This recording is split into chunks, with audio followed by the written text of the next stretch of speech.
that too. Dang. I've got one bullet. Oh!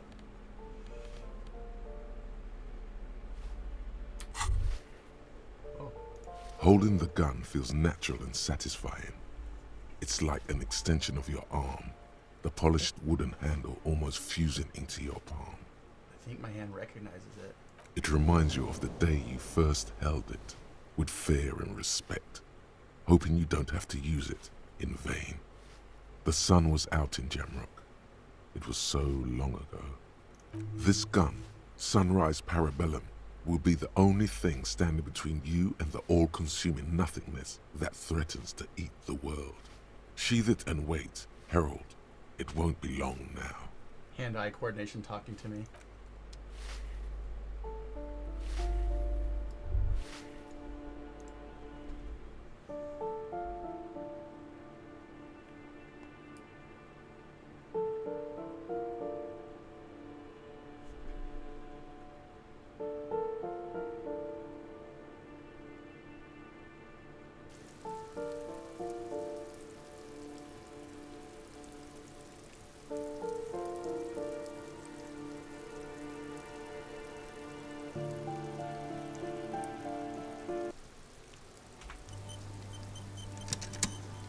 Look at my outfit. This is the most ridiculous fucking outfit.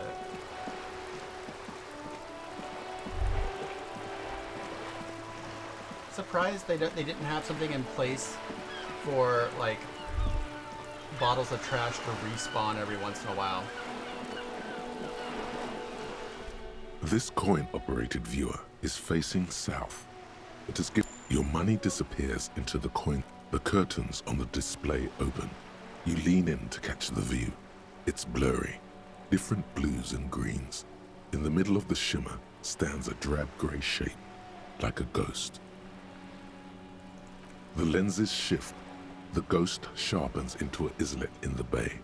In the ruins, a man-made structure is visible, a half-sunken sea fort, its concrete almost reconquered by nature. It looks as if it was abandoned quite some time ago. Nothing but a rotten tooth remains of the anti-aircraft tower. A lonely birch tree grows out of it, its leaves ripped from it by the winter wind. Alright, I thought maybe perception would give me something new to do there. This coin-operated viewer is facing. The metal feels cold and wet.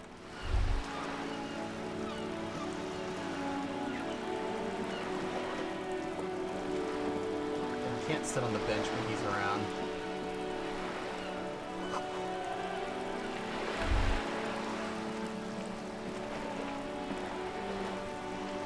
The sight of bullet holes stirs something in you, making you forget the lieutenant's surname.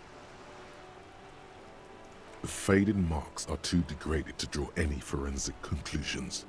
Just chips in the sandstone. They look pretty ancient. Where? There? Those are old. Yes, the one that happened half a century ago. Those bullets were fired during the revolution and do not warrant an investigation by officers of civil law. Not much. I don't have a fresh perspective on it. Shall we go? Fine, dude. Just trying to have some fun as buddies.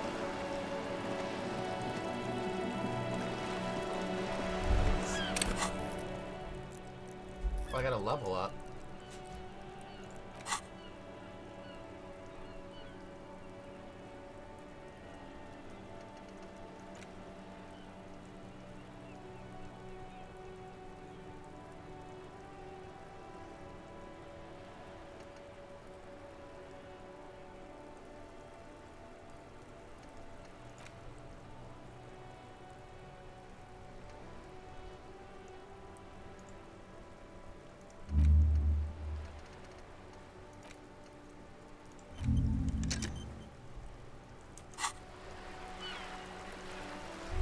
Where'd my blue thing go?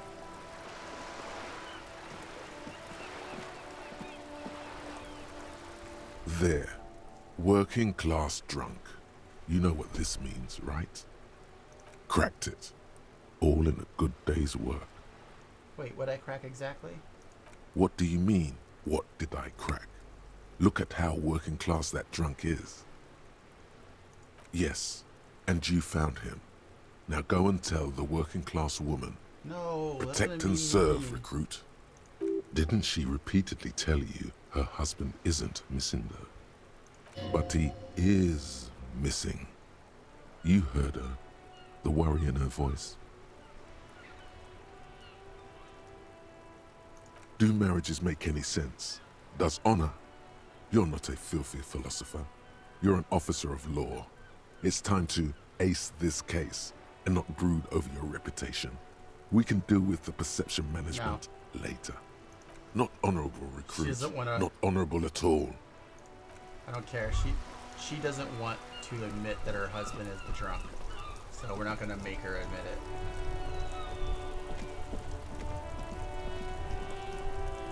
Officer, care to play a game with the lonely old man? Actually, never mind. Wouldn't be the same. Where is Renee? The prick is gone.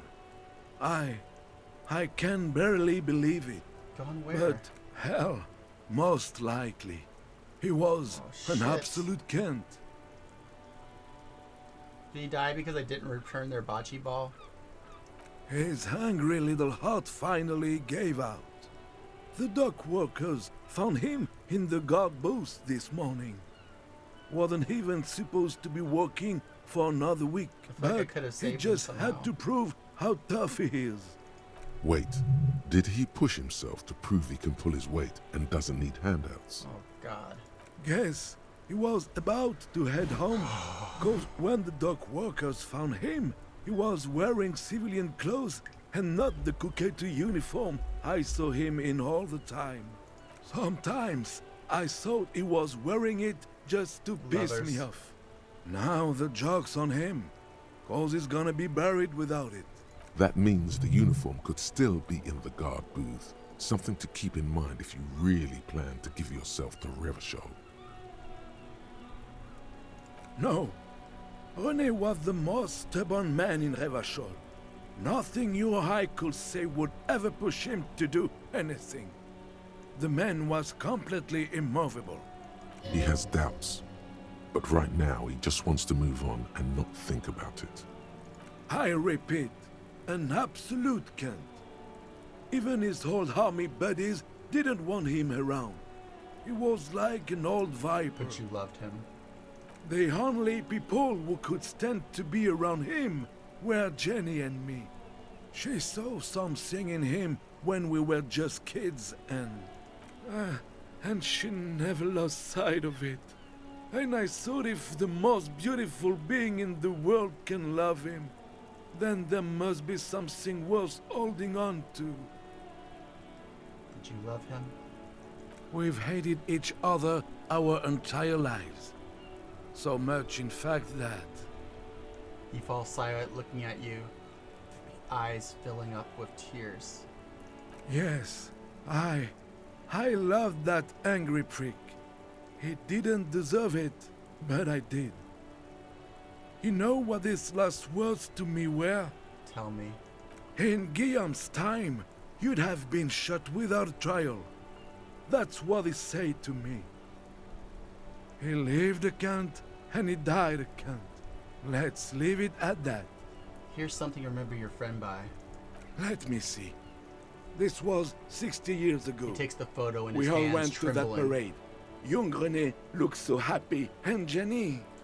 Eyes blurry with tears, he has to stop. I'm sorry, officer. I just... Thank you. Thank you for this little memorabilia. It really means the world to me. That was nice. A small thing for us, but invaluable to him. He probably didn't even know René had the When people photo. die, you better get ready too. Jesus Christ. I offer my sincere condolences. Yes, we are both very sorry for your loss. It is what it is. Part of life, really. But to know someone for 79 years, then one day they're just gone. I just don't know anymore. About anything, really. But you must need something. I was gonna ask him about these Maybells. René wasn't really what you'd call a botanist, officer. And believe me, he didn't like Insulindian lilies. What? That's their old name, dating back to the time of kings and crests, and all that other stuff he loved so Why much. didn't he like them? There were many reasons, but mostly it was the communals. They called them the bells of revolution. I guess in the end, the Insulindian lilies were just another piece of the whole Insulinde. The royalists had to surrender to the Mazovian insurgents. It doesn't really matter anymore. But you feel the dried flower in your hand somehow still does matter, although not to this sad old man. Yes?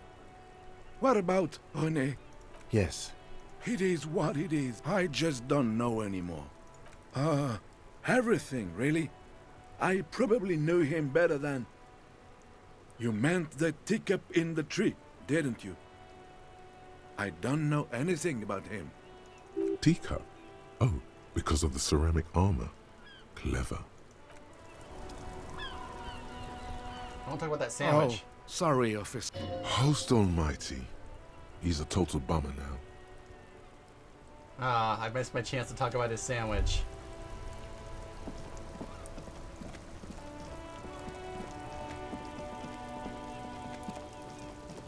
Oh, can we mess with this guy again? Looking for something, Hunt?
A colorful display of cigarettes. Again, I'm obliged to inform you that both alcohol and cigarettes damage your health.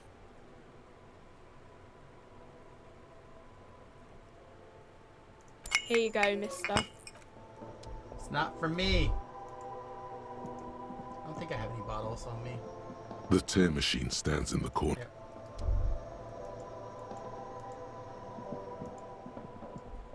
I also never took any money from what's his face? Eckhart.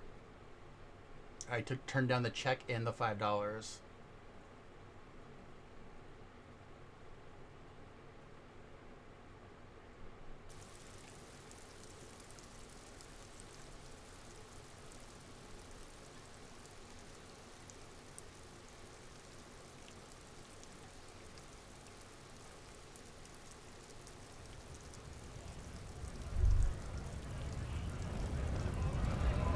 We're gonna come back and talk to you later.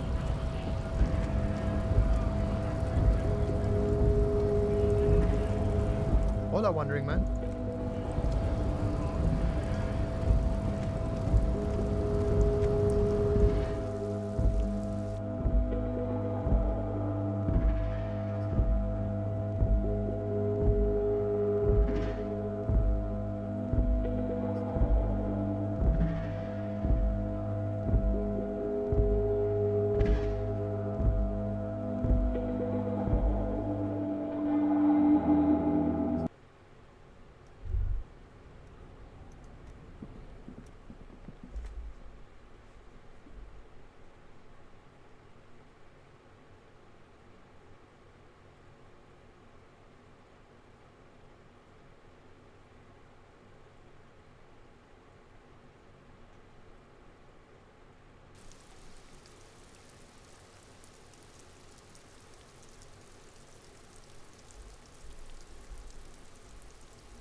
This is the night watchman's booth. I suppose René is not going to be needing it anymore. It's a bit too colorful for my taste, though. Fantastic. Try not to wear it with other similarly colorful clothes, okay?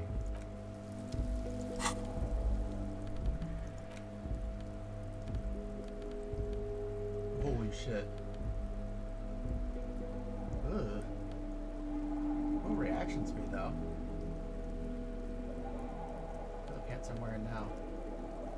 I like reaction speed. Oh god. This is the outfit right here. Ugh.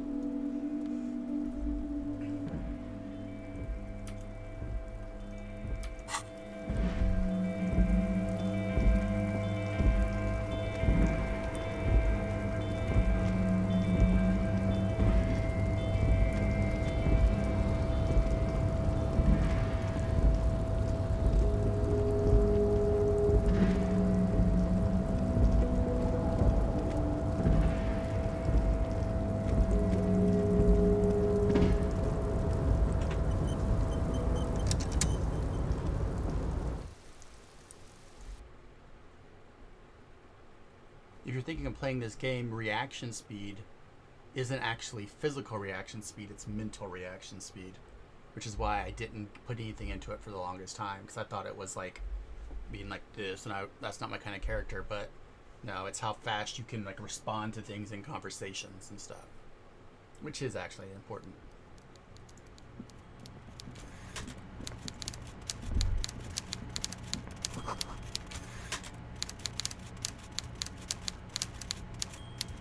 What a weird thing to think. Mr. Dubois, the word in Martinez is a certain police officer is once again happily reunited Yeah, it's with in my his hand. service Can't you see weapon. it? I prefer my police officers old-fashioned like that, with a gun. You can... My. She's quite the looker, Harry. You can't imagine how pleased I am the two of you are reunited. Tell me, was it difficult to convince the pigs to give it up? I knew you could handle it. I know my special policeman. Anyway, I'm glad you're all right and armed again, Harry. Fanny. That doesn't ring any bells, Harry. Funny. She was trying to set up a narcotics operation in the old church on the coast. Oh, that a cell. Yes, I do seem to remember sending a pretty young thing down there to liven up the place. Get some melodic music in there. Amphetamine lab? That sounds Good very night, immoral Hybris. and debauched. Frankly, a health risk. But what do I know about kids these days? The music they listen to, the drugs they do while they listen to that music? He shakes his head. It sounds to me like you are trying to start an amphetamine lab in the district. And you're using some delinquents you found, God knows where, to set it up and run it for you. Lieutenant says all this with an uncharacteristic note of contempt in his voice. Found God knows where? That a cell is the daughter of Miko the kebab, a man who once killed a guy with a kebab. I think a daughter of a man who killed a man with a kebab can handle running a little nightclub, don't you? Maybe it was Bogovir. Or Jakub. I think it might have been Conrad. A nightclub? Harry, I'm an old-fashioned guy. After work, I like to listen to some rock and roll music and have a non-alcoholic lager. Nightclubs don't interest me. But here I am, talking about myself, when you have much more important things going on. Tell me, Harry, how can I help you? Ah, yes, your side investigation. Thank you. You've got some spirit clearing up phony drug accusations alongside this murder. I'll talk to the mayor and see if I can get you the key to the city, Harry. Now let's talk real business. Actually, Rivershell doesn't have a mayor. He refuses to discuss it further. It's probably just a small nuisance to him. Not even a speck of anger in his voice. That's that then.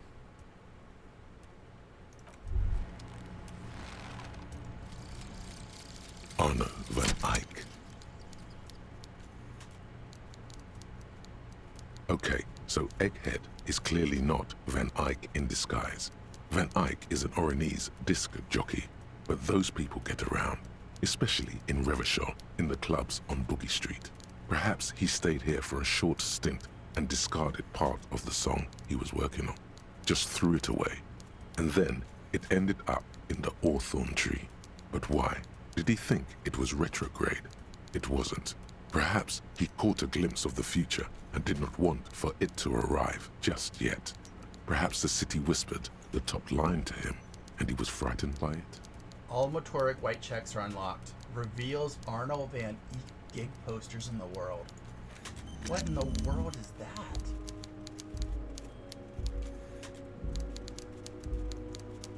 Wow, that's a weird bonus. Do we like start finding gig posters now? Okay. That's a normal person walking around with a gun and a garbage bag for collecting bottles.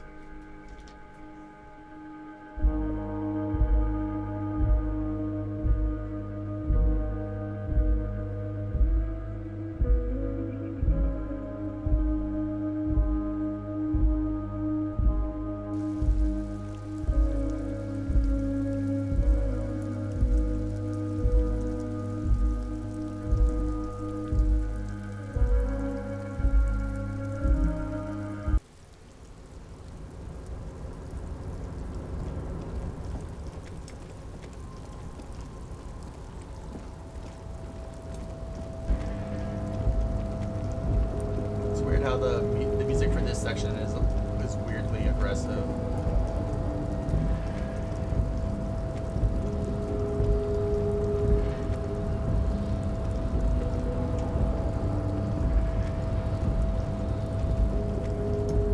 Future does not belong to Measurehead.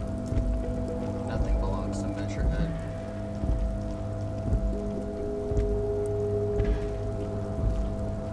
Are those concert posters gonna figure into anything?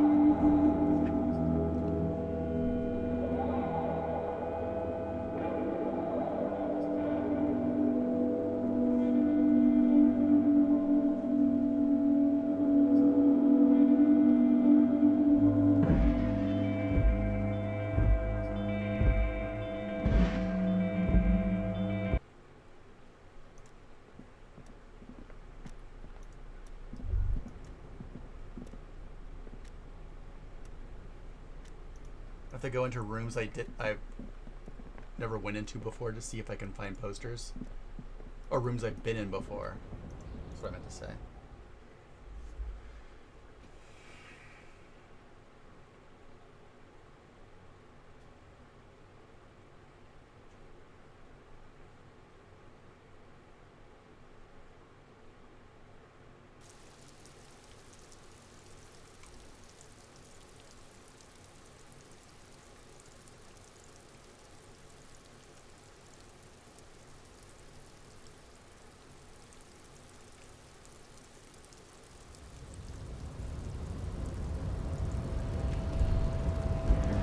Poster over here. Is there anything new to say to this guy? I kinda wanna beat him up. Your race descent has only... Ask what kind of races there are first. Classif... Do you?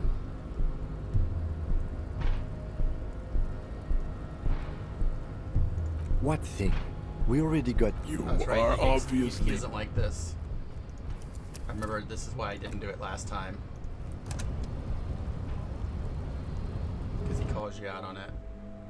I just want the XP from beating him up. I'm getting XP greedy. I want to learn more thoughts.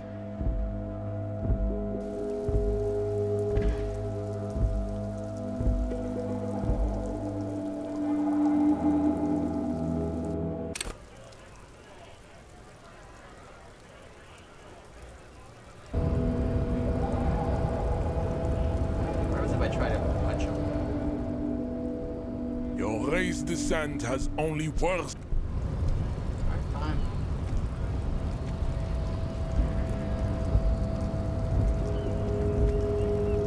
Oh, I see a poster, I think. Yeah.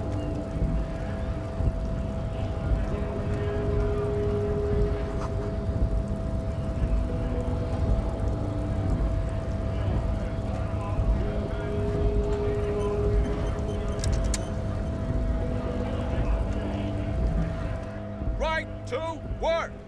Right to work! Don't think so. Suddenly, this feels like a really, really bad idea.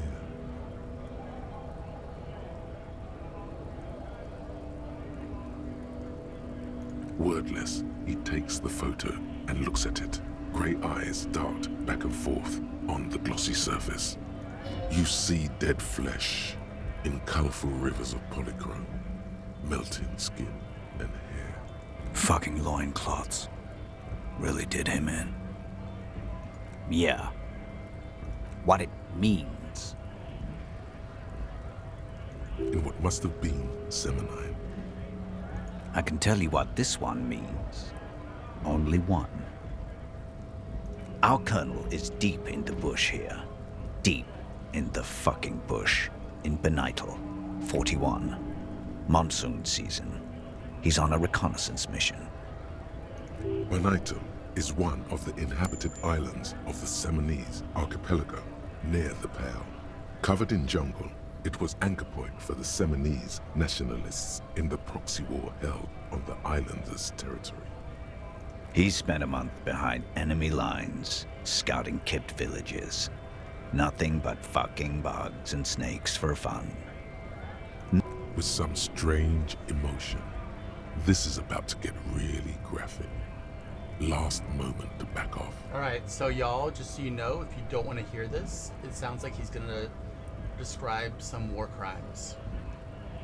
Our boy, he's only a captain then, but he knows how these men think. If they don't see action soon. At dawn, he comes upon two kids, breeding in the bushes by the river. Or maybe they weren't breeding. Maybe they were just making eyes at each other. I like to think they were breeding. We shot the boy. He was useless, but the girl, she was nice. A little. She was quite the entertainment for the week she lasted. Expired in the hands of Sarge Mason. The kind of guy who'd make Chief there shit his pants and cry like a bitch. God. Mason couldn't let go. Cut the tits off her gold. Drowned in a creek a week later. Spirits my ass. There's a word on the tip of your tongue. Colorless, odorless. It's... You bet it was. It's just nature. This guy, he used to say evil is when nature and spirit meet in the wrong place. No, I was in the domain, in Jamrock, being a bouncer. Fucking mask is getting sweaty. I want to take my mask off. But...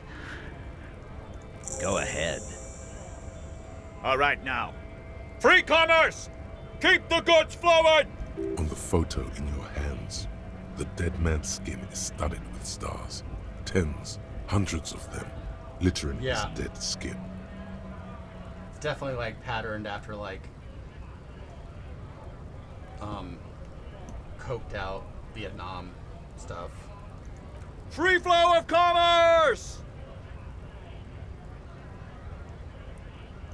Fucking bug. A punch is not imminent, but it's being cocked hard. You hear a tiny rattle, a small radio cracking somewhere, an earpiece. I'm going to interpret that as a yes.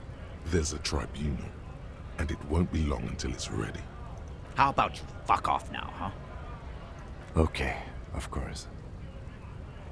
There could be weapons aiming at us right now, somewhere above, in the buildings. The other merc. Don't push this, he's thinking. This is not the time.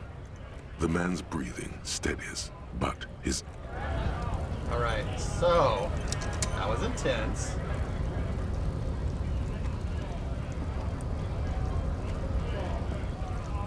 Whew.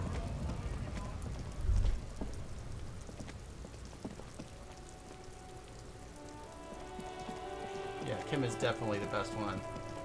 Oh yeah, I mean, all three of those guys are All those mercs are war criminals.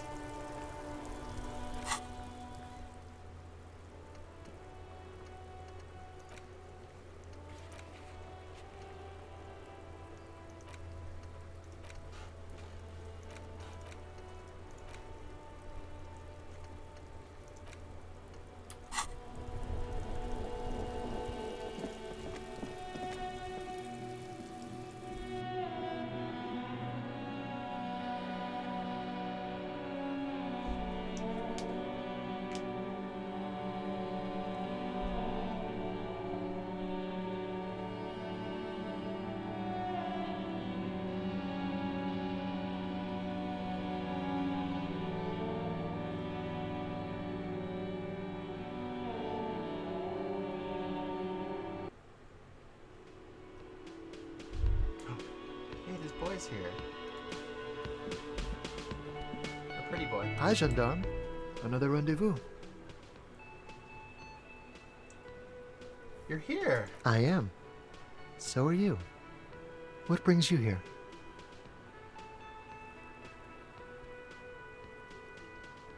Admiring the atmosphere. What about you, officer? Maybe you should figure it out, detective. You did? And how did you like him? I didn't like him much like you. Ah, shoot. Why not?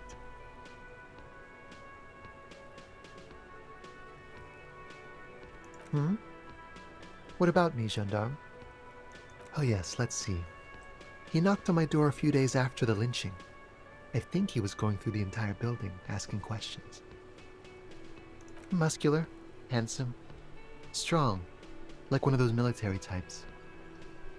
Let me think. He had an accent. He sounded like one of those mercenaries. He sounded vaguely Oranese. I feel like No, this not guy, vaguely, I feel like scratch this that. guy is the other He mercenary. sounded definitely Oranese. Yes, but he was speaking to someone on his earpiece. Yes, you know those tiny speaker microphones that fancy security guards sometimes wear. Just reporting back whatever I was telling him. Nothing. That I didn't see anything. Why shouldn't he? What friend? No, I don't think it came up. Sure. Anything else on your Alright, mind? we're gonna come back and do this later, the composure, to see what it gets us. Bye-bye, gendarme.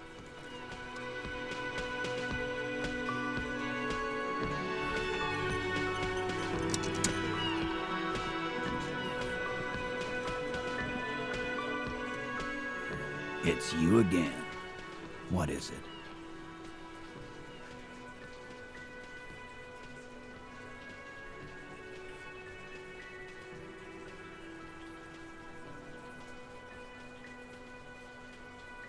A bullet, you say?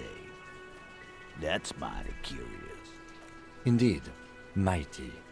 How did it get there? Well, there are so many bullets in the world, and so many heads.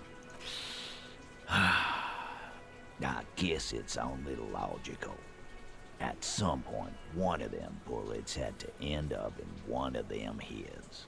It's bound to happen again, you know? Just Be right back. statistically speaking, of course.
He's got it in a real evidence bag and all. Why don't you go home and log it into evidence? These men have told you what happened. Shit! I probably did shoot him. I was drunk last night. You guys know me when I'm drunk. Yeah, Glenn likes to shoot his guns when he's drunk. Better hope he stays sober. No, he meant before he was hanged. Did you shoot him before you hanged him? Before? After? During? This is getting ridiculous. They told... You know what I think? I think he was shot in the head as a kid. And his brain grew around the bullet. Around the bullet, man. That's a good one. They're only pretending to enjoy this. Beneath the act, they don't like you knowing this. Never been worried in my life, lawman. It's not like you blew it wide open, but there's a little crack in there, somewhere. A witness? You ain't got shit. That's just cop tactics, Titus. Next, he's gonna tell you one of us already rolled on the others. Well, let's hear it then. Who is... This goes without saying, but nonetheless, don't give out his name.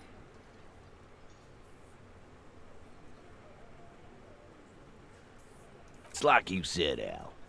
Copper's coming up with this on the spot. There is no witness. I've seen this shit a million times, Titus. Fly fishing. They are desperate. Tell us, Copper, what wacky claims did he make? It's you assholes that feel the need to go around like a fucking brass band. The Hardy Boys are dead silent. Yeah, it's like they put cowbells on you before they send you to the streets. What's with the cowbells, policeman? They're avoiding having to answer this question. We were drinking, weren't we, guys? I hit the bottle hard. I was drunk as fuck. Right, I'm convinced, Glenn. Nothing off here. Just a regular hanging. Bullseye. Glenn looks around uncomfortably. The lieutenant hit a nerve. That means absolutely nothing to me. Sounds like some made-up horse shit. It means the whole scene was long and drawn out, like it was from a film. What is this fella's problem? Sorry we didn't make it more action-packed. It wasn't the first thing on our minds, you see? Shanky. It's Shanky, right? I thought there's something wrong about the lynching story. Now I know there was. You don't know shit. I know you are lying, Shanky. You didn't break this wagon fort, but you did manage to rattle the people inside a bit. Arab guy? Boss. Well, yeah. What is confusing you? Eugene, Theo, and Elaine were there too. I already told you. We were all there. Vapor, huh? For the record, which I have to type up later tonight, no apocalypse-related testimony was provided to us by the witness. Check out the stand-up comedians the RCM had. Great witness. So much bluster to hide the fact that they're uncomfortable with you having this info. Yeah. By friends, you mean his squad mates from Cronell. Wouldn't want to beat up his grandma. This is what happens if you take the law into your own hands. Other people start doing it too. Let them come. The Hardy Boys are right fucking here. You heard the man. Right here. We're armed. We got the whole district behind us, and Glenn. Glenn. Glenn is fucking crazy. Yeah, a well-oiled murder machine.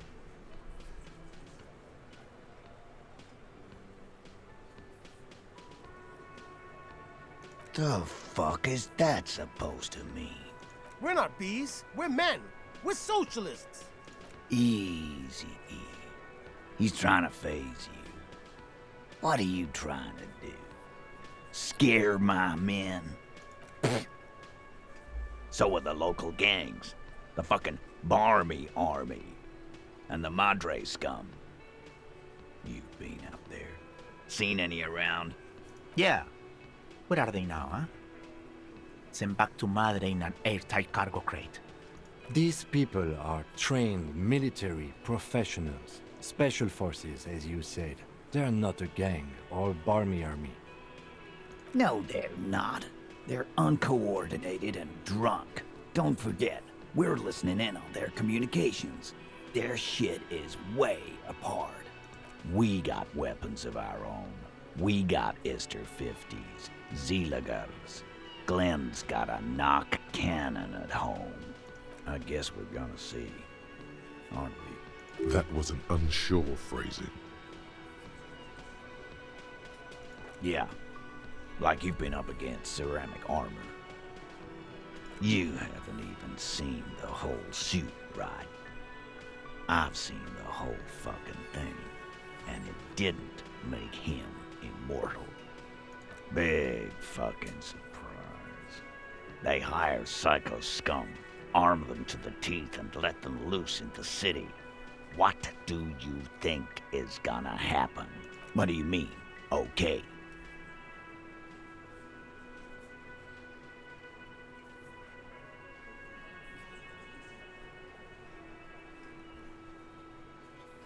No, they won't. Get out of here with your negative energy.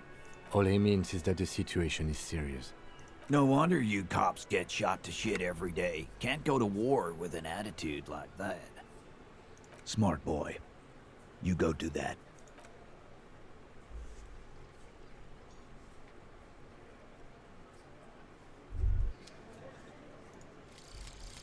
Cleaning out the rooms. What if you didn't lose your memory? What if something in Martinez came and stored it all away, for you to slowly open one box at a time, so you can choose which parts to keep? This is a great Keep one. almost none of it. Only the flowers on the windowsill. Only the distant sound of a radio. Lose all the actors, the dark shadows. Leave only the still lifes, the blissful distant wash of waves. If everybody knew, you never did. She'll be coming soon. That is all.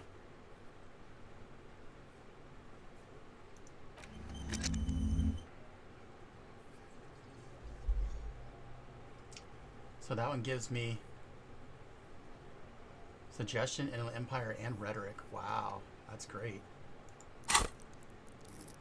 So Inland Empire is now 9. Suggestion is 5. Rhetoric is up to 6. It's really good.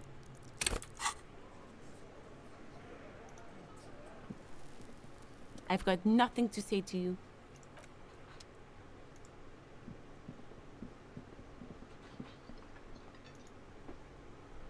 Again? I can't.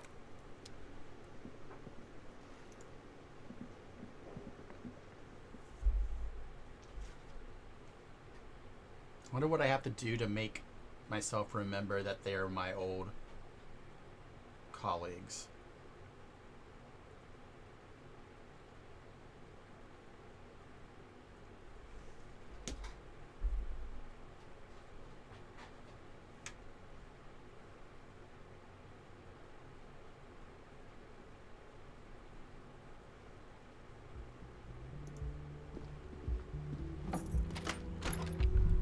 Can I pick up the bottles in a room?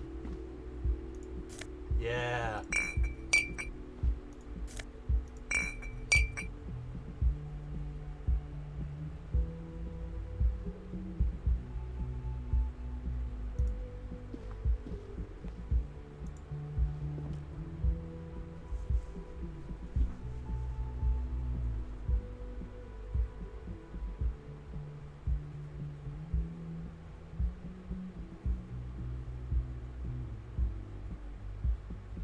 Who's still awake on chat? Is that 10 lurking accounts? Anybody there?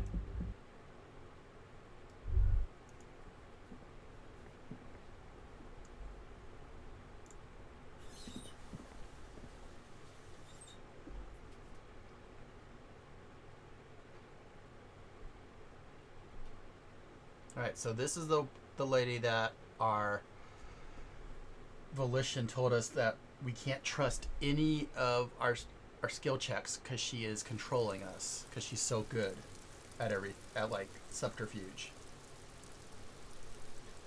So we can't trust anything that all of our skills are telling us, except maybe volition.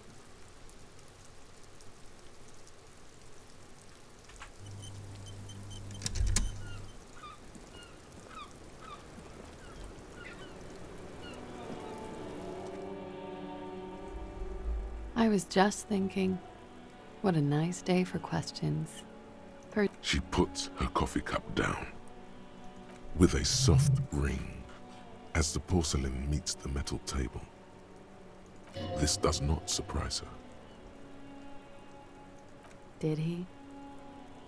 I never said he was a good man, or that he had good intentions. Only that he was never bad to me. She doesn't care.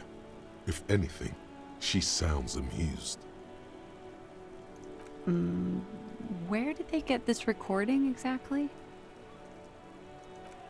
It's intercepted radio chatter of the deceased, recorded via the encryption station. It's authentic enough. I'm fine with the vibe, and I was just curious. Does he say he's gonna do it Soldier of the Apocalypse style? Those are the exact words he used. Yeah. That was practically his pickup line. She picks the cup back up. Did he say whores a lot? Was he pretty much on the verge of doing it Kohoi style? That was mentioned. He wasn't actually there. He didn't do a tour, or at least didn't tell me he did. Would have been overkill anyway. He lived his own little Kohoi. It wasn't his everything. Why say things like that? Machismo? Yes, was he bragging? Oh no, I'm pretty sure he did all those things. Then integrated them into his idea of normalcy. To keep on living. Until they just sort of turn into his, Persona? running joke. I was gonna say running joke.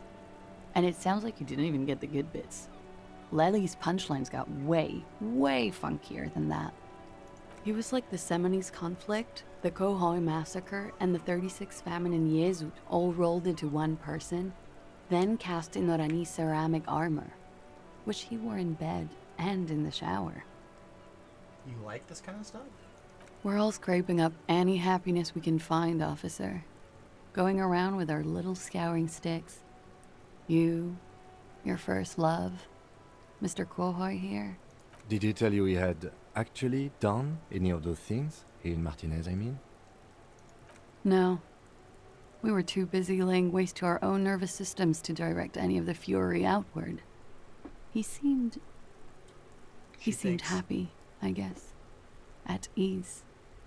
As much as a man like him could be. There is a small measure of pride in her that she could quell the rage in such a being. What kind of man was he? Before you go, ask for details. She seems okay to talk about it. Thank you for clearing that up, miss. Whenever you're ready. I'm interested to hear what Titus Hardy has to say now. She takes a very small sip of her coffee and smiles. Tell me more about the victim. Like, for example, his name? Actually, officer, I didn't know his name. I just called him Lely. A nickname? I guess. He came from Lelystad. It's short for that. And it was his army name, apparently. He said his real name wasn't his. I tried to pry it out of him, but it was no use. Lelystad. That's a good start.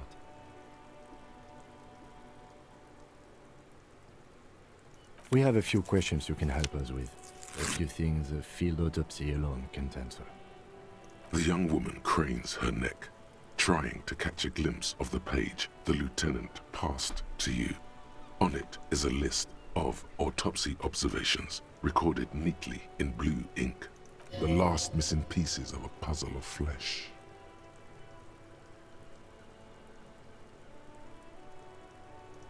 Inoranye, officer.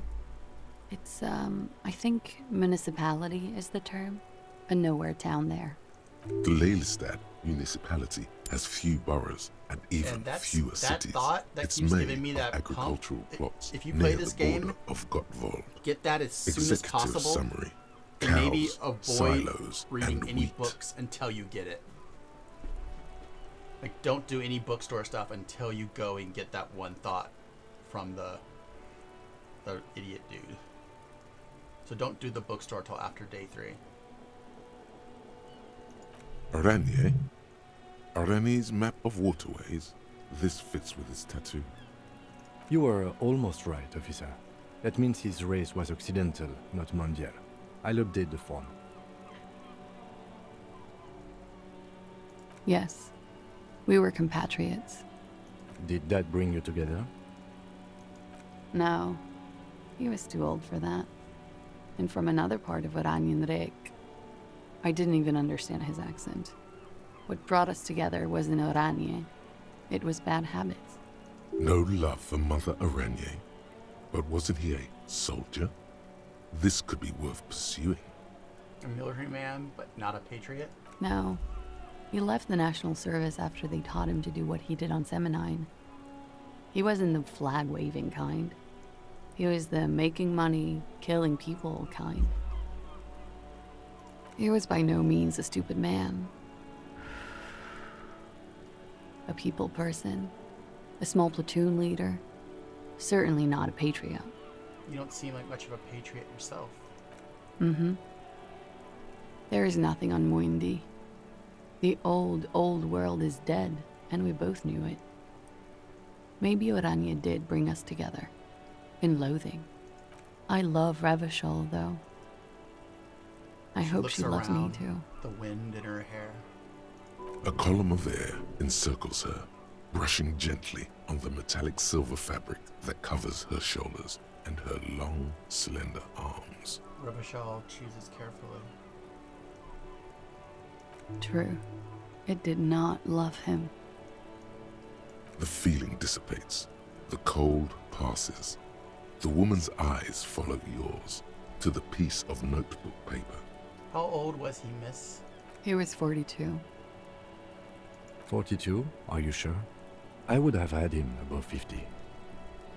He had many scars that made him appear older. But no. The memory makes her smile. We even celebrated his birthday, like, some weeks ago. It was a funny 2 days. He had little reason to lie to me. Looks like you were right, officer. Lieutenant taps on his notebook once, as though assigning some kind of point. Points aren't good. Have one, you old dog, before we all die. Didn't know this was a competition, Kim. It isn't. Police work is a cooperative sport. This is clearly sports for him. Something like archery or darts. Still about getting hit right and not missing? That's too pinball for me. I just like to get autopsies right on the first try. Where were we? His eye color? Blue. Light blue. They were like She little stops, blue her galaxies, eyes you half know? Closed. It was strange, seeing those eyes in his fucked up face. Pardon the swearing. I do him an injustice. He wasn't ugly. And he had a beautiful, soft voice. Very surprising, what with all the scarring. It was quite something, watching him speak. He had a combat wound on his chin and mouth? Yes. Severe. She seems It to made him enjoy look the like word. half his face was cracking away in some strange smile. That and those eyes, Ah, yes. His hair, if you can remember? it was light brown, almost blonde. He darkened it with brilliantine, made oily. Not nice to stroke. I couldn't convince him to leave it alone. Interesting, I too have stroked his hair. Oily, isn't it? We have that in common now. She lets the smoke linger for a moment in her mouth as she draws on her cigarette. Kim, I put brilliantine on the form. Do I get a point? No. But I put it down here. Point to the red autopsy slip. Okay, sure. Here you go. What else are we missing, officer? He had a tattoo. What did it mean? Oh, that. It's clear she liked it. It was a map of his service history. Sure, service history. It was mostly for showing off to chicks, though. How so? How?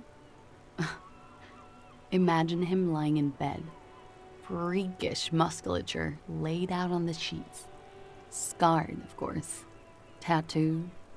The sheets are dirty for some reason. Is this Oranese lit? Is this Oranese lit? Yes. This is the very essence of Oranese lit. A moment's respite. Dark and hopeless as the struggle itself. She leans even further back to demonstrate. He's smoking and drinking, of course. And his chest and shoulders and arms are studded with stars. Tens, hundreds of them. Maybe even thousands.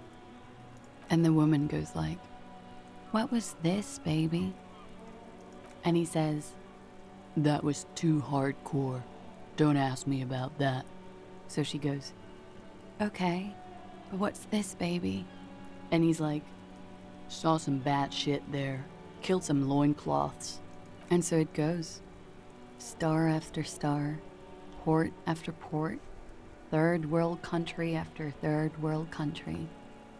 And he's done horrible things in every single one of them. You were the woman in this? Oh yeah.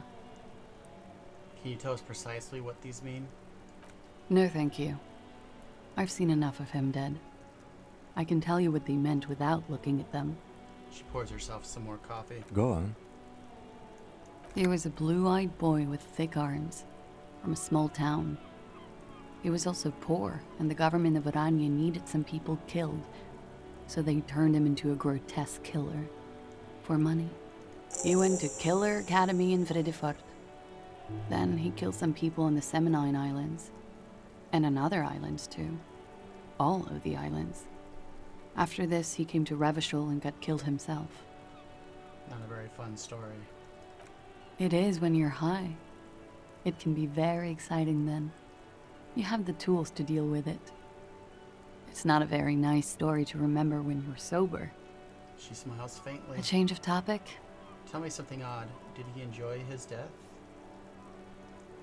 Why do you ask? Just have her answer the question. Don't give explanations. Came to me in an occult vision. Wow. A mystic. How intriguing. I have no doubt this is all adequate and true. I do not doubt the signs, but maybe you're interpreting them wrong? He enjoyed life, you see. A little too much, if anything. Up to the point where other people had to pay for it. Everything checks out here. It's all A-OK. Good answer. Drama. He's sloppy. No, it doesn't check out. Can't you see she's clearly avoiding something here? That's a strange thing to suggest. The lady is as fair and just. Could it be love that did him in? It very well could be, yes. What do you mean? What do I mean? I have no idea. I don't even know what you mean. He told love me did love him did in? him in. That's not funny, officer. Perhaps, miss, it was communism that killed him. A moment ago it was love. And no, I don't think the Union is communist. They're not hardcore in that way, is what I'm trying to say. What are we talking about anyway? This politics... I think she's just tired. She doesn't know what you meant by that. And can you blame her? You could blame her, a little. It was a pretty straightforward question that she refused to answer.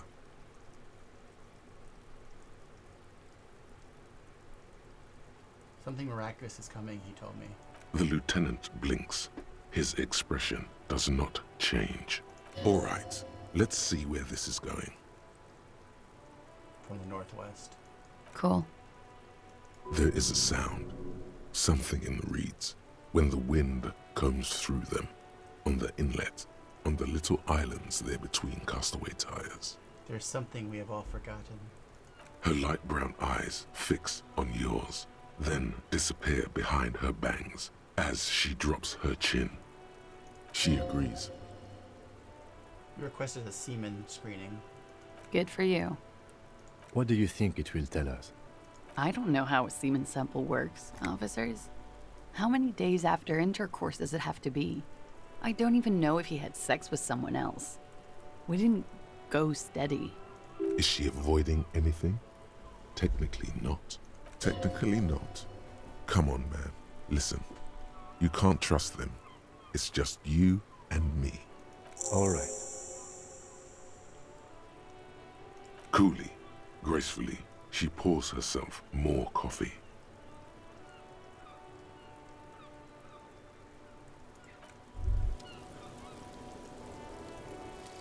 Oh yeah, this is the truth about Hardcore hardcore aesthetic. aesthetic. Oh yes, drugs. We're talking about drugs. Let's face it, these flirtations with the hardcore aesthetic have all been leading up to one question. Can I do drugs harder now that I'm a hard cop? And the answer is yes. You can. You can do one more blast of Pyrrolidon and Except yellow I'm shit straight powder. edge. You can even pull a ciggy and a lager on top of that. There, you've truly made the hardcore your own thing now. But I will take more endurance and volition.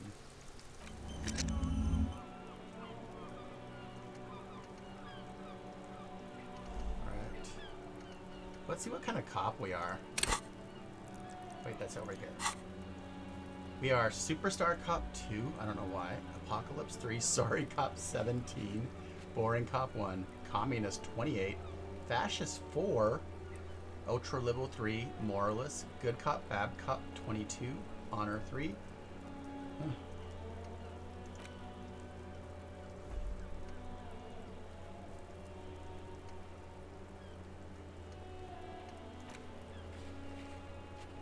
Okay, I need to do this when Kim's not around.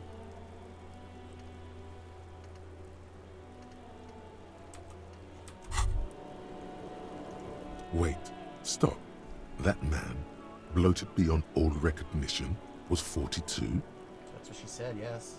Below the damage, the weeks of decomposition, all the swollen indignity of morality. He was 42 years old? Where's this going? How old are you? That's where this is going.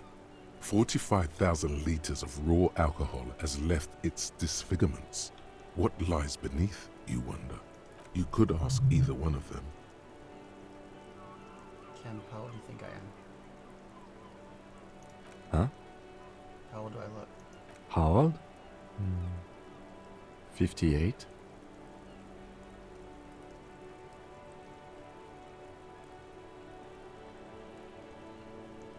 You asked.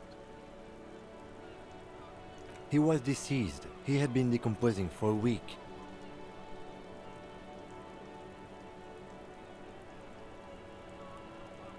On the bright side, you've been getting a lot of exercise lately. There's silence. Then a little more. Here it comes. Sure, you're 42. Let's go. Wait. This requires scientific measurements. Bring it on. I'm not afraid of the truth. To the laboratorium. Oh, date birth generator? Alright, let's do it. What do we get rid of to do this? Alright, let's do this one. I feel like this one has not helped me. Wait, no.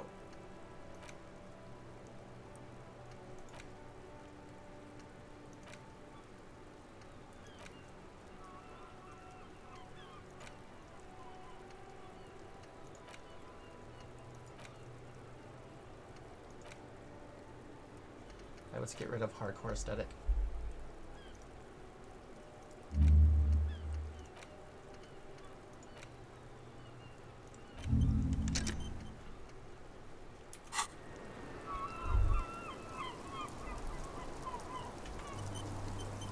We'd have so many skills if I wasn't doing every single thought, but can't help it. They're all I care about.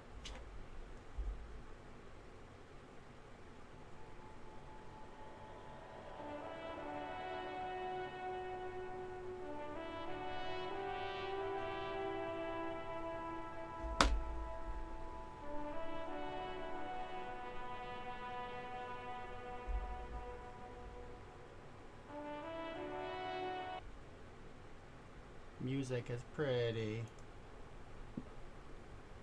This window is pristine on the inside, unlike the one next.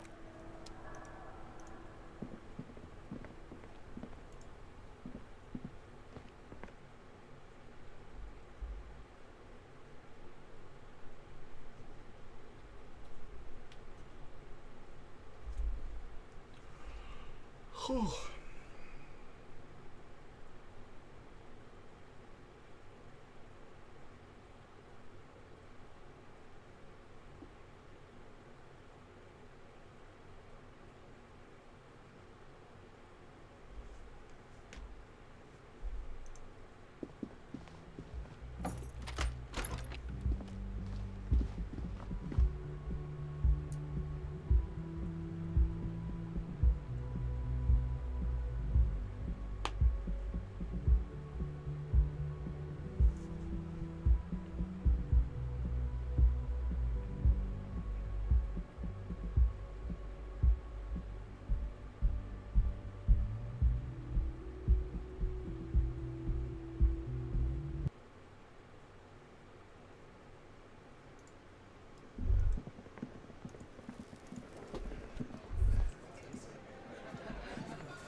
It's you again.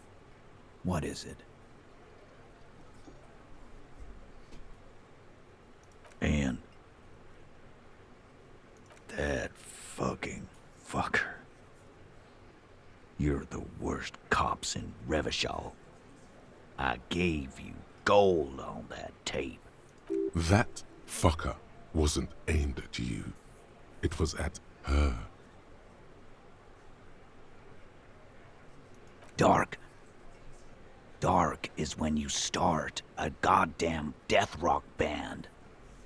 He said he'd rape her. Sounds like he wanted it to change her mind about the hanged man. This is definitely personal.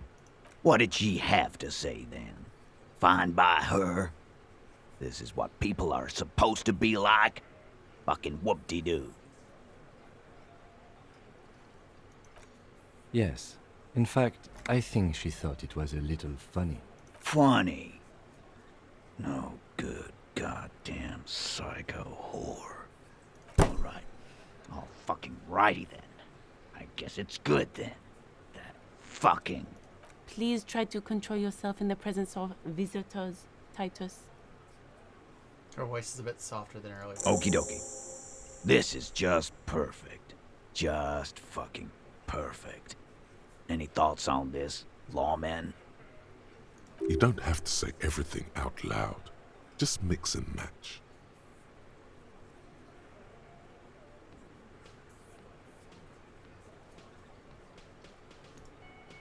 Yeah, they're all queers. Can't bump, hard fist, or anything. That's not what he said. Weird. It's alright, Glenn. I just thought, I thought anyone would come around if they heard that shit. Apparently I was wrong. Yeah, that was fucked up. He wanted her to see the man for what he was. Now that you know, you might want to lay off this topic, or else you might antagonize him. I just got too worked up. Big man lost his shit. It's cool now. I already told you. We fucking hanged him. There's less gusto in his voice now. His men too are growing increasingly silent. The man is slowing down. Looks like a bad blood sugar crash. He can't keep track of all the variables anymore. Come on, Titus. We know you didn't hang him. He was shot. I know you're tired. So am I. Why don't you just... You know what? I am tired. I'm tired of you and the whore upstairs. Next time you see her, tell her Titus said, "Fuck off!" That lying, scamming. We're done. This is over. You understand? Your little investigation is over. Yeah. On the floor, beer drips out of the can into a small puddle. No one does anything about it. What is this quiet funeral shit? What we need is some beers in us. Bartender, 20 beers for the Dock Workers Union. Why do we make it 40, huh? Why do we make it 100 beers? You're not loud enough. 100 beers? Now we're talking. Hoppity hop over here, cafeteria manager.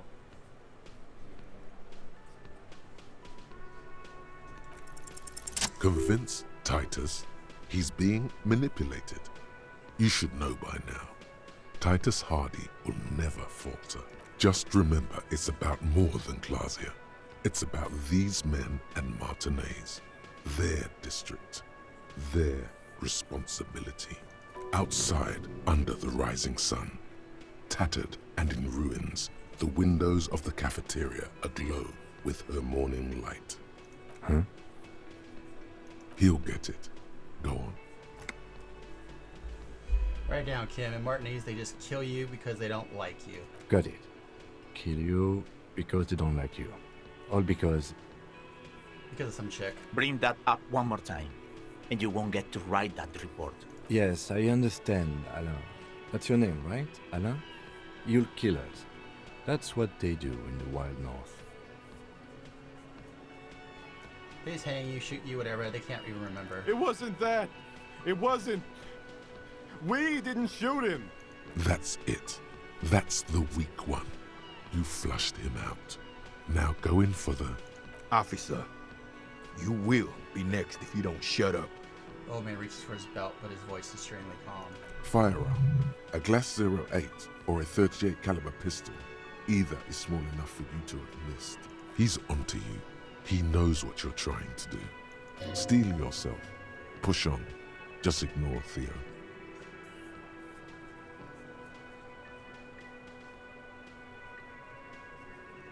The lieutenant has put down his notebook. His hand is resting on his holster. We're having a He cop gives moment. you an imperceptible nod. What? What does that mean? Go for it. The lieutenant has his eyes set on the fat guy. Push Angus. We're almost there. You gonna kill me like you killed him for no fucking reason? We didn't kill him. We didn't even hang him. He was dead when... He takes a breath, wheezing. Shut up, Angus! He was dead before you hanged him. Fatty! Say one more thing to the cops and I'll... Dennis, stand down, or I'll beat your head in. Theo, take your hand off the belt. This isn't 31. I've got this under control. The room falls quiet. So quiet, you can hear Angus wheeze. Angie, where's your goddamn inhaler? You sound like you're dying. I left it home.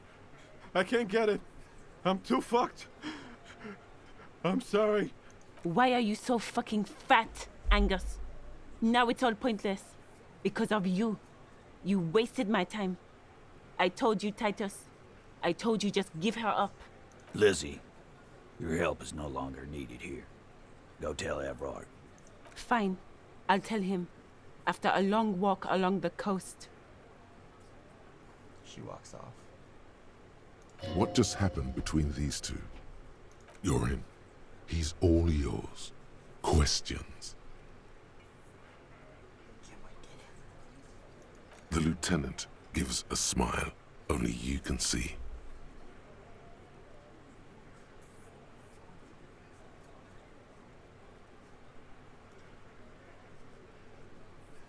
So, Clashy didn't kill him. Why the cover-up? You may have noticed our girl's in some shit of her own. I didn't notice anything. What kind of shit are we talking about? The can't show up on police radar kind. There are people after her. From the old world. Where she came from. These people, who are they? They're powerful. Connected to the moral intern. She's clearly afraid for her life. Says if she showed up in your systems, she'd be ghosted away. And why would you help someone like that? By taking on a murder? Why would I? I guess we abide all sorts of runaways and losers here. It's a Martinez thing. I'm sorry I made you guys fight. Me too. He nods.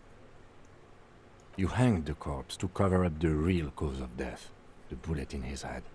Another nod. 'Cause the girls asked us to. They were in some shit. Girls plural? There's another girl? 2 of them? Did she kill him? Cop, I have no idea. The girl says she didn't. He doesn't think she did.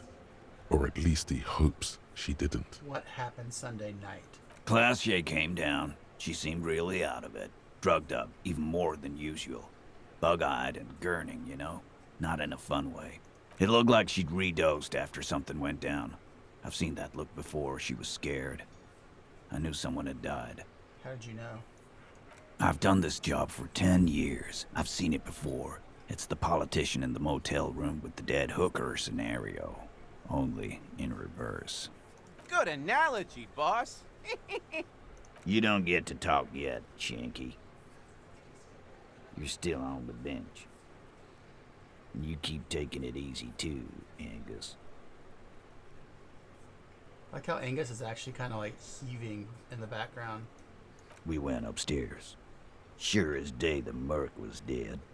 There was a bullet hole through the window. Fucking dirty sheets and bottles everywhere. He means they'd been fucking? Tibbs patched the window. And the corpse. Yeah.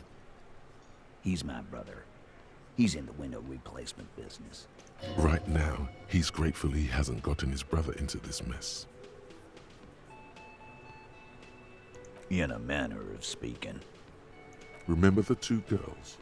He may be talking about the other one. That's right. It was her idea to hang him. I liked it. For political reasons. It sent a good message. Fella, you think too much. He's off all right. You're gonna hurt your head. A little too far there, but you're definitely right. That woman is just affiliated with the Hardy Boys. You don't know her, anyway. It's okay for there to be a Hardy girl. We're Hardy Boys. And that's it. Nope. You're not getting to her. It's Klasia you want to talk to. Who killed a merc then? Any leads? Not yet. Just some ideas. She says the shot came from outside, behind the window somewhere. So that's a clue. What are you thinking? I'm thinking someone's past caught up with them. Either hers or his. Maybe it was aimed for her. Hers, you mean? I mean the people after Klasia. Maybe the shot missed. Maybe it was meant for her. I like that. Been thinking the same thing myself. My dude. One of those mercenary buddies of his could have done it. They got guns, training, years of bad blood, probably. Or it could have been someone else from Crenell. Tell you what I'd do. Check out the coast for vantage points. Maybe consult with a ballistics buddy of mine. That's what I'd do. If I wasn't too busy doing this clown dance with you. He's calm now. Threw all that turmoil away and became himself again. You do that. Hey, cop. Before you go. Suddenly, the wind picks up outside. You hear it rattling the large windows in their frames. It carries newspapers, circles the whirling in rags in a warm column. She, Klasia, came to Martinez to hide. Many of us did. This is where you wash up when there's nowhere left to go. The Union takes you in. Now, she refused that protection. But still, after all this headache. That's right. If we didn't take care of the people who end up here, this place will just be a couple of ruins and some cargo containers. We'll take that into account.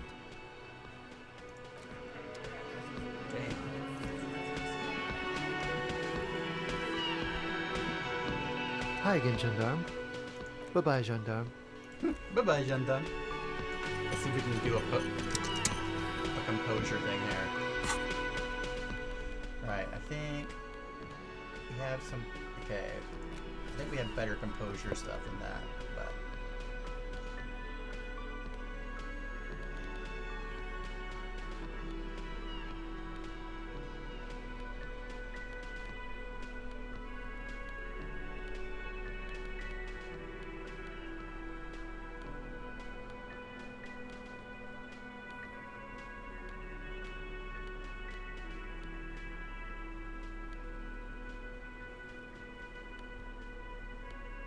I think the black jeans were composure.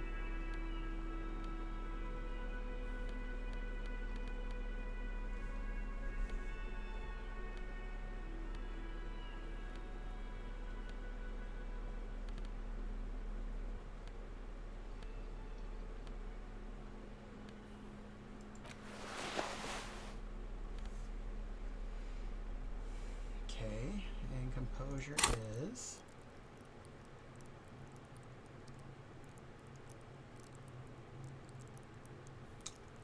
is motorics.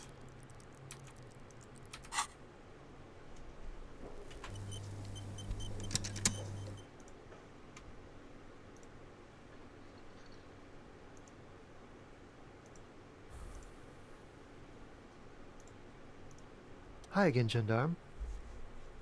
See if we can do this.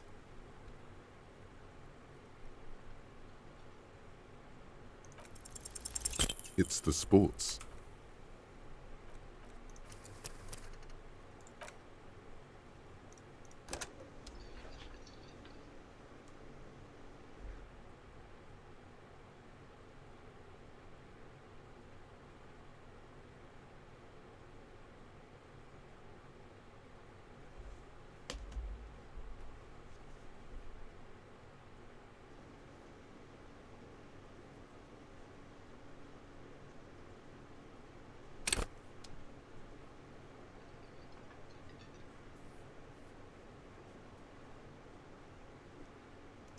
Hi again, gendarme.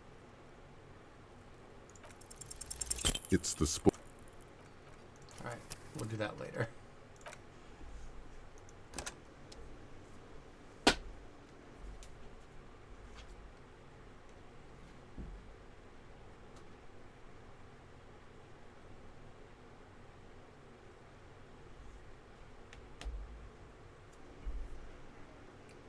Harry has a crush on the twink.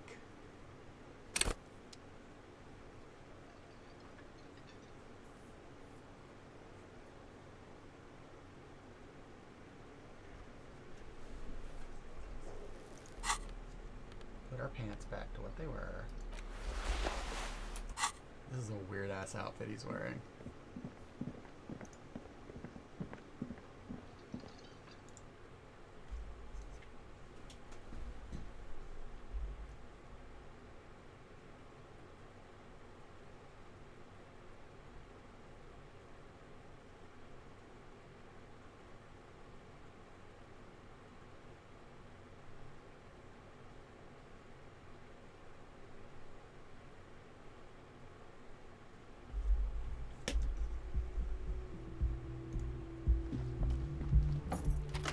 Go into his room.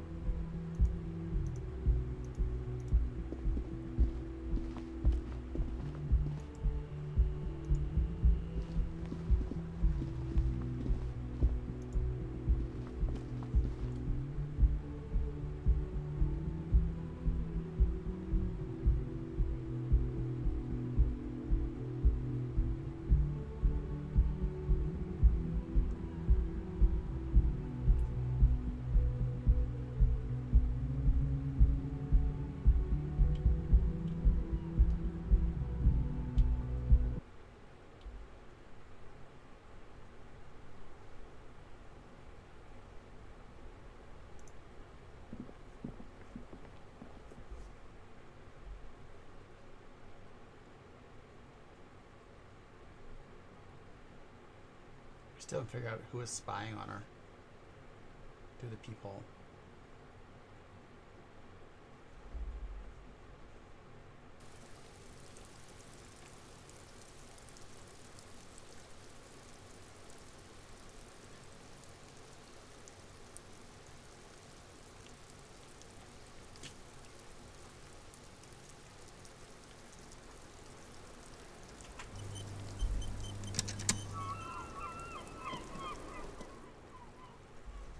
It's always good to see you.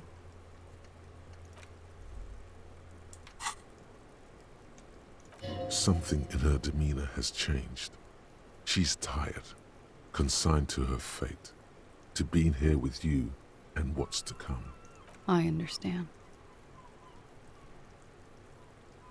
I knew there was a chance you'd get them to tell you. It's what you do.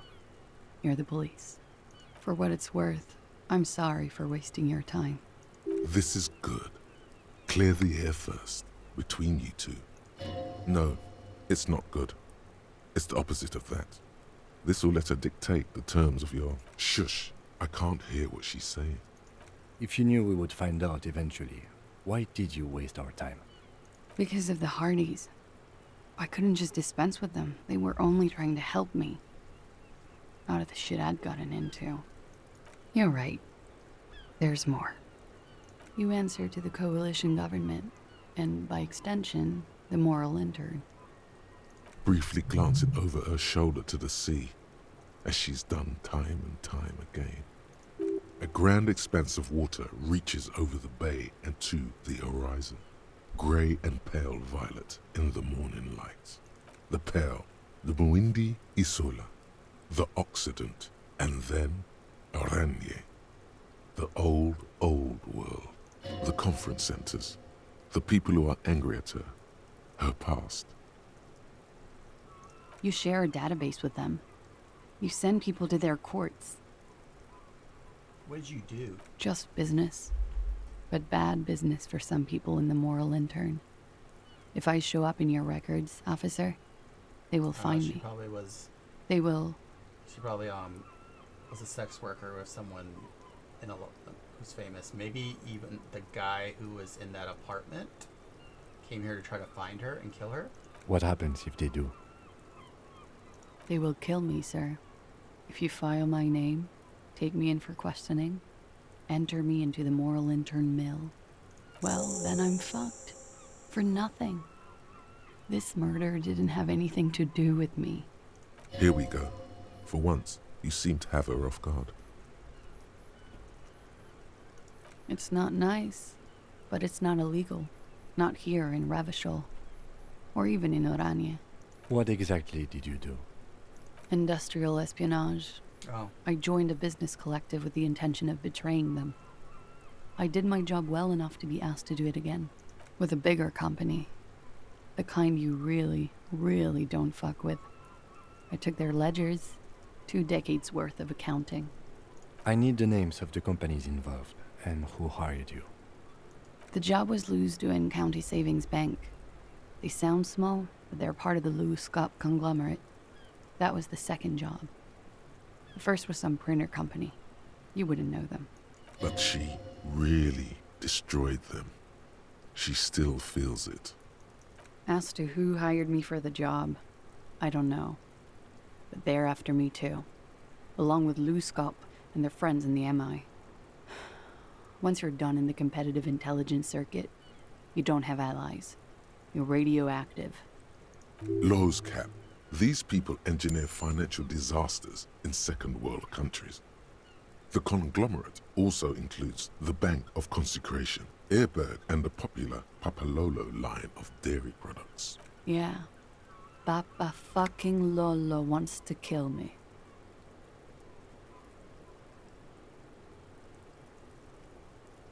Sure. I'm not a war criminal, but it was bad. People lost their jobs. Good people, too, not just C-suite. A lot of people got hurt. But that's just more of my shit you shouldn't have to deal with. You're solving a murder. That can wait. Look into her eyes. There's... One of them killed themselves because of me. She says it quickly, like she said it 100 times. To herself, to get used to the idea. Out of guilt.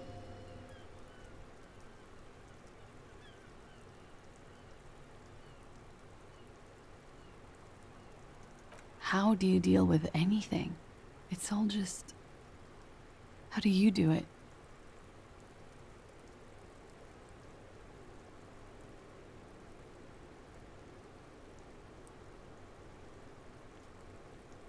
That would do the trick, yes.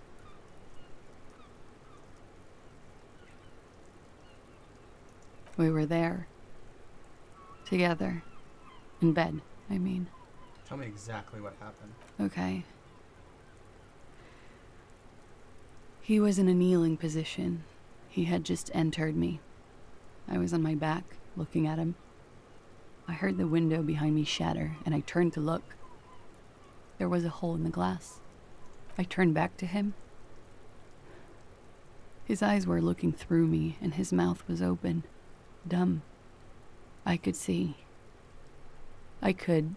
Her chest rises and falls with each word. She keeps herself together and says it. I knew he was dead. Before he fell down on top of me. You were right. He did enjoy the moment of his death. I don't. How did you know that? You know how. He just had a hunch. Detectives have those sometimes. He was heavy. I pushed him off and he fell to the floor. There. He only had his boots on. I bit the pillow, not to scream, then ran downstairs. I waited for the second shot to come. For me. I thought there would be one. It never came. She's forgotten about her cigarette. The butt has burned right down to her fingernails. Oh.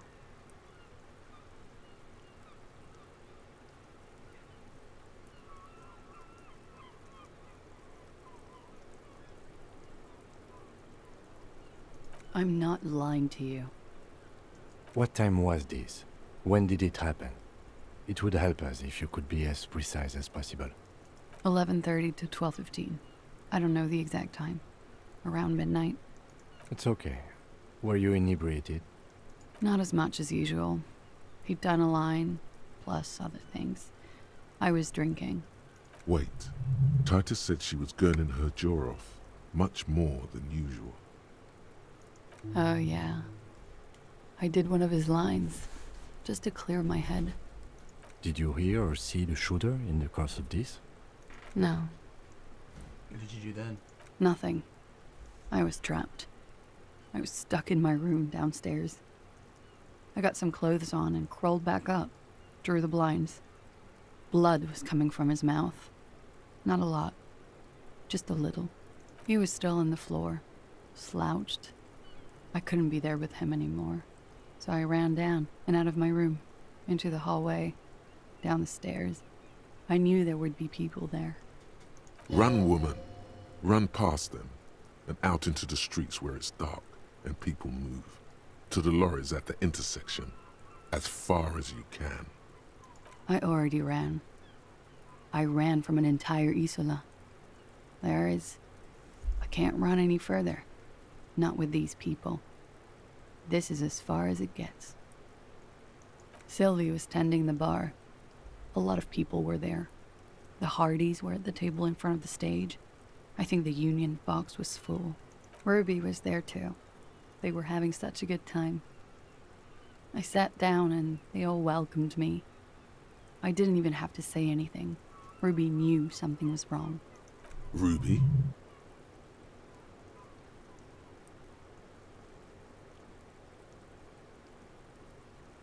Ruby. You know, the leader. The leader? Of what? The Hardy Boys. Well, nominally, yes. Ruby's the one they go to when things happen, like things they need taken care of. She's the organizer. Would you say she is the 8th Hardy Boy? Why not? Yes, Kim. Well, Ruby said let's talk upstairs. I showed her the room. I've known these people since December. They know my situation, that I can't leave a paper trail. Ruby was the first one I told. She said she'd take care of this. It's what she does, you know, take care of things. I helped her get the body to the bathroom. We used a belt to pull him up under the shower, to keep him upright. To mislead you, they were tampering with the body. To produce lividity, matching a hanging? Yes. We completely missed the tampering. Looks like you got there in time. What was this, 20 minutes after death? About 20, yes. Ruby explained it would make the blood... You know what he does. Ruby went outside to talk to Titus and the boys. I was just looking at Lely in the bathroom. I had to put his clothes back on. His armor, too. It was tough, but I've seen him take it off and put it on many times. It took Ruby maybe half an hour to come back with Titus. I'd gotten him ready by then. They carried him out. Ruby said to wait here. She also said I wouldn't see her for a while. That we should lay low or something. So I did. I don't know. I haven't seen her since. We will need to take this question to the Hardy Boys. Interesting. Why did this Ruby go through so much trouble to hide something someone else did? Look into this later. What are you doing? Coming up with a theory. She said Ruby knew something was wrong before she said anything. How come? It was loud downstairs. That's not she what couldn't logic have does. heard the shot. It is ominous. You already coming up with theories that put the blame on someone other than Glacia. When he was shot? I may have. I don't know. I couldn't hear anything over the glass exploding. The gunshot wasn't that loud. This is something to keep in mind when assessing the distance of the shot. That's the first thing that went through my head when I heard the glass break. I thought they'd found me. They've killed him to punish me. All last week, I've tried not to talk to anyone or be seen with anyone so they wouldn't be hurt. I've come to understand, however, this is paranoia. What happened didn't have anything to do with me. I just don't know. I don't know anything. We can't go after Loose Cap. Not yet. There are other, saner leads. I don't ask you to, Lieutenant. If there's one thing I know, it's that you'll get nothing from there. Because I'm an idiot. Which is an indicator of truth. Idiot. She's nothing of the sort.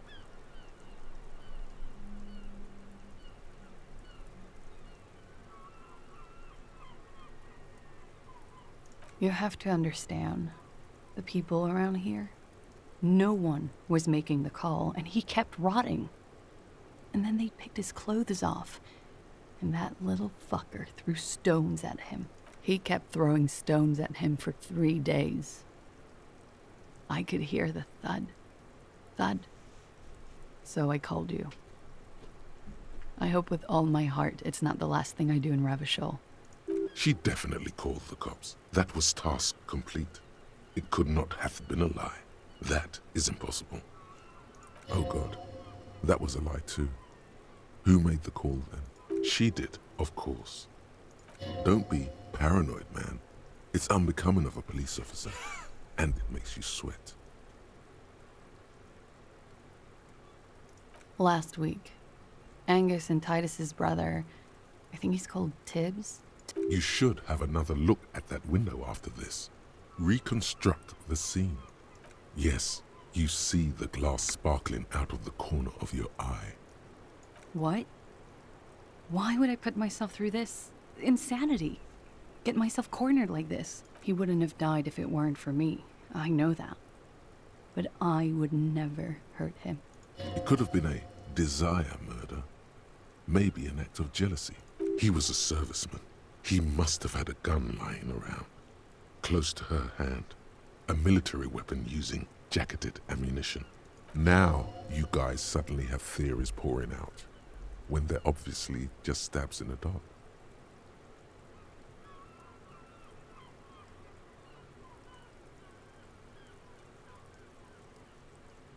No. I specifically asked him not to carry firearms when he was with me. He only had his stupid armor. I don't know. His friends have rifles. Maybe those psychos did it? Coalition military have rifles. I'm not a munitions I'm sad to hear that. They must have said it in some fit of frustration or under pressure. They couldn't have meant it. I've talked to them after it happened. No one has implicated me. I did not kill him to defend myself from rape. I told you before. She simply shakes her head. Like what? She nods silently. She doesn't even smoke. Just picks up the cold coffee and holds it in her hands. He's thinking, are we done here? Or should we arrest her? She's a flight risker. No, that won't be necessary. Just leave her alone. She's been through enough. This guy won't budge.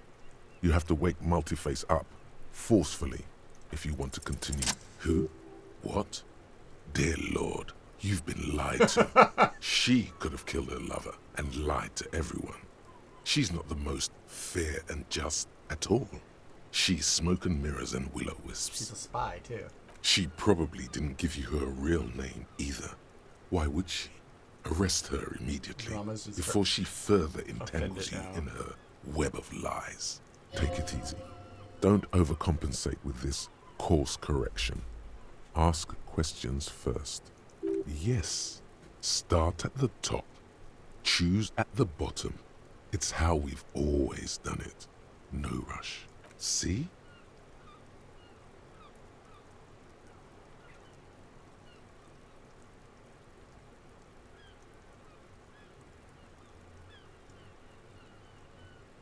I agree. You wouldn't give us your real name, not when people are after you. Okay. Okay, it's not. You log your work every week. It's all transmitted to Commonser. I couldn't just beg you not to enter my name. So I lied. Like I lied before. Like I did at LCSB. I have to lie all the time. I'm so tired. No. It's submerged in a plastic buoy on the coast, in the reeds. It just doesn't say Clausia Amandu. It says Anouk Mea Smith. Falsified documents? Passport and visa. Given to me by my employer. I can't even use them. My employer probably leaked the name, Mea Smith, to hurt me. Why would they do that? I didn't show up to a rendezvous. They don't take that lightly. I didn't show up because I was afraid they'd do something to me. The job was finished. I'm just a liability now. She fears an arrest right here and now. This has been an awful turn of events for her. West of the boardwalk, in the reeds, on the coast there. I put it there when I first arrived. Haven't been there since. I'm not sure I could. It's useless. The wind rises, so do the hairs on your back. Somewhere west, small bubbles rise from a plastic ball floating in the water. Rusty, the color of oversteeped tea. Long, spindly arms are spinning the buoy around, turning it, inspecting it like a magic 8-ball. It's the fucking trying Phasmid. to find a way to snap it open. Nothing is useless. The lieutenant makes a note of it. You're welcome to it. It's in the reeds northwest of here. It's Katarzyna Lazie. It's a Grad name, Jimsk or Yugo-Grad in origin. Not Occidental at all. Smells of motor oil. My parents were Zhimsk immigrants, but I'm nationalized Oranese. All I remember is Oranje. Alasie is my father's name.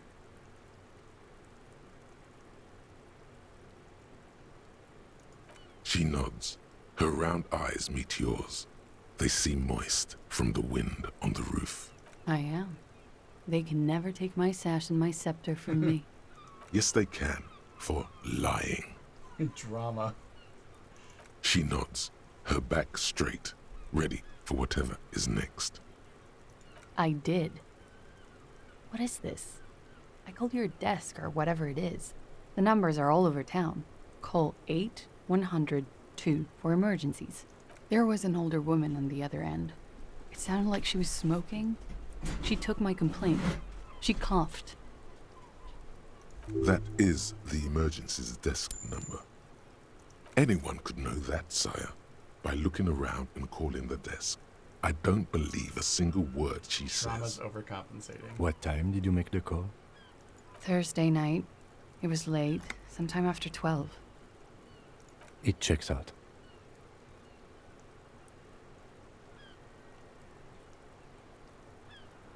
But I know the time of the call, too.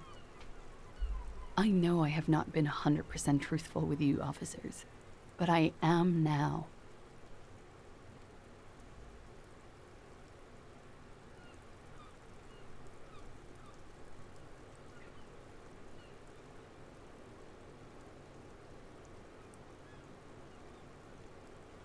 There may be grounds here, at least for an extended detention. A little whimper. The young woman hears you. She's looking around. But I haven't done anything. Anything illegal. She purposefully misrepresented information crucial to the case. Fucking mind games. Enough. That's right, gang. Stern and merciless now. Stern and merciless as we reel her in.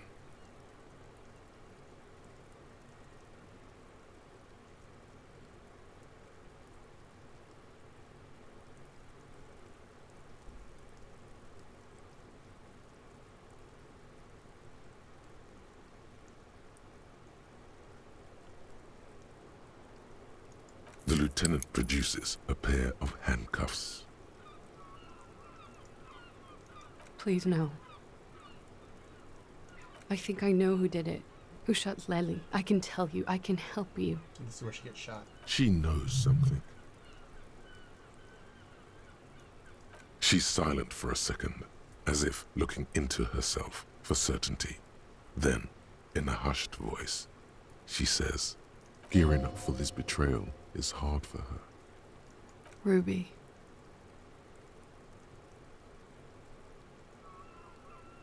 She has this thing for me, ever since I met her and the boys downstairs. She's been pretty frank about what she wants. Sex. And more. I made the mistake of confiding in her. I told her I was on the run. She started protecting me. It became an unhealthy relationship. When I started spending time with Lely, she told me to end it. Said there would be shit if I didn't. It was not a good meeting. We stopped talking after that, but... I don't understand. What exactly in your relationship made you think she is romantically interested in you? She said she's in love with me. She even asked me to run away with her when I told her I'm a fugitive. She started developing notions about our relationship. And you led her on? A little. I was flattered, you know? But then I had to let her off, and it was not easy. I came to regret being friendly with her. We maybe kissed, nothing more. This is just an assumption. I know what it sounds like. That's why I didn't want to tell you before. But she knew what had happened when I came downstairs. Somehow, she knew Lely was dead. She wasn't surprised at all. When we came up here, she was calm as a stone, too. She cleaned it all up like she had a plan. This is a familiar theory. You had it too, remember? Could it be that Ruby was covering up after herself? The lynching? Yet again, you're coming up with this. The worst thing is, it may be true. She came over one night, drunk, said she'd turn my life into a living hell. I've been threatened before, so I can tell when someone knows how to do it. And she's a pro. She must be. To keep the Hardys in line. I tried severing ties with her after that. I thought it had worked, but... Some of that fear is still with her. She exhales sharply. What are you talking about? She's afraid you'll arrest her. You said there was a secret route there, right? Oh, shit. She could have come up through there, then taken this shot. Right here, where I stand. It was too dark outside. I wouldn't have seen her. Interesting theory. Did she know that door exists? Had you been out there with her? Yes. She's been up here many times. She used to come to drink on the roof when, She would have seen us. My bed is right next to... You mean to suggest she made it? No. No. Why would she do that to herself? No, I just remembered you told me about it, and... She's not really sure. It was right above the bed. She could have seen all sorts of things from there. Don't let your imagination run wild here, sire. Keep it on track. Okay, and what? Arrest the liar now.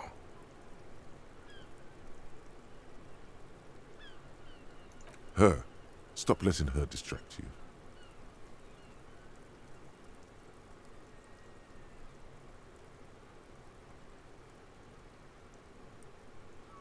Who do y'all think it is? This could be totally be another lie.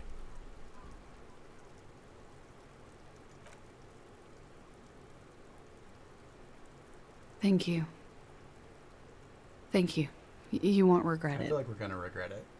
Something tells you you Yeah.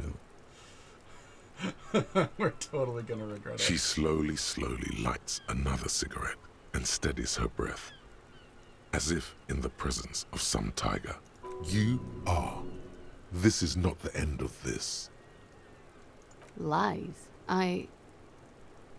Yes, we demand she be punished for deceiving. She slowly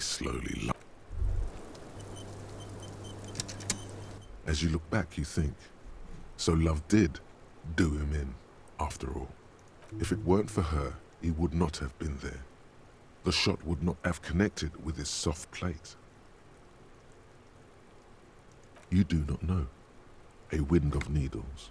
Airships flutter in the stratosphere. Who knows? It's getting cold out. You should go. She's silent, holding on to her coffee mug. No vapor rises from it. It's cold. It appears this one has not been entirely corrupted. This may help. This may help the others see.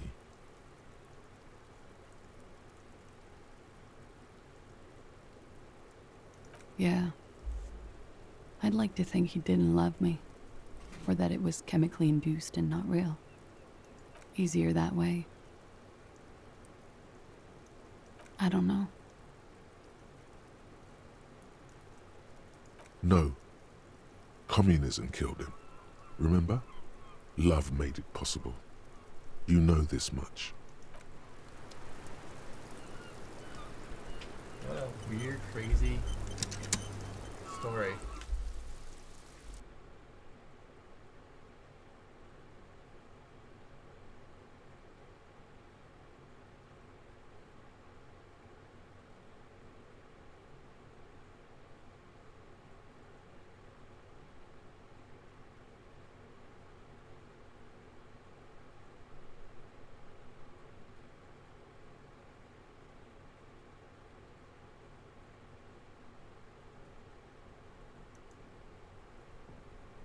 This window is pristine on the inside, unlike the one next to it. Light from the desk lamp reflects off the glass in an untarnished golden halo. Golden light melts away into the blue, glassy darkness of your mind. Whoa, look at this In one. it are two neon-lit shapes, a man and a woman on the single bed. Like the witness said, the man is kneeling, the woman is on her back. It's the night of March 4th and a shot has just been fired. The man looks directly at the woman. The shot's possible directions converge in his mouth, a ray cast from somewhere outside, entering his brain. From the roof outside, location A prime. The glass fractures around the bullet hole, shards face inwards like a corona behind the woman's back. The man does not know the bullet has entered his brain. He never will. Death comes faster than the realization. The ray cast from the man's mouth unravels into a fan of possible directions, all on the roof at first. The shot could have come from any of them. This is composite location A prime, most likely of the origin points. There could have been. Then the rain and slush and wind washed it away. This was more than a week ago. 72%, with an antique weapon that fires military-grade ammunition. A Belmagrave rifle, for example. This is a good short distance, but not too short. The perpetrator aimed with their back against the railing, or possibly kneeling for precision. This would explain why it only took them one shot. The lights were on in here. Outside it was dark. It was like shooting fish in an aquarium. A well-lit aquarium. The victim opened his mouth to let the bullet in. Neither of them would have seen anything outside in the darkness. Point X would contradict the woman's testimony, rendering the entire proposition void. These figures would be wiped out, Detective. None that you've found thus far, but that doesn't mean there aren't any. That's a 28%, yes. In this model, the shot could have come from a greater distance. Nothing excludes the possibility. Should we extrapolate to include every possible point of origin in Martinez? According to your map of the district, this shot could have come from a wide angle of locations, starting with the northern edge of the abandoned boardwalk, ending with an islet in the bay. Let's call them B prime. B prime for boardwalk, B double prime for Land's End, and B triple prime for the islet, Detective. There may be smaller points in between, but those are too fine to zoom in on. 1 kilometer away, a point beyond the docks, on an islet in the bay. The fort is ruined, but the perpetrator may have found a stable spot on the beaches surrounding it, where the concrete crumbles into the sea, as you saw in the coin-operated viewer. The shot would have been a small miracle, 5% likelihood. There is an extremely narrow field of view from the bay to the window, between Rue de Saint-Ghislain 10 and 33A. The angle would have been extreme, and access to the islets is questionable. 700 meters away, the likeliest of these B positions, 20% chance. A skilled sniper could have made the shot, provided he had a safe sniper's nest. Even with the light on inside, we're talking military training. At that distance, the perpetrator would have had to take wind direction into account. 1.2 kilometers away, the least likely of these positions, let's say 3%. A truly skilled sniper could have done it, possibly from a tent. No, too far-fetched. From where, precisely? I see you have given this a lot of thought. Are those the locations you've singled out in addition to the roof? And what is the likelihood, in your opinion, that it came from a further distance? Okay, well, we should see if there is gunshot residue or sniper nests if we go down the coast. Rule these spots out one by one. It would be the diligent thing to do. Until then, personally, I'm going with the roof version. It fits the hidden path through the whirling. A simple hypothesis.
You can almost see the shape of a man and a woman writhing inside, bathed in drug sweat and dirty linens. Bottles lie around everywhere.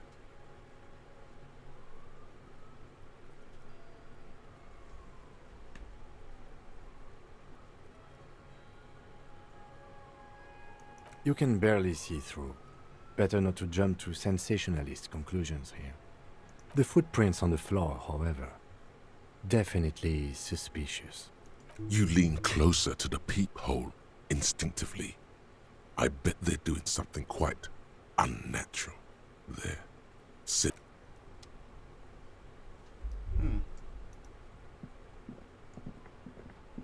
You clearly see footprints in the... Jackpot.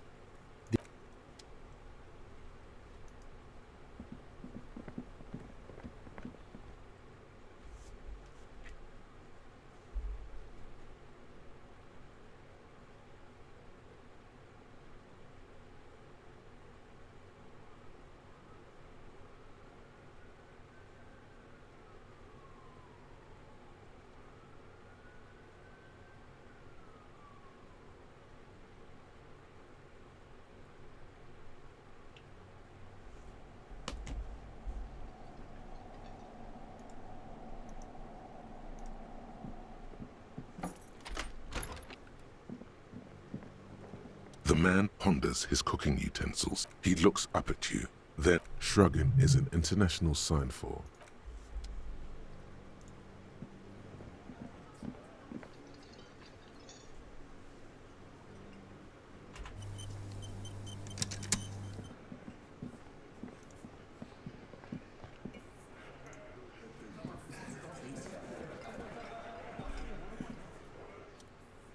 It's you again.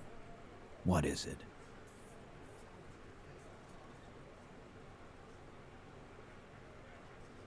Why?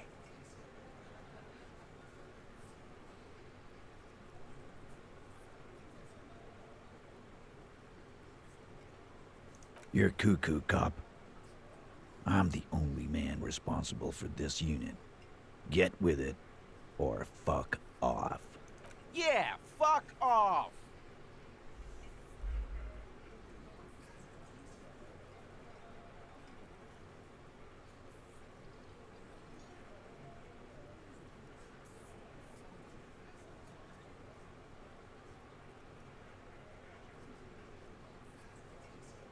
Sounds like you're making her a suspect in this.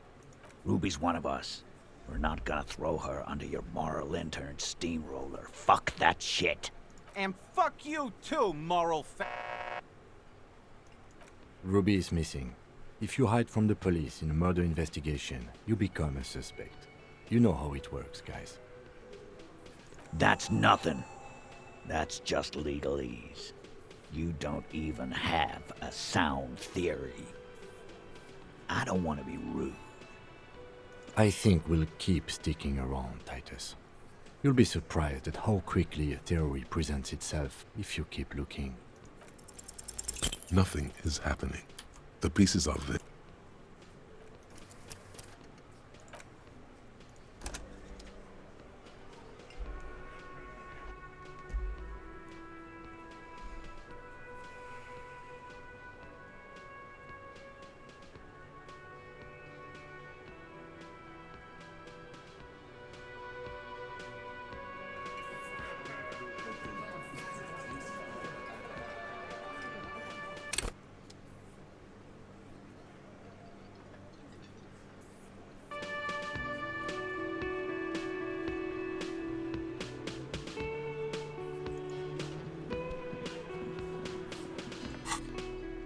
Logic time.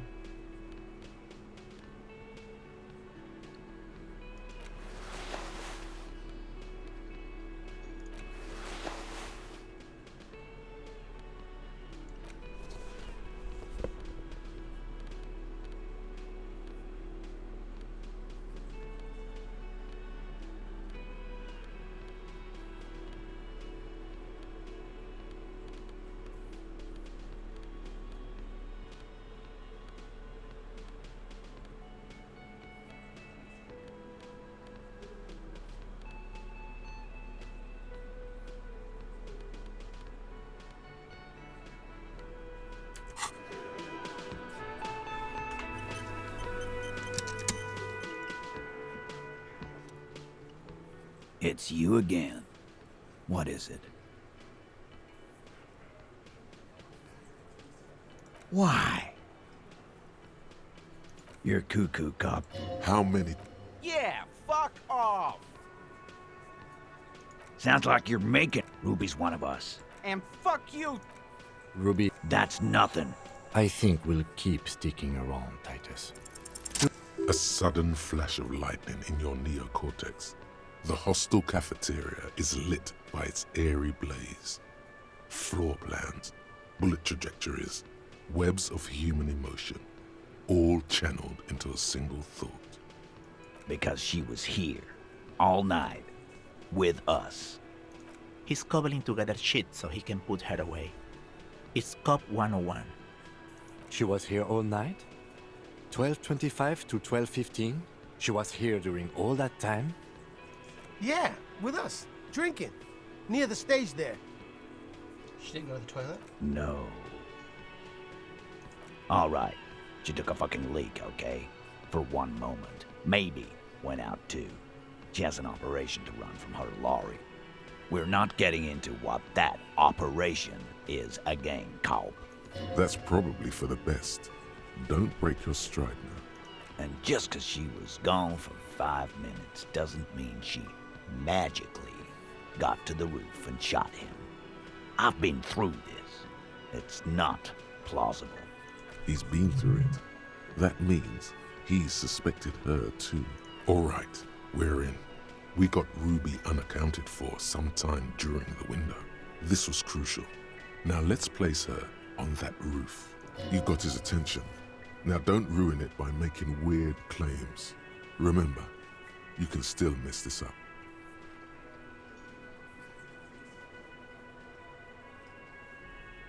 Oh.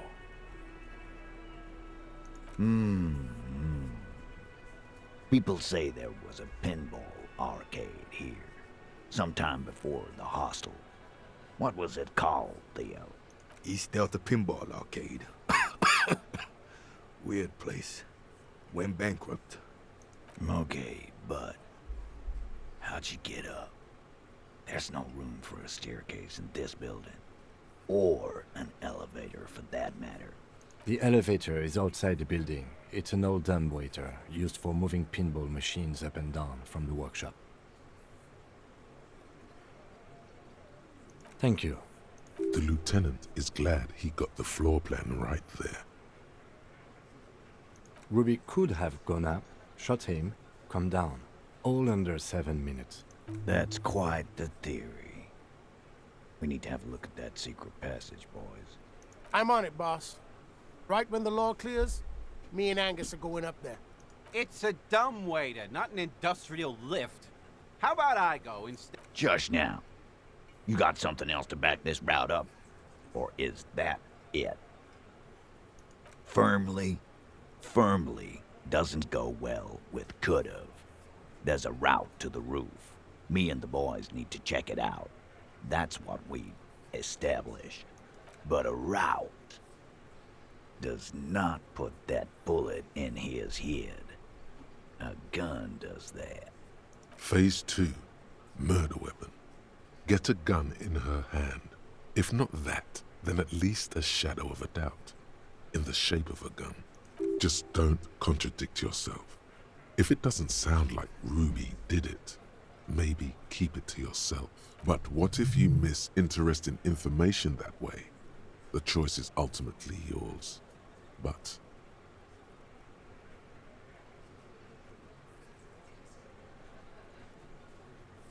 God damn. That's just about... you were warned not to bring it up. Your best shot here is to just back out of it.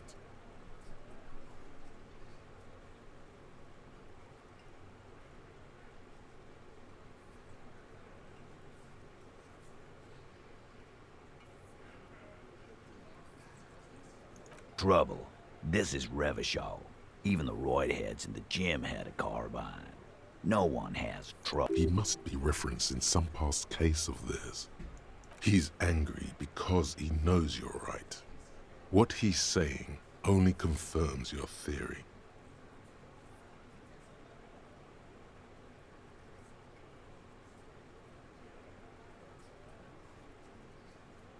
So it had to come from a breech-loading rifle. Military grade. This goes against your everyone has a gun theory. You don't know. Just be honest.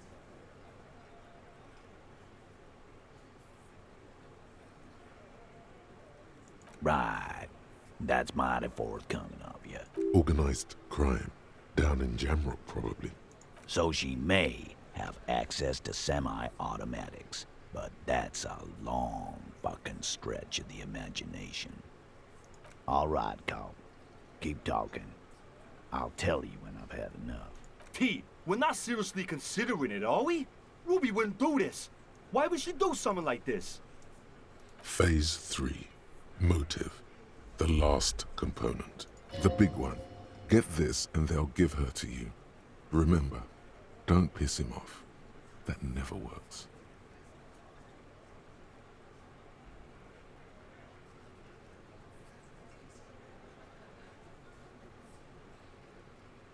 Nah, man. That's just Ruby. Plus, man, it's like female intuition, you know. Eugene wants a woman on the team so they can do their job. That must be hard. Half of Martinez is female.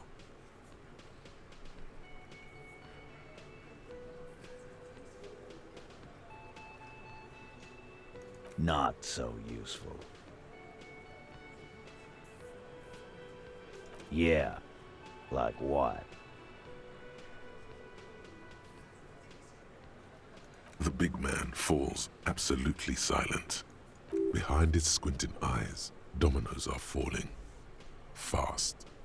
It's all beginning to make sense to him now. Yeah, but they're both girls.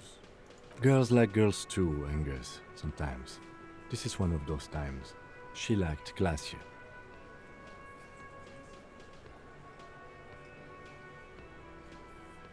Yeah? No. Ruby's got more balls than a ball pit. You'd have to be an idiot not to... You what? First he says she's murdered him. Now she's a too? It's a lie. Come on, Glenn. She likes Monica's titties more than you do. Everyone knows which way the wind blows there. I did. I knew it. That's why she didn't fuck me at Fatty's birthday party. She didn't fuck you, 'cause you're 40, and you still live with your mom, Dennis. Ruby then threatened her and told her to end her relationship with the deceased. This is some sordid shit. It's also the kind of garbage our Miss Aronier puts out to cover her own ass.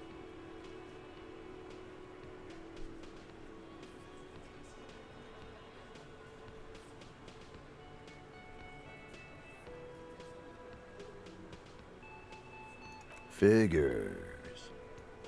And that's okay. Some are queerer than others. You can still be a Hardy. But if you bring your own personal shit into our outfit... If that's the case, then it's not right. But it's not the case, right? There are many pieces that fit together that way, Eugene. Face it.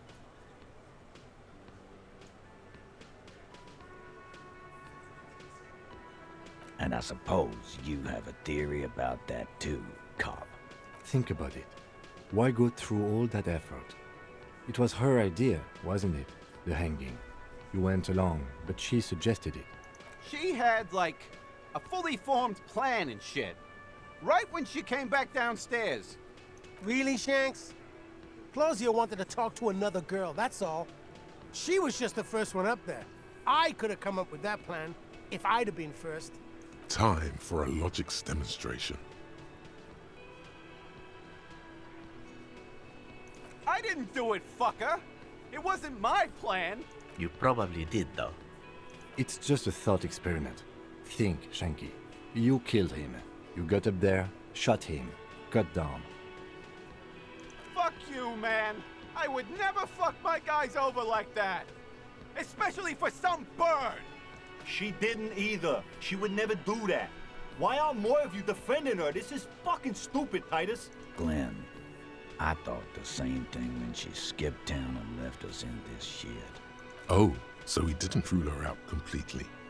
And she skipped town. This is good. Silence. He looks around the room. The old man in the corner nods, a very small nod, and a trickle of tobacco spit on his lip. This is the only option he cares for. Yeah, I see it. There's one more thing I've been wondering about. Ever since you asked me where she is.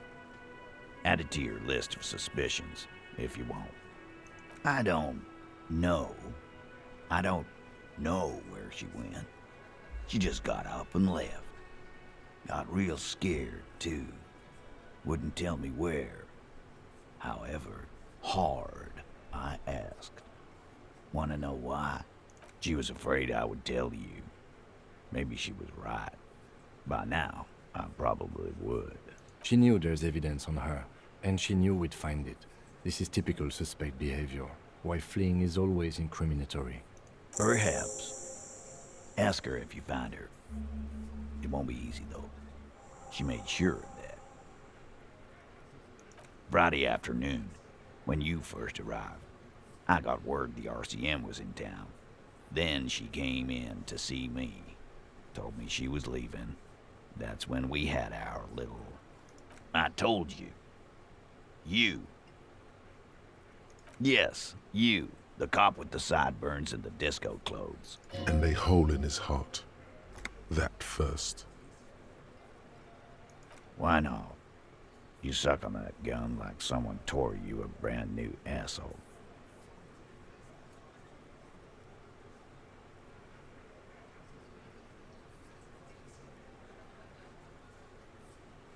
Sure. Normal. You know, when I first saw you limping here, I thought she was paranoid or sniffing her own supply. But now I'm not so sure. She said you have a funny taste in clothes and that you won't stop until you have something on her. She said she's heard of you from Jamrock, that you're a human can opener, that you play suspects against each other, open them up like cans. And then when they're all empty, just move on to the next can. Don't look back unless there was something you missed. Fucking hell. Titus, did he just... Open Angus up like a can? Yes, he did. Now, we can whine about it, whack him, or we can go on with our lives.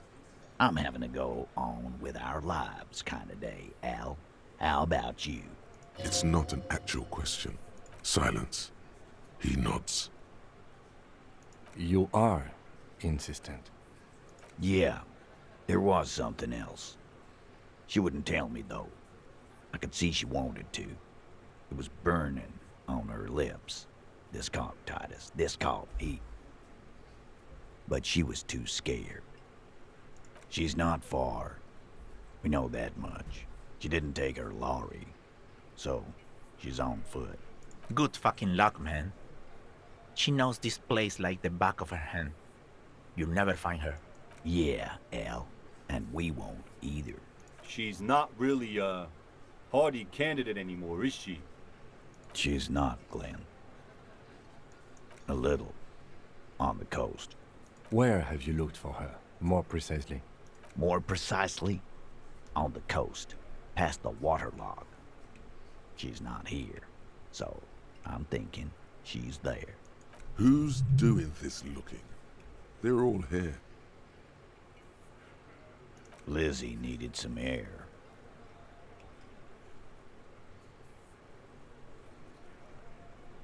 No one goes to tell Everard anything. He knows what he has to know. Fast. It's called a radio, you believe. The gardener may have played you a game when she stormed out. She has her own plan. Sure, there are some shithouses there. A cinderblock town. Fisherfolk there refuse to unionize. So, that's one place we haven't looked. I hear they have a shack where junkies sometimes crash. Time for you to step up.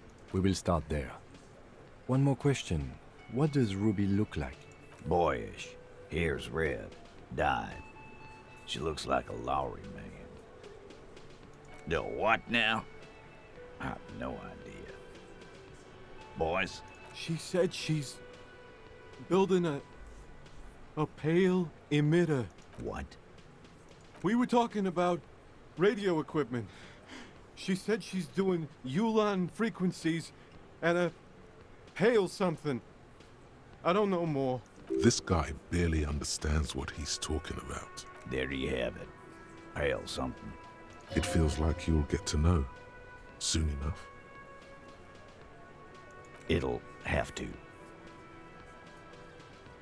His grip is firm and reassuring, like holding a piece of unpolished granite. Not just granite, tightly packed RCM Sergeant material. When are you gonna get it through your dumb head? I already am. I just wasn't sure you were. And he still isn't. People aren't afraid of good cops in the way Ruby was afraid of you, he thinks, then turns back to his men. Damn, that was a lot of shit just went down.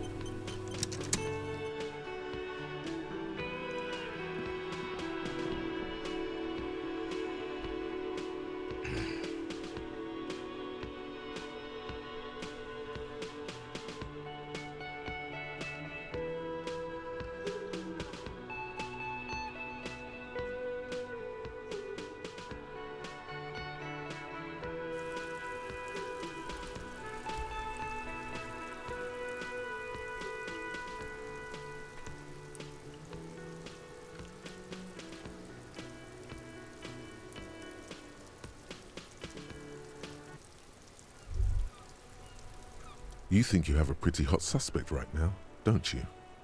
That Ruby of yours? Notice how it came together without casting too much suspicion on Clasia. It was nice and Ruby-centric. Anything strike you a bit off about this mishmash?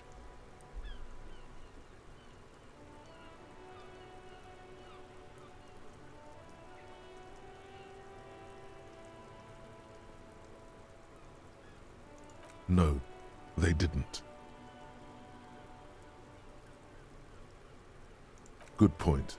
It is rather rare these days. Absolutely. It could have come from anywhere. True. Strange how you conducted the whole advance. Notice how this hasn't come up at all. Even Hardy and his boys didn't mention it. That's right. Finish thought. Just finish it and conveniently go on. She's watching you leave right now. You know that. Free as a bird on that roof. Lighting up a cigarette and thinking, am I glad Ruby's in this shit and not me? Don't listen to this guy. The theory was solid. He's just jealous. Move on. It's no use harassing her further. Jesus. This game makes you not trust anything.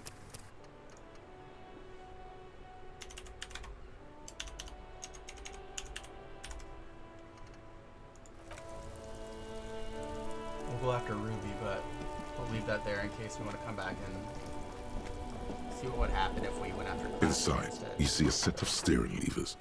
The white suede. Feel your fingers waste no. The handle is in the cabin. You see. This is Precinct 57. Hold on, officer.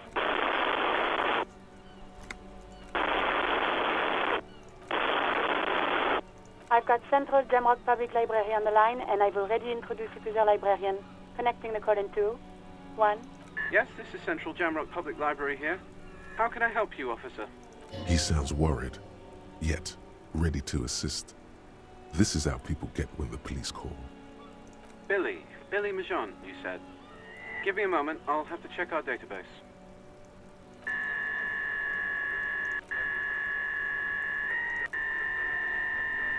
On Moreau Drive in central Jamrock, in a darkened hall lit by orange desk lamps far away from the noise outside, a middle-aged man taps commands into an old radio computer.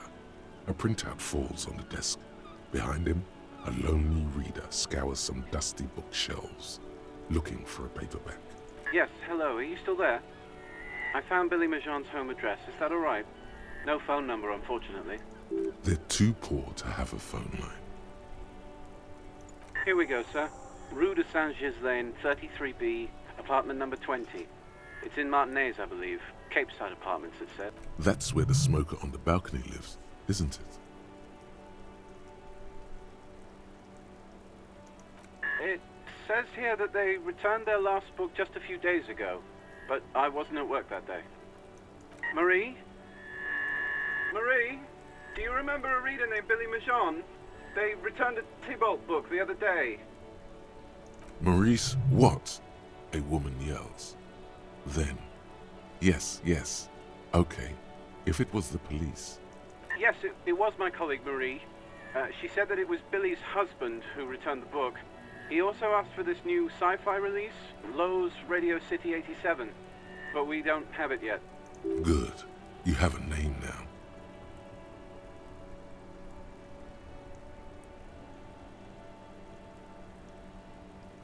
Marie knows Billy. She's been working here longer than me. Sometimes her husband returns some books for her. And then goes for a little drink later, on the lookout. Sorry, no. Marie only knows him by sight. Marie? She said it was an older man, and that she's pretty sure he'd had a drink or two the last time she saw him. 1 second. What was he... Sorry, Marie wasn't really paying any attention to that. Happy we could help. Goodbye, officer. Anything else you need from me? Right. 10-4, come in. Fireworker. 10-4, sir. Roger that, and very glad to hear it. I will make relevant changes to the report. 10-4, sir. Sorry. 10-4. Roger that. 10-10, over and out. This is Precinct 57? Yes. It took some convincing, but I got the mercenary's name and a few biographical details. The lieutenant leans in to listen, notebook in hand. Okay. Does that mean you're ready? That suit of armor was issued to an Oranese citizen named Ellis Kortenaer. That's E-L-L-I-S Kortenaer. Exact date of birth, unknown. He was signed into the Lelystad County Neonatal Care Unit on 28th of February 09. He was found as a newborn in a leaf compactor near an abandoned farm. He spent 4 months in the neonatal unit, survived apparently, and was assigned to a foster family at 2. This is what the ICP knows about him. He was raised by foster parents, entered the Eastbrand Military Academy in Vredefort at 17, then served in the Oranese forces till he was honorably discharged Yeah, I at 41, totally think just she a year played before us, the man. Seminole conflict. Burnt Toast, I think she's she did it, and she put us onto Ruby. We got played, I think. Then the armor followed him to Seminine, or at least I assume it did. And that's it. There are no records of his employment in Crenel, or any of its other incarnations, or him even entering Revachol. It's a garden tool used to press leaves into these cubes. It's a detail the hospital had, the only detail in these files. So I thought it would be good for you to know. It is. Thank you, Alice. None, officer. Sorry. Even that is a small miracle. These organizations usually double-check their inventory. Thank you, Alice. Great work. No problem, Lieutenant. A compliment from Lieutenant Kitsuragi. Not bad. A name. This is very good. Ellis Kortenaer. This means something to him, to know that name. Like naming a case. It's important. Sometimes police work is about human dignity, about giving back names to anonymous victims. I'm glad the inquiry was helpful to your investigation, officer. Did you have any other questions? Just a second, officer. Sylvie Malaika on the line. Yes. Hello? Oh, great. What else do you need, detective? No? Not me. No, sorry. I don't. People don't have the money. So the Union has a phone, and there's one further down the coast. Seems like Glacia wasn't lying when she said it was her. This corroborates her story. She made the call. I wouldn't be so sure, Detective. bother. No one calls the police. The Union would get angry. You know, what the Union says goes. People listen to them and they... Garbage.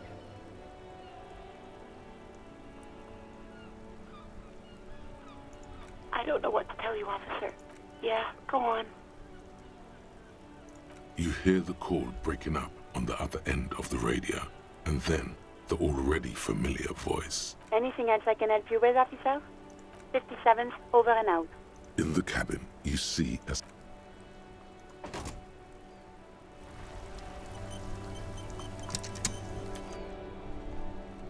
Alright, we're gonna save this right here in case we want to come back and arrest Class J if we find out that she totally lied to us. I'm gonna use the restroom. Kim complimented us.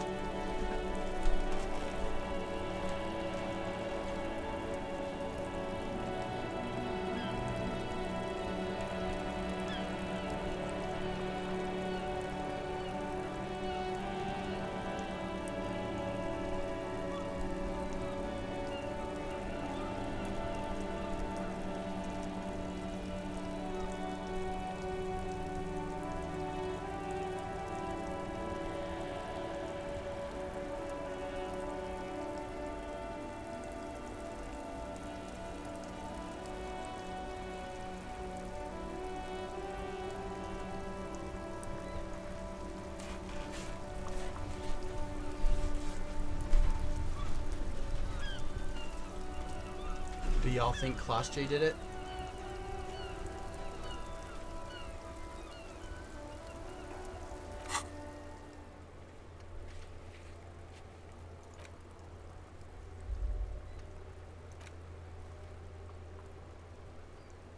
How do I get to the island?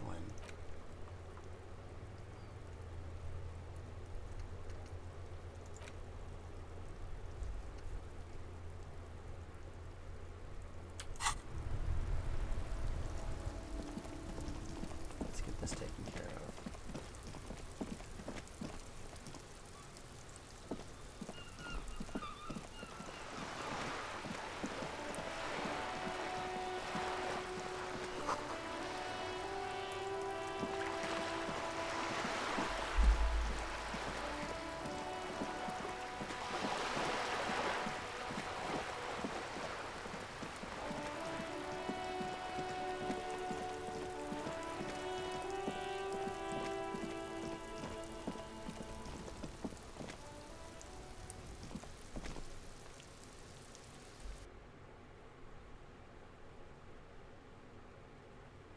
I'm tired. It's 2 a.m.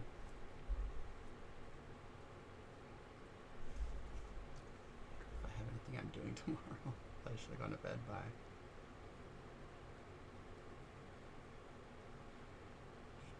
Calendar.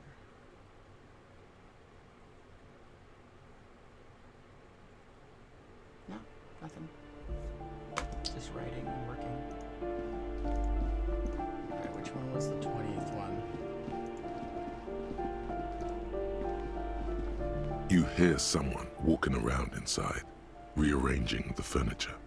The number on the panel.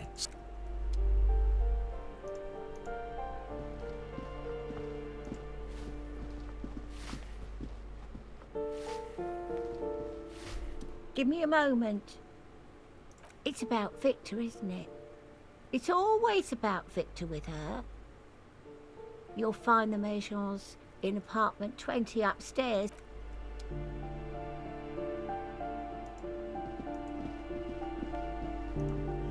Is it up this way? No. Not this way.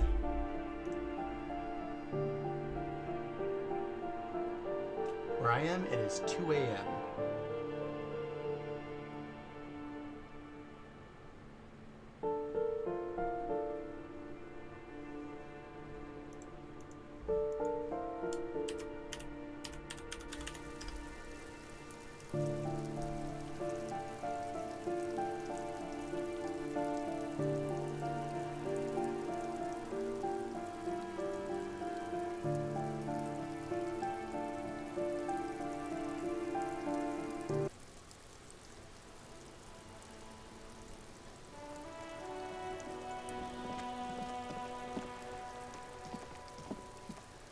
Hello again, officer.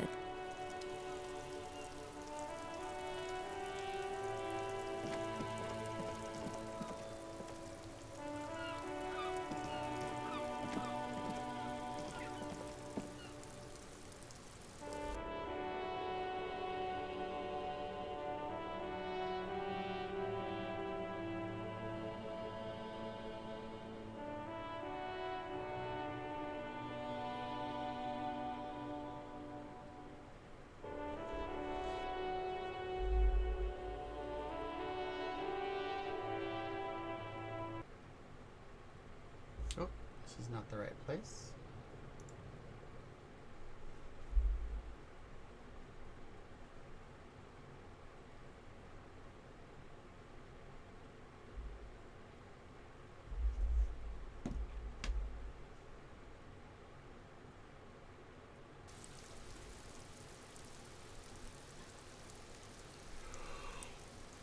Ooh.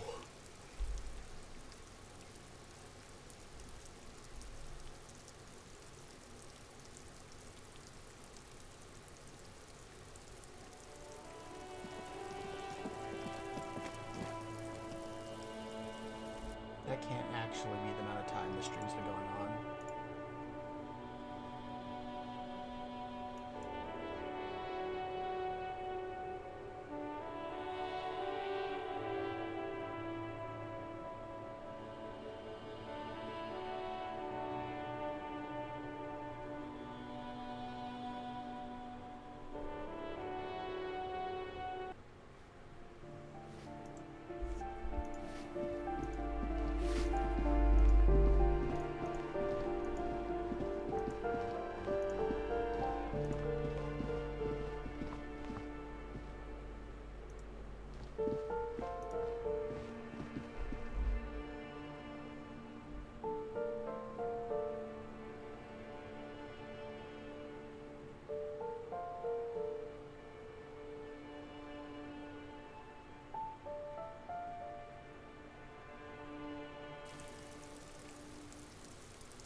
Yeah, I'm sitting here kind of shocked that I've been playing this game for that long.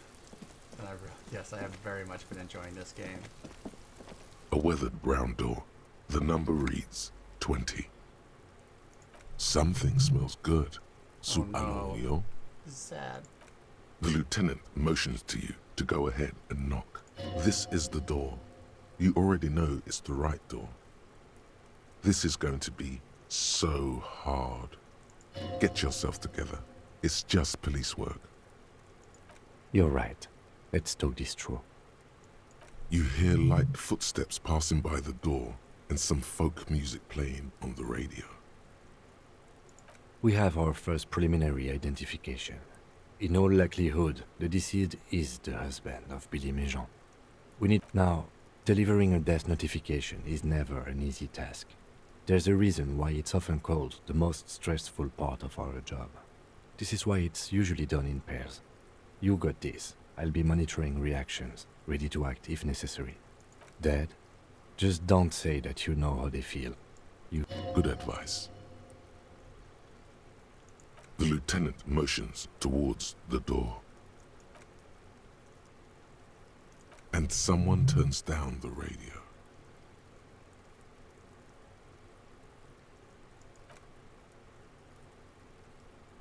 Tidying up, nervously.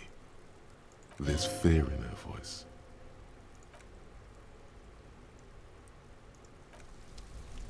This would be so sad. We're gonna end the episode after this, because I just realized I've been playing like 15 hours. That is not good.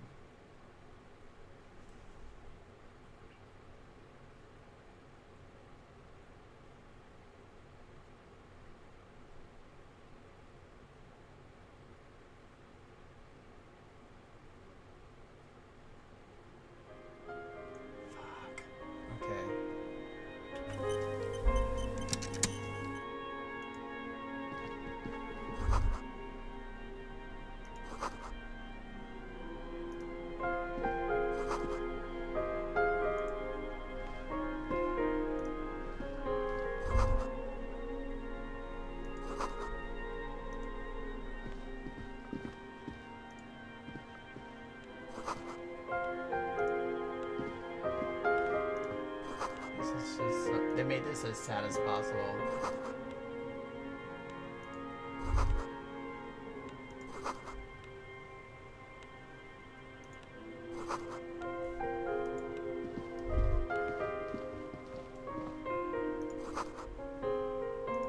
It's you from the bookstand.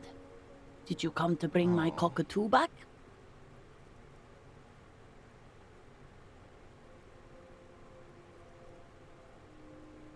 I don't think I introduced myself properly. I'm Billy. Would you like something to drink? Tea? Lemonade? We're out of coffee. The lieutenant has taken off his foggy glasses and is busy cleaning them in his handkerchief for now. You're on your own here. Condensation. From stepping inside. He must feel vulnerable without his glasses. Is this why he's letting you take the lead? Thanks, but I'm alright. Is this about Victor, my husband? Is he in some kind of trouble again? I can come pick him up in the station if that's what. She stops, her eyes trying to read the answers from your face. No, this is something much worse. Is he in the hospital? How bad is it? How about some small talk before you break the news? Definitely no small talk. This isn't the time or place.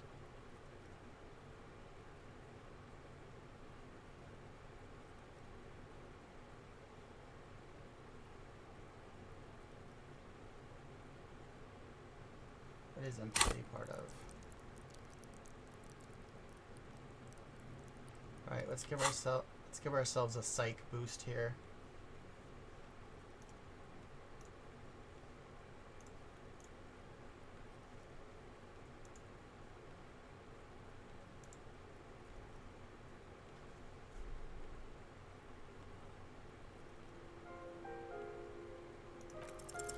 I don't want to. No.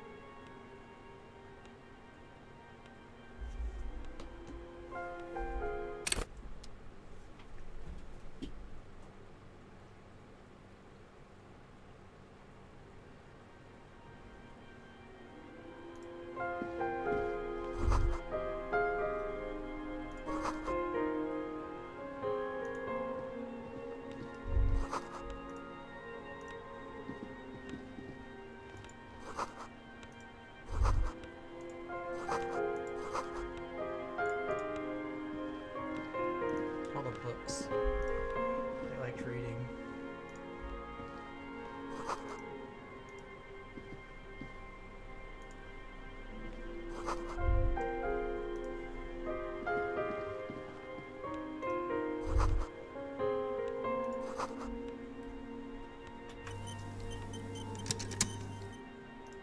It's you from the bookstand. I don't think I introduced. The lieutenant condensation. He must feel vulnerable without. Is this about? No. How about some definitely no small talk? This isn't you've done this before. Just keep your focus.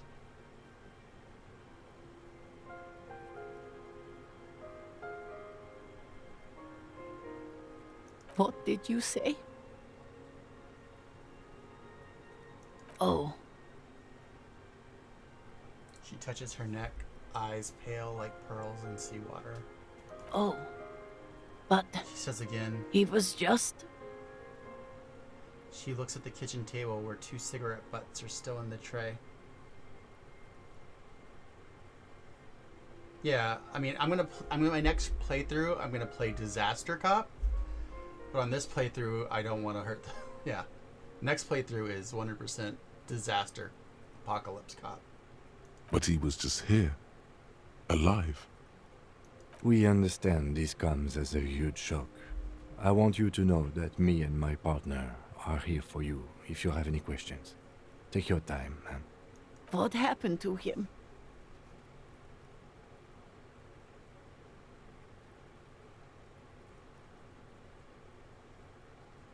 Was he drunk?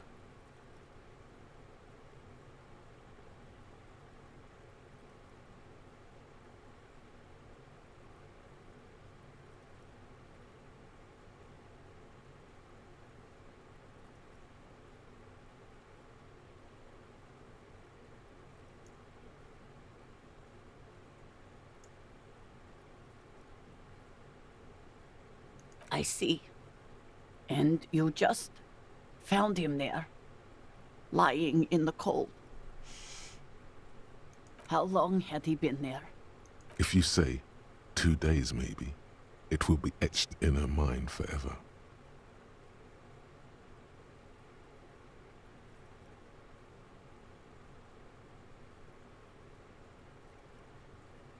She blinks, eyes welling up with tears, as her hand starts searching for something from the pockets of her dress. The handkerchief.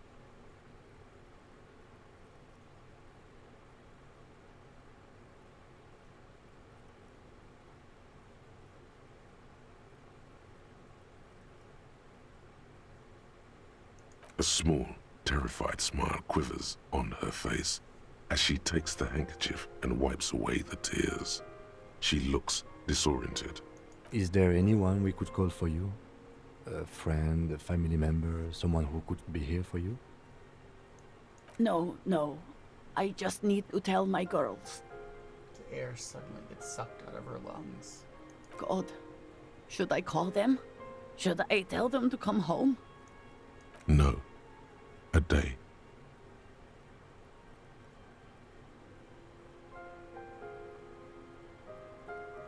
Good. That's probably the right thing. Thank you. Just tell me, what do I need to do next? Where is he? Can I see him? We've taken him to the city morgue. The local coroner will be contacting you shortly to arrange the funeral. Here's his number in case you want to contact him earlier. Is there anything else that the RCM could do for you? No, I'll call you if something comes up. I'm still... Thank you. Thank you for telling me. I'll call if... We should step outside and talk. Set the library card by her. Oh.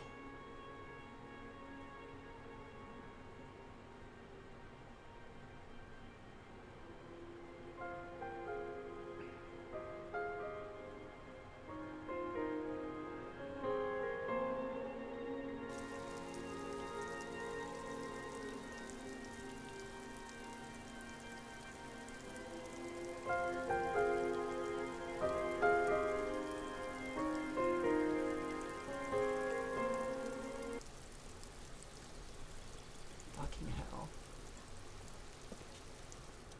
You did well.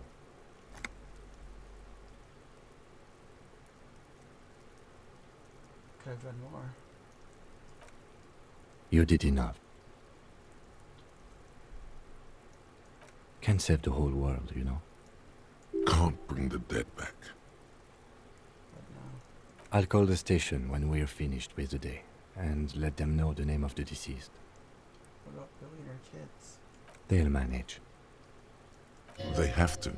It's not your place to live their lives. That's it? That's it. We should get back to our case now that our duty here is done. This is close then. Let's go.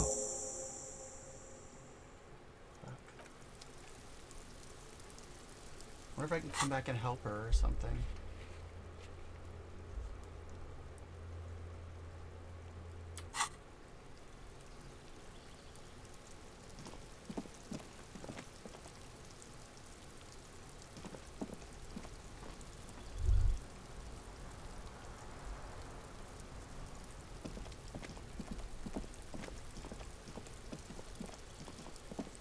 This door is made of metal. No one answered. Let's go.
fucking saddest.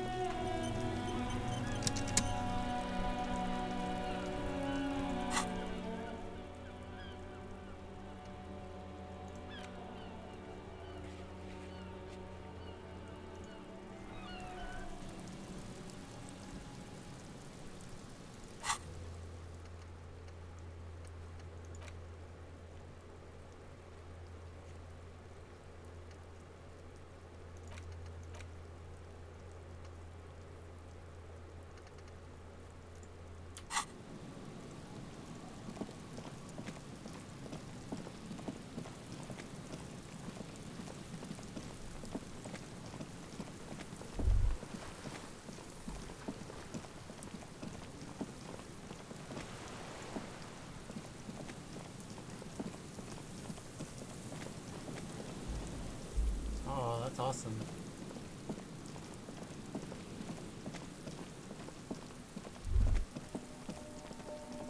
Is there something here that would indicate a sniper used this place as a nest for taking the shot?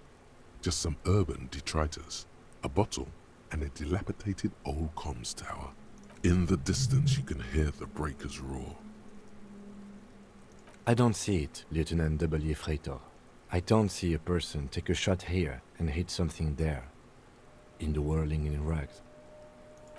To warm his hands before pulling the trigger? Perhaps, but anyone could have made this. The coast is specked with fires this time of year. Truthfully, this seems like a very poor choice to take a 1.2 kilometer rifle shot from. Visibility is awful. There's water vapor everywhere.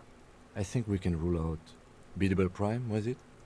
It's not possible to climb that ladder, and even if it were, why? Those? A smoking assailant who favors Tumutiri to Astra or Joanne? Cigarette butts are everywhere. This is a common brand for all men. Still, you felt it was important enough to make a mental note. That means something. There, 1.2 kilometers over the cold water of the bay, blue from the distance and the air. You see the smallest rectangle, barely visible. A glowing light on the third floor.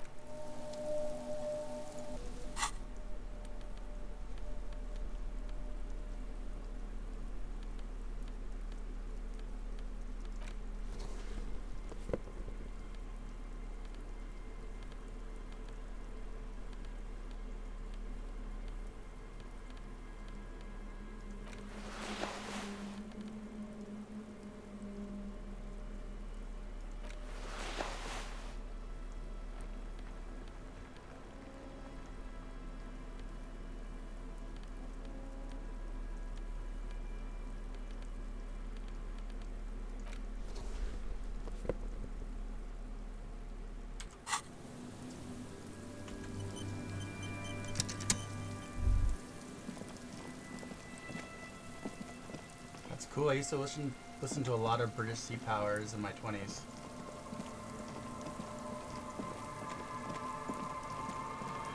I've been a band for a long time.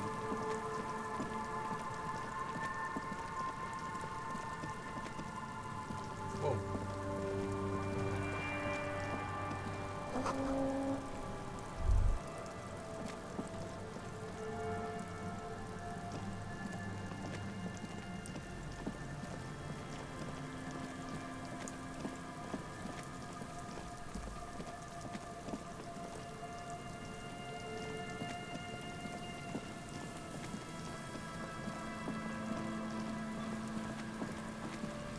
She's in that thing that we never ever get into yet.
Yeah.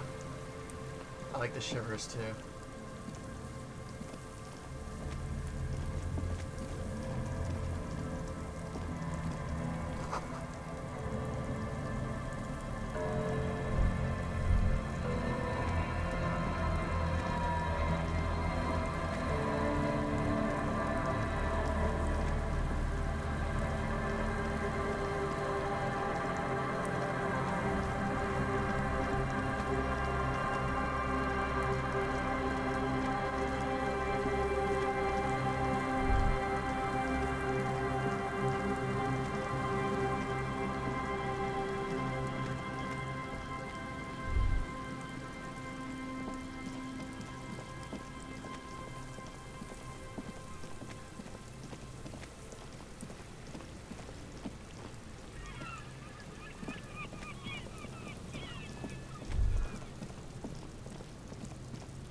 Yeah, shivers is one of the best ones.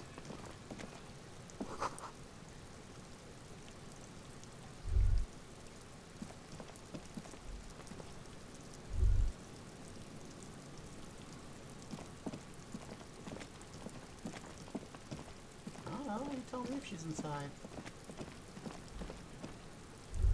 It's not even a clickable door.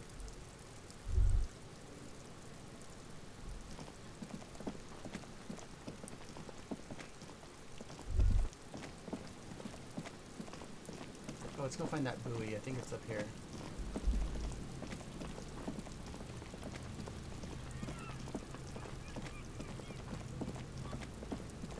Yeah, there's the buoy.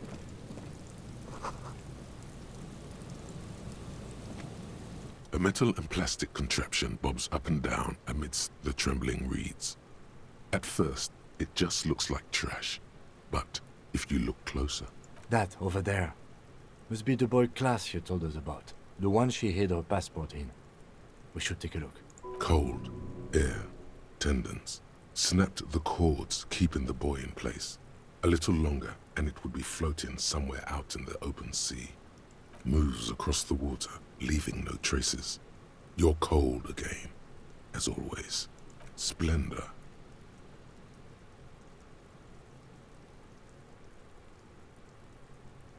Mm-hmm. Indeed. The boy is not tied to anything. The cords dangling from the bottom really have been torn or cut. You lift it out of the water easily, noticing how light it is. It smells like you would expect it to smell. A concentrated version of the coast. Salt, industrial slop, and decay. The water this side of the peninsula is cleaner, actually. There's something in there, splashing around. The number 11 has been written on the yellow plastic. It hasn't been in the water for very long, but it's already discolored and slimy with silt. A latch holds it close, but only just barely. The brittle metal of the latch has cracked. Simple construction. Very... A shot glass's worth of seawater pours out, some algae, and nothing else. Well, damn. I have no idea. Or think we do. This is a small loose end, either way. Not important, I hope. In my experience, cryptids are generally uninterested in travel documentation. We should go. You could ask the miss what she thinks. Later, if you have the time. Though you doubt she'll tell you much at this point. The miss? What the heck is the miss?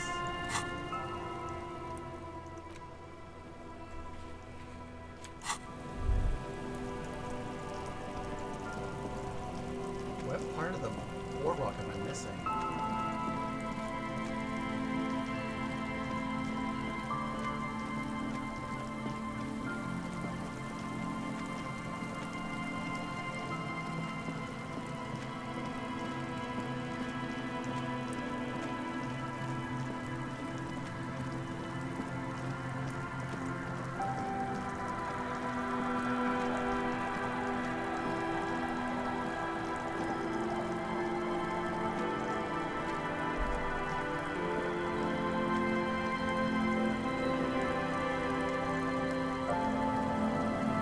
Aye, the sea's gonna calm down soon. I can. Of course, she's over here now. I'll just keep the Corda Lacey in the channel, if that's okay. It's too shallow near the pier. Aye, ma'am. And it's a jetty, by the way. Of course. Jetty. Hello, detectives. It's good to see you here. I only just arrived myself. What brings you here, madame? Nothing, really. I've had my eye on this jetty for weeks now, so I decided to investigate it personally. This cluster of buildings isn't on any of the official maps, as far as I can tell.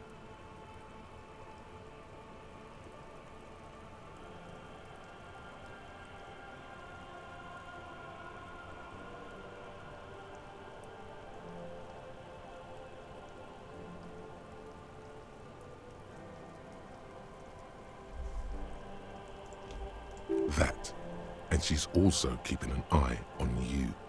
Spying has such a negative connotation. I did track your progress along the coast, however, and decided I would be better able to assist you from here. Then there's the matter of that little scamp in old lady clothes. She threatened to paint the cordelate she read. Like blood, you see. How do I like it? Water drips down eaves of Eternite. The jetty below her feet creaks to the tune. The smell of salt and dog shit in the background. It's pornographically poor. The street has no name, all the men are dead or missing. And is that the carcass of a motor carriage over there? I'm surprised that woman hasn't put me to the sword yet. Maybe she will. You should ask your questions while you can. Dark eyes survey the coast leading up to Martinez. Dull grey metal rests in her scabbard. A sword. The wind is too loud for her to hear. Fortunately for you, madame, the RCM is on the scene. All right. Politics time. Let's react.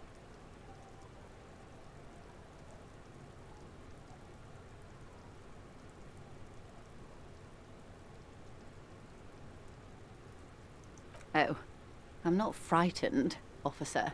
I'd never... Above you, there forms a quilt of altocumulus clouds, twisting into each other. The wind tugs and stretches them over the bay. Their cloud shadows slide over the ruins of Revachol West.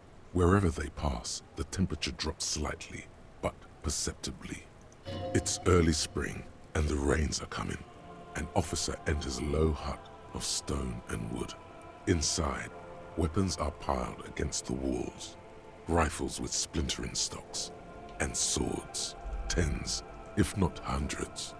They're antiques, says Lieutenant John, the archetype McCoy, to his partner.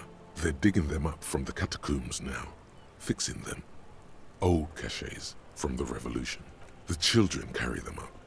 Come May, the streets will be flooded.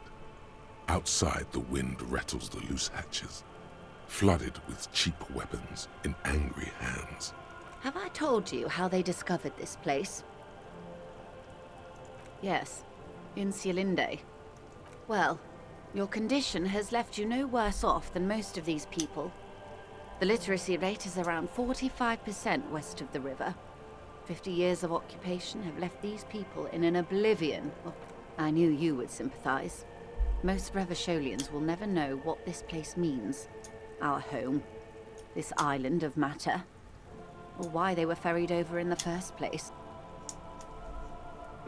Remind me to tell you one day. For now, how can I assist you in this new location? Do we? I hear you have singled out a suspect and are in pursuit. This story, she will tell it only before she leaves Martinez, at the very end of her stay. Maybe there is something else I can assist you with, while you're hot in pursuit? Well, technically speaking, I'm not on good.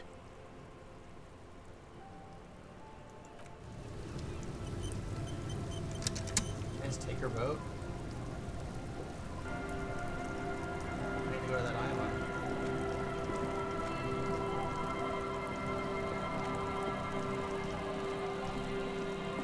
she's gonna give me a ride.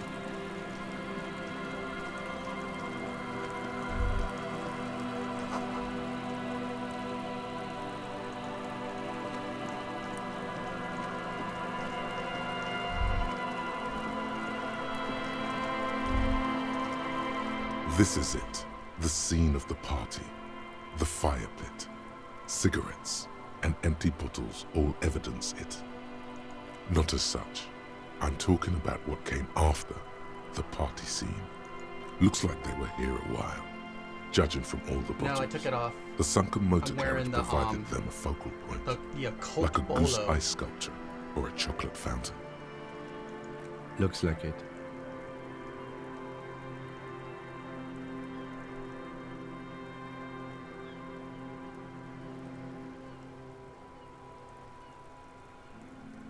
Hey, let's keep moving, detective. Somehow, he doesn't want to dwell on it. I'm wearing this. The 8-eyed Terratorn tie. So it gives me Inland Empire and Volition. And it's cool.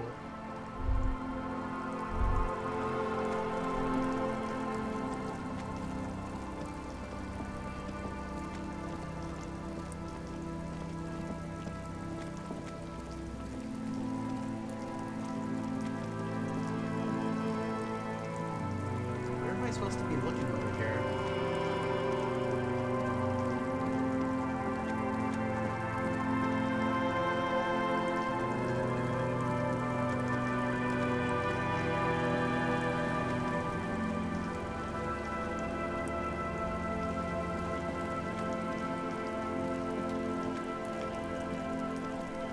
Yeah, the shouting is fun. I was hoping that this tie has like some kind of like secret about it. It's like an 8-eyed bird.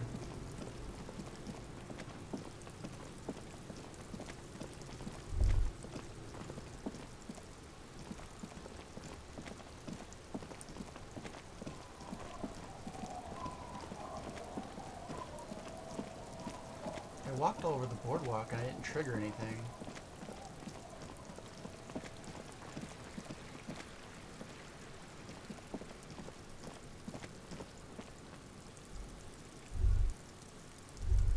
I wish that you see a map of this that wasn't like that just big old map.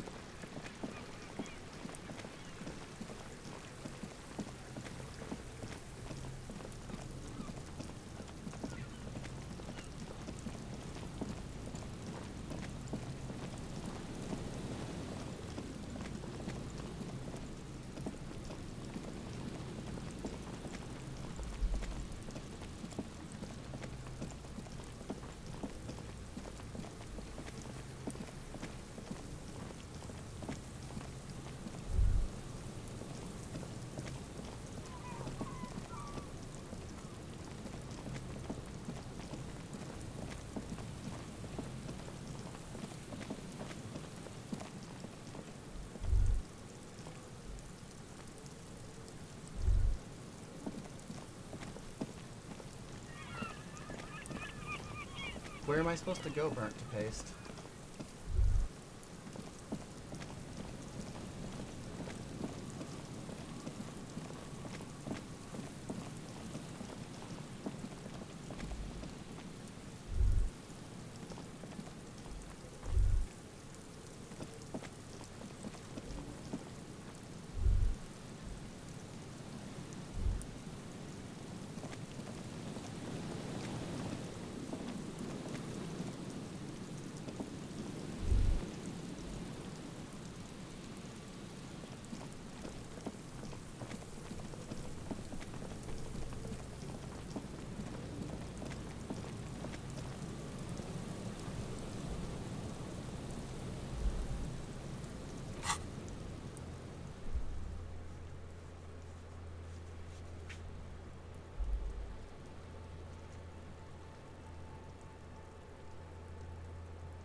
guess I'm gonna go and ask about Ruby instead. Since I'm not finding. I haven't spoken to any of them now. Not about Ruby. Probably should do that.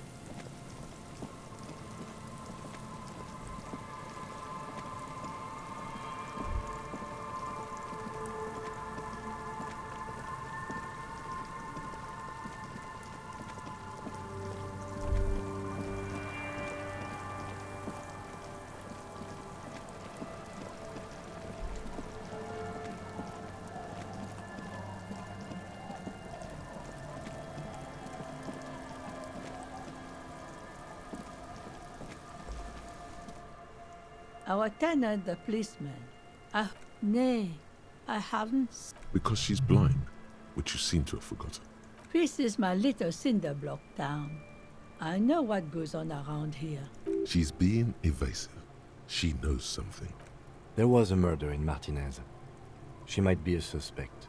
We would appreciate your help. Would you now? I know how this world works, and it doesn't work when people tell on each other.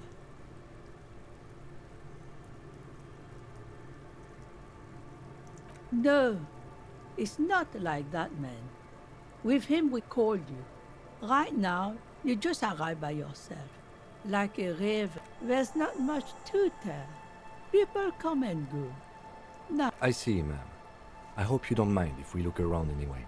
You should look around your shack. Maybe she's rented. Or am I finally gonna be able to see what's underneath the boards? I'm having dreams about it, but I can never look underneath the boards.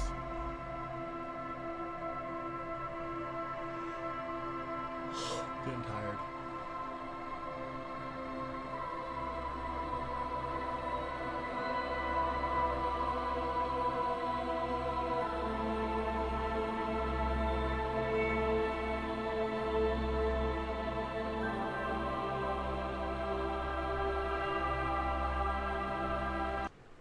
I've been checking the floor. I'm sure it's going to show up now, but I've been checking the floor all the time, and yet now it shows up. That's annoying. As you look at the floorboards dream in 2 this nights ago. corner of the shack, it's clear one of them isn't quite level with the others. The edge of a floorboard next to it looks scratched. Hollow space underneath the floorboards is dark and damp. You can barely make out the mixture of sand and sawdust below. Nothing particular catches your eye. Looks like more reeds. There might be something hidden inside the sand, though. Something bad. Someone's night thoughts. A last resort. A bad idea. You stick your hand in and start combing through the sand. Dry, not like outside. Fine dust. And then, something hard wrapped in paper. The gun. A small cylindrical object. You pull it out. A bullet. A 9mm bullet, to be exact. Fit for all muzzle loaders of that caliber. Like your own Villiers pistol, for example. This bullet isn't for a breech loader. The floorboard isn't interested. Maybe the washerwoman is. You have enough to confront her with. Holding the bullet, you get the feeling this isn't ammunition against you. It's for herself. Ooh.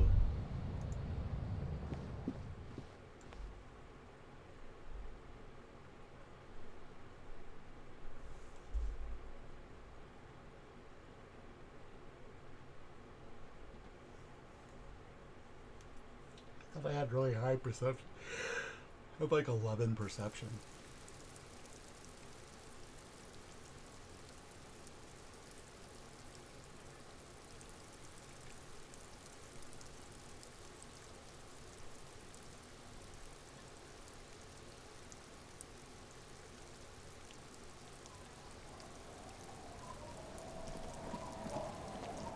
our tenant, the policeman. I hope the waves don't keep you up at night. What can I help you with? Damn that girl. A bullet? You didn't put it there, did you? She did. Gone and hid things in there? She's usually a good tenant, and not a stupid one either. I think it does need to be triggered by her speaking to her. Yes, I let my room to that Ruby girl. It just annoys me when games like give you clues that you can easily solve, like having a dream that says look beneath the floorboards from the shivers, and then you can't actually find it for like 2 days, and you have to trigger it. So I waste my time like walking around the room trying to find it. As I've done before when she's been in trouble or just looking for solitude. I've made it clear. We welcome all kinds of people here. She came last Friday, left on Monday in a hurry. What has she gotten herself into, that girl? She seems genuinely worried about her previous tenant. She's seen her hiding out from trouble before, but this seems different. That's for the police to find out. Right there. Please answer each question to the best of your ability. I'm sure we have a few. Yes, early with the dogs, around 8 o'clock, I think. I cleaned it, like I always do. No. She's good company. Knows how to talk to an old woman. At my age, you don't get a lot of quality conversation. So I really appreciate that about her. Did she talk to you much during her last stay? No, she was mostly silent this time. Kept to herself. She tried not to let it show, but I could tell she hadn't come to fish. Usually she likes to cast a few lines, but how would I know? She's a gruff one, but not violent. She doesn't go around toting a gun. You could ask her about your hunch, that it was a desperate measure. See if she thinks Ruby fits the bill. Aye, do tell. Exit from what? The lieutenant stops writing for a moment. He looks at you, then at the old woman. No, she's a fighter.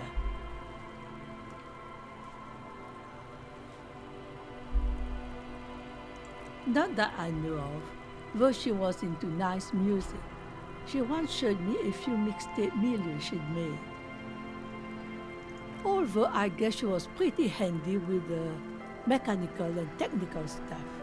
Even fixed the heater in the shack. You should be thankful for that. Nothing of the sort. Sure, she was no stranger to the bottle. She fit in that way. But I only knew her to have a beer on the beach while watching the sunset. The sun sets for everyone.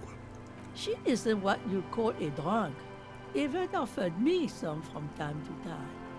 Said it was part of the communal life. But I never saw her lose control of herself, the way some people do. Talk about me. I don't know.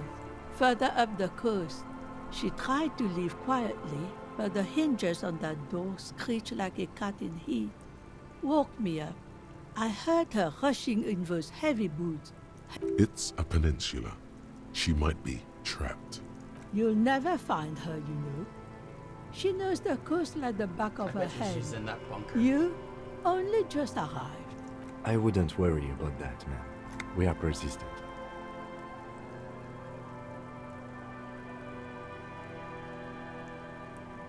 Are you sure you would rather stay here?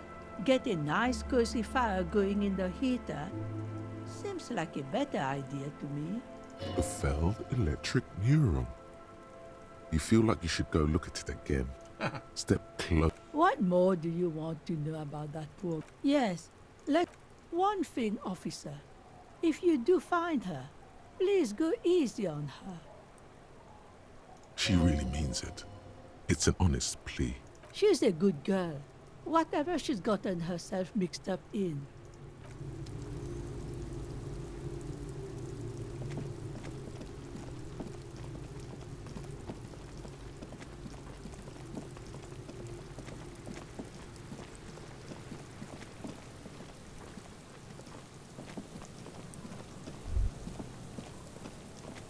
Not that way.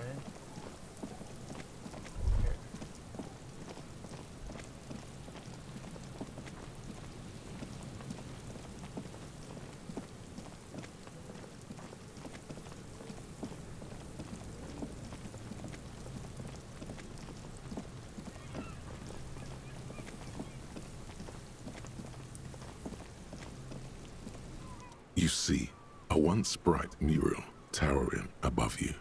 The signage has peeled off over the years, but you can still make out Feld Electrical R&D. A slogan used to intertwine with the loops a long time ago. Now, only a shadow of peeled letters remains. It says, "Tomorrow is just a whisper away." Above the mural, a collapsed roof, broken windows set in walls that are cracking and will soon also fall, and the coastal breeze rustling and sighing in the remains of the edifice. Feld Electrical. How ironic. All these dark rooms. Feld Electrical, you only know them as a small company that makes ink cartridges. Looks like they used to be big. There's something in the wind. Sometimes the only way to go forward is to fail first. Indeed, somehow you knew it was here. An urban ruin gutted by looters that once used to consume money and dispense warmth and light. You felt it before, when it rained in Martinez, and you felt the cold of the rain. The feeling persists. It has been in you ever since. In there? She could. Or she could be in the identical room over there, or in that boat shack, in that church tower, maybe. Why single out this one building? Get my shivers. Let's save it though, just in case we have the 3% fail. The once bright mural towers above you, saying, Found the Feld trap. Electrical Heard Lena's story. R&D. Reconstruction Tomorrow execution. is just a Confronted whisper the away. pigs. Established the nightclub. Discovered the anomaly. Death notification. Found the jacket. Even though you're sure you succeeded, all is quiet. There is no cold hand brushing against your forehead, no rustle in the reeds. The wind has died down. The ruin in front of you is silent as a tomb. I rolled a 1 and a 4, but I had plus 16 on modifiers.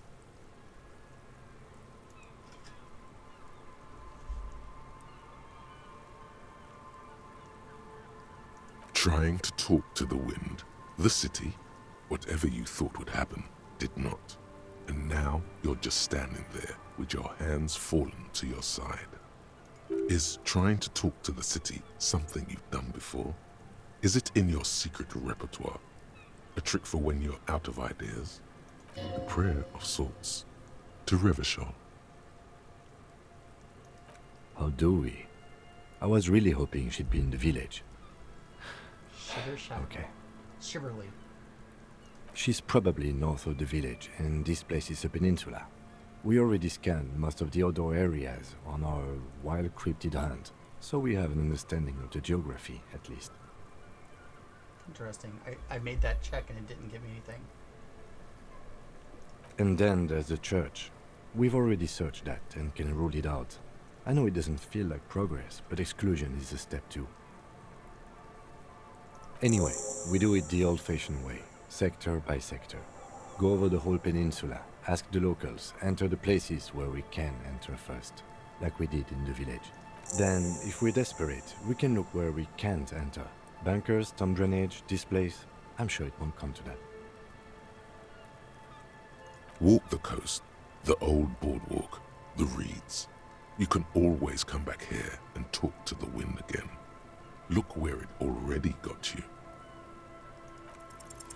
Suddenly, there's a sigh, carried on the molecules around you, moving, flowing from high pressure to low pressure, like that of a woman emptying her lungs. She wraps the collapsing stone box in front of you in her breath, flowing through it. In through the collapsed roof, flowing down a concrete staircase to the basement, sweeping away footprints in the dust on the stairs, and then the beach below the boardwalk, its winding tunnels, a whisper away. She's down there. I think she's down there below this building. Okay. Why?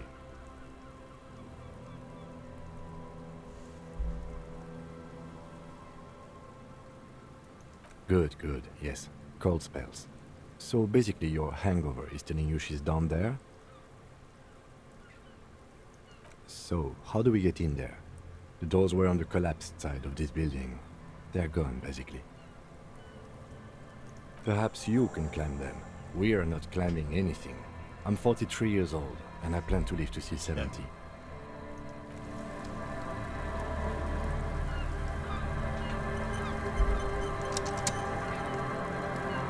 A rusty ladder leads to the rooftop. Some of the rungs are missing. Yeah, that doesn't look good at all. The distances between the remaining rungs are rather wide. You'd have to use the mounting brackets. However, they seem corroded and the peeling rust is razor sharp. In addition, the first rung is going to be tough to reach. It's what, 3 meters above the ground? And you're 180? 190, I'm a giant. Okay, but still, the roof is collapsing and the wind gets pretty brutal up there. Dismounting from the ladder is going to be hard. Perhaps if you were to not climb the ladder. Instead, what if you were to reconceptualize climbing the ladder? Astral projection. Be open-minded about this. Teleportation is not a thing. He stares at you stone face. Even if it isn't, no one told you.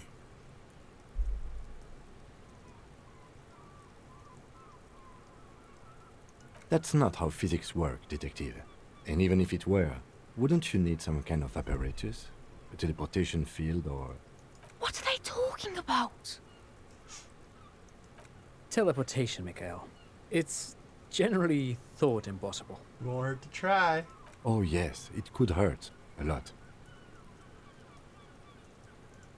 Alright, let's put all our savoir-faire things on. Cop of the apocalypse. It's not fire. It's not ash. There will most certainly be a sea of corpses leading up to the event. But it won't be war or pestilence that causes it. Oh no. The event will belong to a genre of cataclysm no man has dared to suspect would ever come to pass. You can only sense the shape of it, like a cavity, a pit opening up in your stomach, a throat into which the world will vanish. The streets, the grass, the I'll wrap it up stars, real quick, all will be Richard. rolled back. By whom? By what? And how?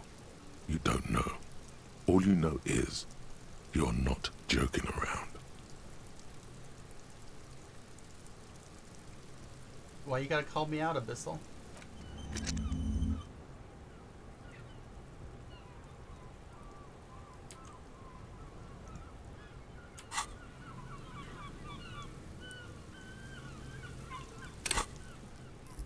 Oh yeah, finally I can put my shivers up.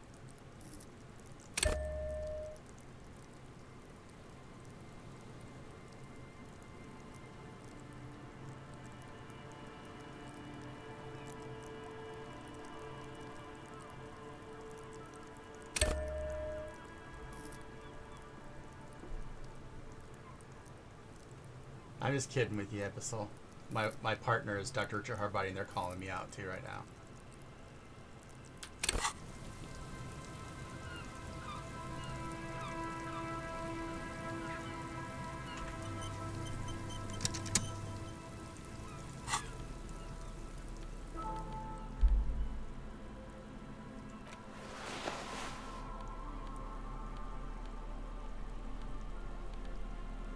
We have a savoir-faire shirt. We have savoir-faire glasses though, yeah.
The rusty ladder leads to the rooftop.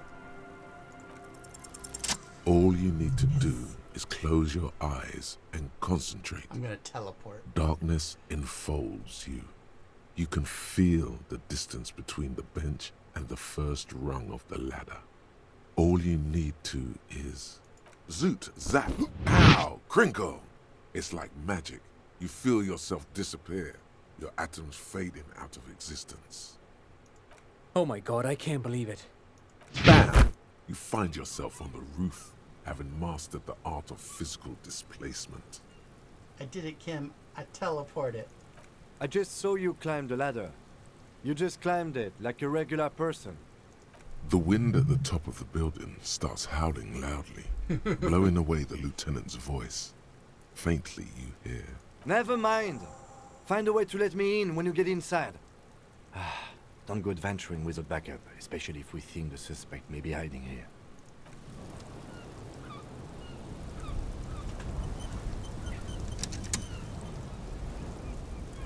Oh, we are going crazy on Inland Empire, y'all. Alright, let's get back to our outfit that we actually need.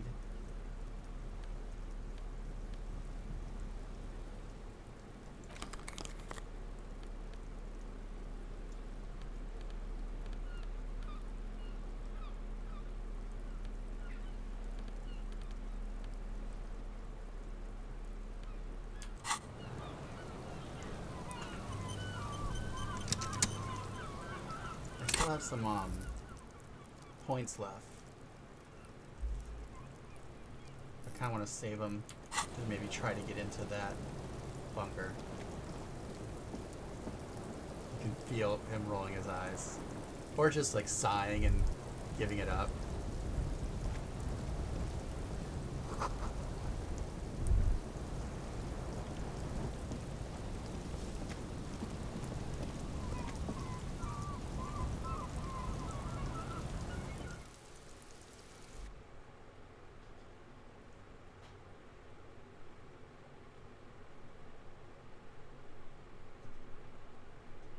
I'm going to let Kim into the building, and I'm going to stop playing.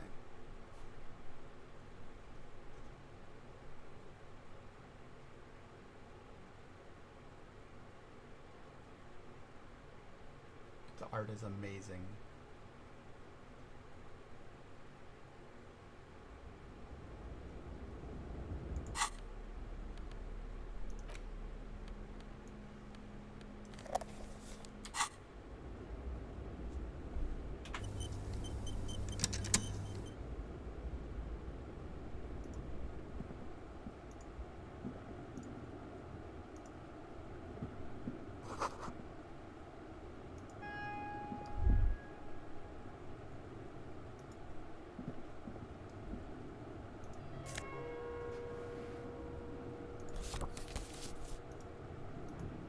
Gotta find a way to let Kim in.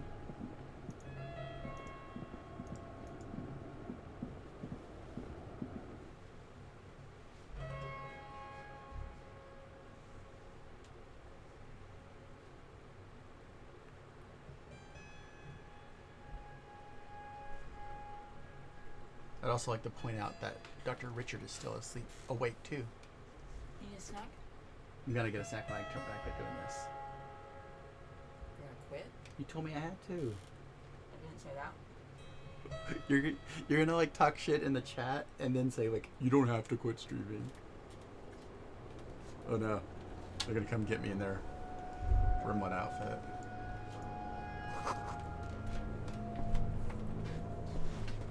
Did a record show. Jordan Michael Shively can do gaming all night long, and I will bring you chicken tenders. That's what they're saying right now. No, Right. I just All woke right. up. Like, that's my problem. All right. Two chicken tenders and a LaCroix, please. Thank you. Love you. Love you, mean it.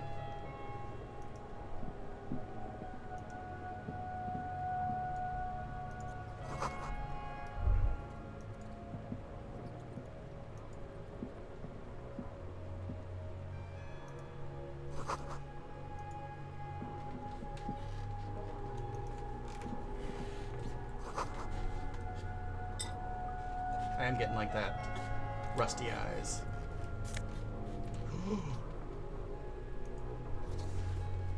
This isn't just glass.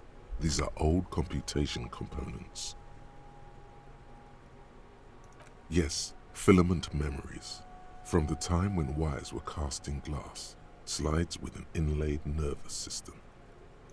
The how was a closely guarded secret. Something that was locked in safes in human heads across the river where they were manufactured.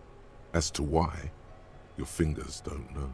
The why is easy, because they hadn't come up with modern silicon-based systems yet. For vitreous cast filament memories, though, these seem incredibly advanced.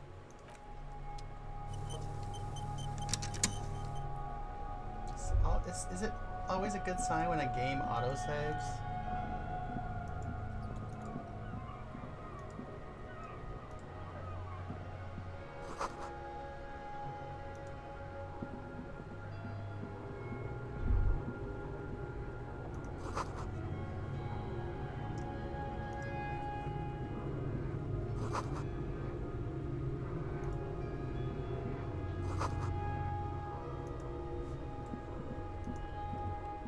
I'm not trying to keep Kim out of this. I'm trying to find him, actually.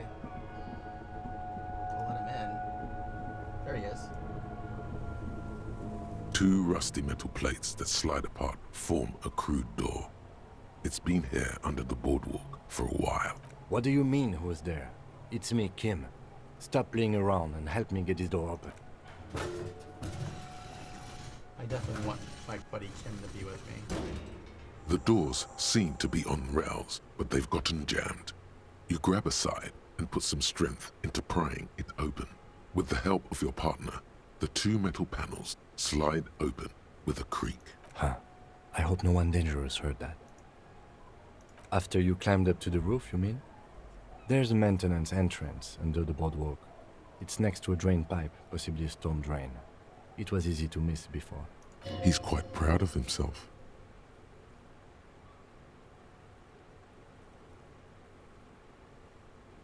Yes. It's cool to risk your life climbing rickety ladders. Anyway, let's investigate these passages. That was a weird ending to, like, conversational. Oh, thank you. What's out here, Kim? What'd you find? Kim's my good boy.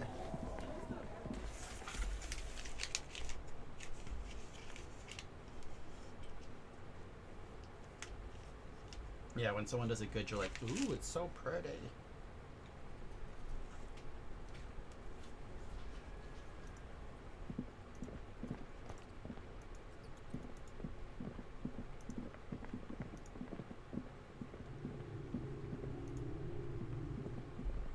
I think the first time I noticed it being done really well was on the old Blade Runner PC game.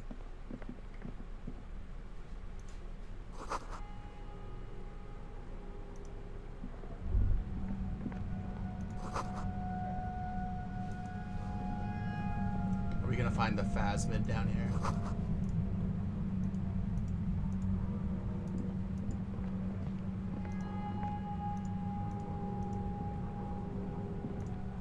I bet we find the phasmid.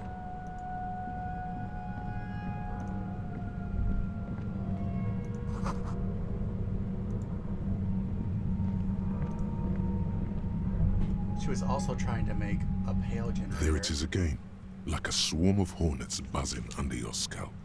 A strange tingling you can almost smell.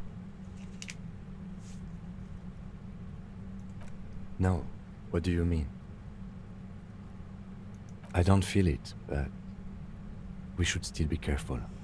There were footprints back there, and I'm pretty sure they were fresh. No, but you are the sensitive one. It's not a quib. The situation is dangerous. Looks like our suspect. If she's in here, we need to plan our next step carefully. Really? Once we detain a credible suspect, who knows what the Union and the Wild Pines will do? We'll set in motion events we have no control over. You will upset the balance of power in Martinez. The deadlock between the company and the Union will destabilize.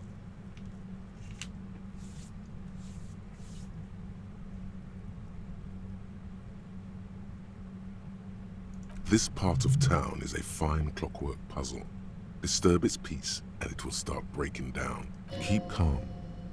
Go over the whole situation in detail.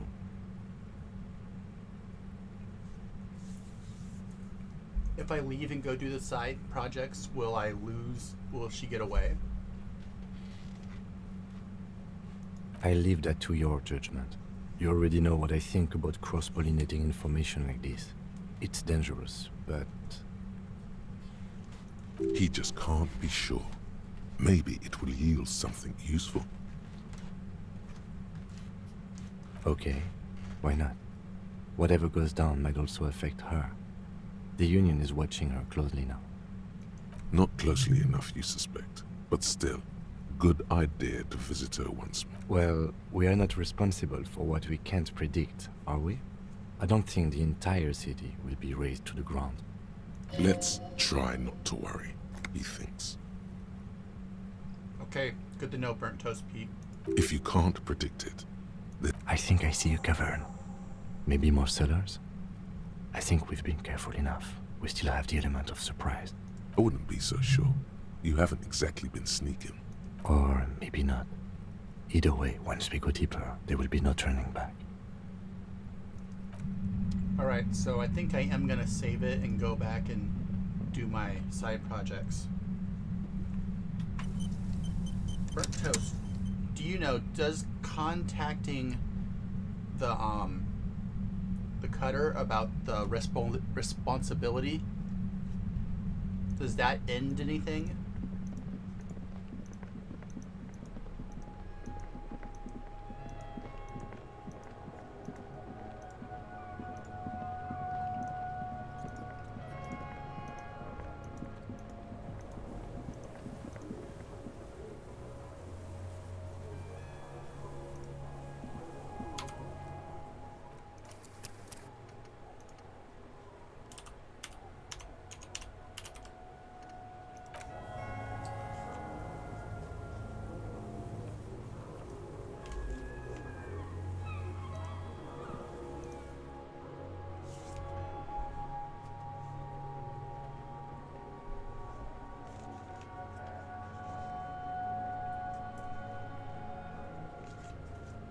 Okay, cool.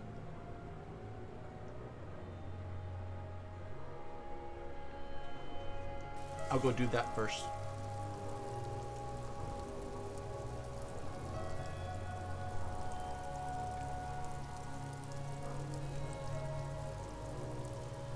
I'll show you what I have left on my to-do list.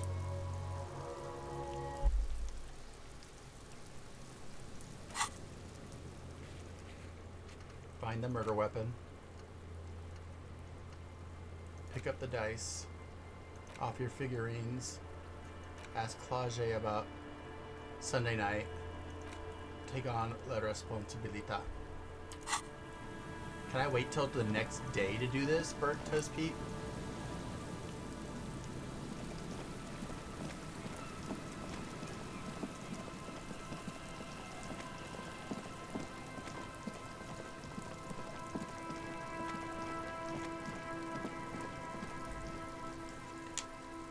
If I wait till the next day, will she get away?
Yo, man.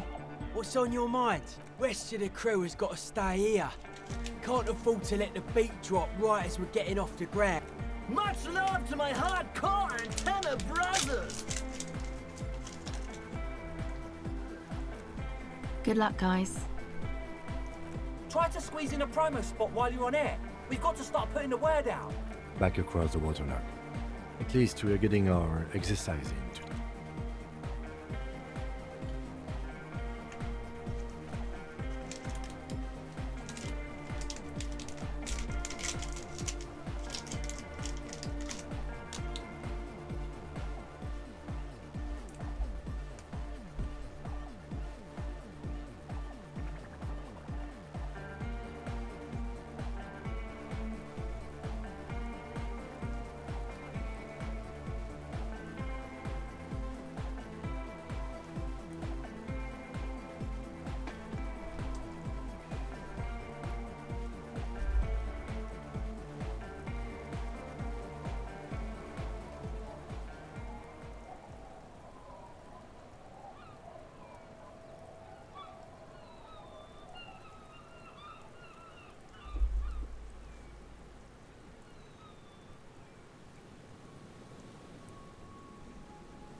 Did you get into the bunker, Burnt Toast Pete?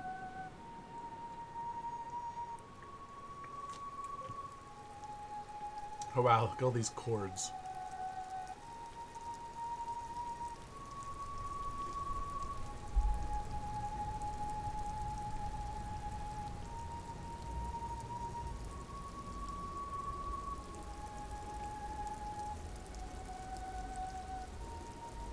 Just plug that in there, would ya?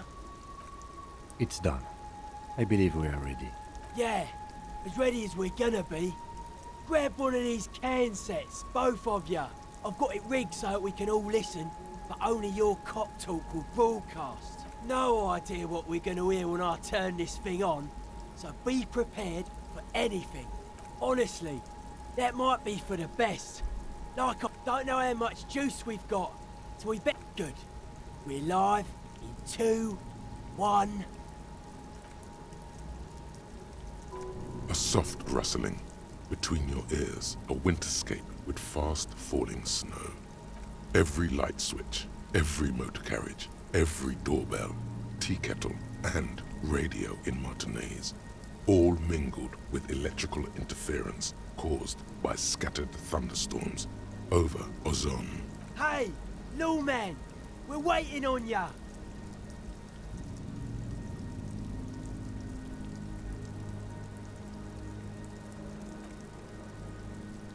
You're all alone out there. This is wandering Firewalker, a which you blasted acknowledge. heath, calling out to the night.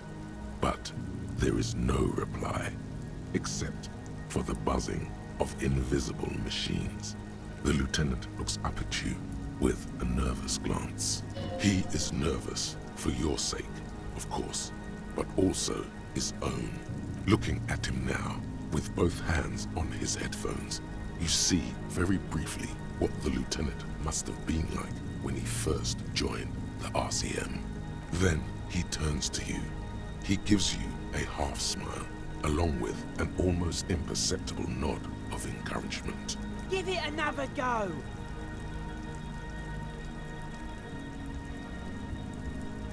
Coalition warship Archer, this is Firewalker, please acknowledge. Perhaps you're simply imagining it, but it seems as though you're learning to pull apart the fibers of this auditory felt. You focus on one strand in particular, one that sounds very nearly human.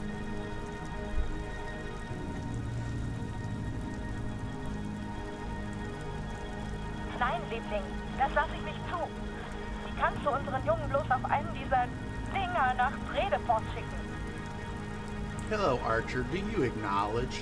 Marianne hat mir erzählt, dass Oscar nicht mehr derselbe ist, seit er auf einem Luftschiff aus Graz zurückgekommen ist. Natürlich halten ihn die... Something about her son going to Bredefort on an aerostatic to see some psychologists. Or maybe the psychologists are saying it's normal to have feelings for strangers. Foreign languages were never your strong suit. You know what? I think we're getting some intraplanetic crosstalk. Liebling, bitte. Er ist unser einziges Kind. Er kann doch auch nächstes Jahr zur Akademie gehen. Is that what you call those radio spookers? Didn't know they had a technical name. Either way, you gotta keep it up till we get through. Coalition warship, Archer. This is Firewalker. If you're there, Archer, please acknowledge. Again. Coalition warship, Archer. This is Firewalker. Do you acknowledge? It's cold now. A slight frisson at the point where your neck meets your spine. Something about the lieutenant's words directed at you, but not you. Mention what? It's cold, like you just said. I didn't say anything, Detective. Someone has been maintaining it. The wiring has been repaired. An uncomfortable silence falls over the connection. It's been a long winter. Long and cold. You're gonna tell me you didn't say that either? I promise you I didn't, even though it certainly sounds like me. It must be electromagnetic crosstalk. It's the only explanation. So your partner's haunting himself, trying to warn him off his current path, most like. It's eerie for certain, but also harmless. I just wish I could remember what I was talking about. Something here is eating at the lieutenant, as much as he would like to move past it. Natürlich halten ihn die Psychologen für vollkommen normal. Roy said this transceiver came with some kind of signal purifier. Maybe we should turn that on. Is that what this switch does? I'll flip it now. Someone has been maintaining it. The lieutenant's voice suddenly becomes faint. Sounds like the de-spooker worked. Lucky break. Now give it another go. Coalition warship, Archer, do you acknowledge this is Firewalker? Warship Archer. Are you there, Firewalker? Please acknowledge. Archer, this is Firewalker. Can you hear me? Bad news. Even with the de-spooker flipped, the signal is still too weak to get down with. Don't know. If we can't get around the interference, we're in deep trouble. Hold on. I think Gag gave me some sort of checklist. Says here, main step, volume to the max. That's not too helpful. Okay. It also says, inspect connections for hardcore clarity. My guess, you climb up the Centaur, man. See if there's anything obviously interfering with them. Someone has been maintaining it. No problem at all. You've already teleported up way greater heights. Something about this setup seems dimly familiar, but you'll be damned if you know what you're supposed to do about it. Oh, dang it. Images of your body smashed against the pavement flood your mind. This is dangerous.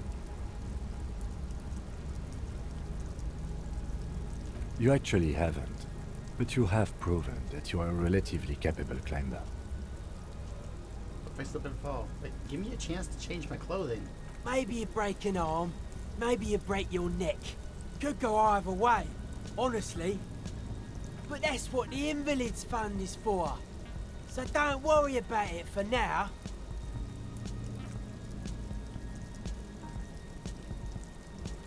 Wait, you're not gonna let me change my clothing? Come on. That's ridiculous.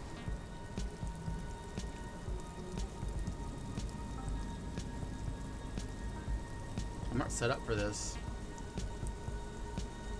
Unless it's like you just succeed.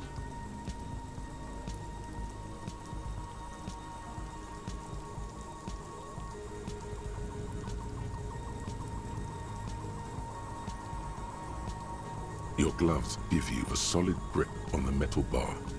This feels pleasingly familiar.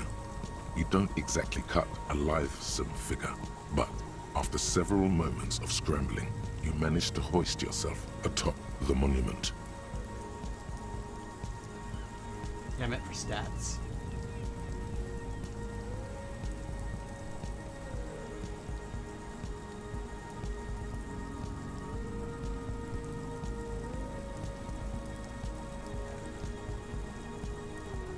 That performance was frankly an embarrassment.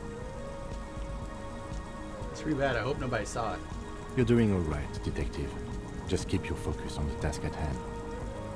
The connection itself is nothing more than a little braid of exposed wire wrapped about the hoof of the horse. A copper fetter it cannot slip. The whole monument is covered in a thin but durable layer of oil and grime. It's obvious no one has cleaned it in years. Well, what's it look like? That's not good. We should have cleaned the centaur man first. Pretty rude that we didn't. Hang on, I'm looking at Egg's checklist. He says, if all fails, bend antenna. Narrow is the hardcore way. It says here, muscle style. Good question. Maybe he's saying we're casting too wide a net. Gotta narrow our receiving band so we pick up the big bad without the spookers. Since you're already up there, I say you should do it. The speed freak is right. The responsibility is yours and yours alone. There's no turning back now. You are face to face with Philip III. The Bronze King looks toward the west. Something about his features seems bizarrely distorted. This faithful steed is in nearly as poor a condition as its rider. The sky is grey and overcast. Somehow, the raindrops seem to fall more slowly from this angle. Through the scrim, you can just make out the shadow of Coalition warship Archer a few kilometers to the east. A few of the idle lorry drivers and strikebreakers gesture at you with their cigarettes, more out of curiosity than anything else. From the window of one of the adjacent apartment buildings, an older woman leans out, her heavy breasts sagging. She yells a single word you can't make out, and then shuts the window with a violent thunk.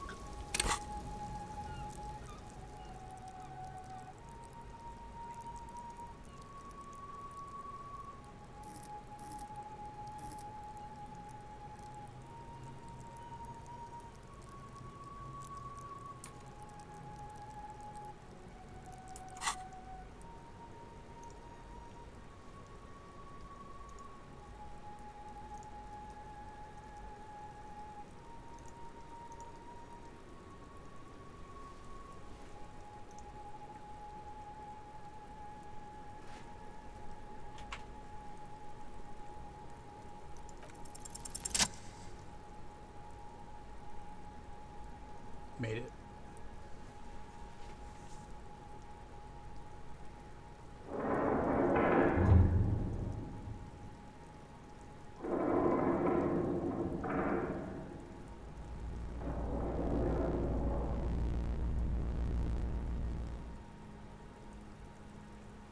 Your grip is firm, yet controlled. The swelling in your headset guides your hands as much as your hands guide the bronze horse head. It's almost like you're hearing through the horse itself. Looks like it's working. Keep going. Just a bit more. Nein, Liebling. The signal is clear. The storm has passed. This is another voice, a live voice on the other end of this invisible bridge you've established. Try it now. Coalition warship Archer. This is RCM Officer Fireworker. Please acknowledge. Do you want to go to bed? Firewalker, this is Coalition Warship Archer. We are acknowledging and accepting you. There it is. The big bad. Now be quick. I'll keep us aligned as long as I can. There is so much you wish you could ask. Your efforts have bought you some time, but you can't forget what you're really... Please be advised that you are speaking on a public frequency. What is your request? What does it look like from up there? That's difficult to say. We have a very particular view from our observation platform up here. Particular how? Perhaps the best way to describe it is to say we have a very wide perspective, but not an especially detailed one. What can you see? Oh, it looks quite lovely from here, even with the rain. From our portal, we see a rolling hillside, a public park filled with grand oak trees, men and women going about on horses. There are children running home to get out of the rain. The homes and gardens are quite beautiful, very near, like those in certain areas of Messina. Le Jardin, Stella Marie, Saint-Baptiste. She's looking down on the suburbs of Revachol East. Ah, that must be. We've only recently been detailed to the Archer, so we are still learning the names of all the many districts. Can you see Martinez, where you're from? Martinez. That is to the west, yes? Yes, look over the River Esperance. Stand by a moment. We are adjusting our viewfinder. Yes, we are looking at the river now.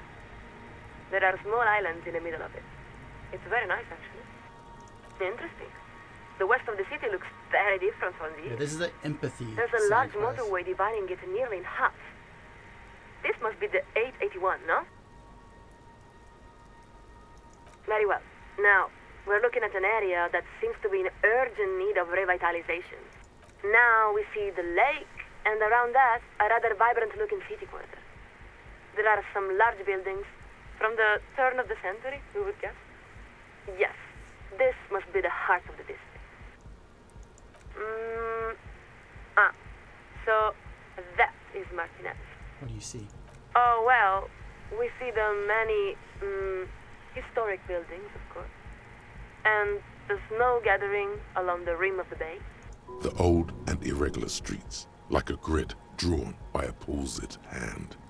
The open fires burning in oil drums, visible through blasted roofs. There are also a number of seabirds looping and twisting in the wind below us. No horses, though. And of course, we can see some people, but they... how to say it? Like a bunch of lost souls wandering in indescribable pain? We really couldn't say. That's one of the limits of this vantage. But the whole district does have a very desperate character. And then, there's all the tear lying about. It's very unpleasant to look at. We're going to widen our viewfinder a bit. I guess they could install some recycling bins. Yes, recycling is very important. The Coalition always supports initiatives that promote civic responsibility and mindfulness. Do you see a roundabout? A roundabout. Aha! Yes, we see the monument. But there seems to be a man on top of it. Would you say he seems like a handsome man? To be completely honest, Firewalker, we are not in a position to say. We can't really make out faces from this distance. From here, all we can really see are his pale cheeks. He looks like he hasn't slept in days. In any event, thank you for this tour of Revachol West. It has certainly been educational. Who am I speaking with? You are currently speaking with Coalition Worship Archer, flagship of Insurcom forces in Revachol. Whoa, the Coalition has talking warships? Of course not. It's simply a rhetorical convention, a common synecdoche. We are the second signaler. But who are you? Our name is not important. All you need to know is that we hold the position of second signaler aboard the Archer.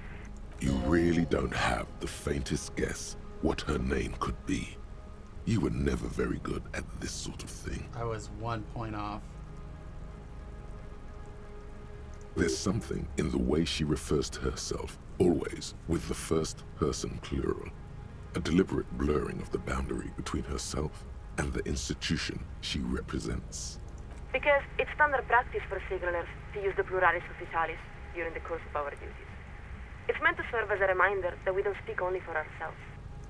For instance, as second signaler, we represent Coalition Worship Archer, which in turn represents Insurcom and the Coalition more generally, which in turn represents the Moralist International, which itself represents the interests of 1.2 billion people across the world. Meaning, she's the voice of all those living souls. No, of course not. There are many nations outside the Moral Interest umbrella, in Seoul, Samara, and elsewhere. Perhaps you could say that we represent the interests and hopes of a great many people. But you could say, just as easily, that we are the assistant to the secretary of a factotum, no more remarkable than the lowest cashier of a common fleet. It all depends on your perspective. The chief signaler, our superior. They are ultimately responsible for all communications aboard the Alpha. But now, we've wandered quite far afield. What was your request? Liebling, bitte. Signal's weakening. I guess you've got about 2 questions left. Come again? We're picking up more interference. Acknowledge. To reach the committee, all you need to do is fill out the appropriate request form and submit it to the Liaison for Public Affairs. If the liaison accepts your request, you will be invited to address the committee at their next quarterly public hearing. We believe the next hearing is scheduled. This isn't about you. Not really. It may have been at a certain point, but you've let go of that perspective. This is about your responsibility to all of Revachon. Now, take a deep breath. Look upward. You don't have to bear the burden alone. Listen to me, the situation in Martinez is a powder keg. What? How do you know this?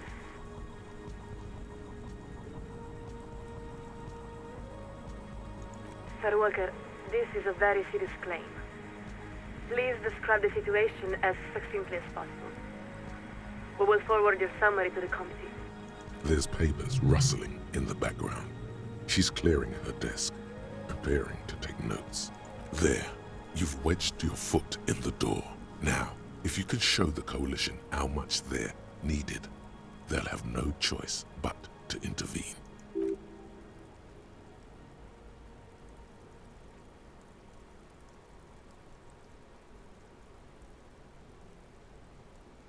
Please continue.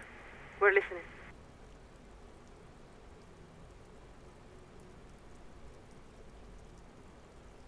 We have it. Is there anything else the committee should know? Detective, before you answer that, I urge you to weigh your words extremely carefully. You're not only speaking for yourself. He means to tell you you're speaking for all of the RCM. What you say now will reflect on all of your half-brothers and sisters. The lieutenant is afraid you're going to say something too outre.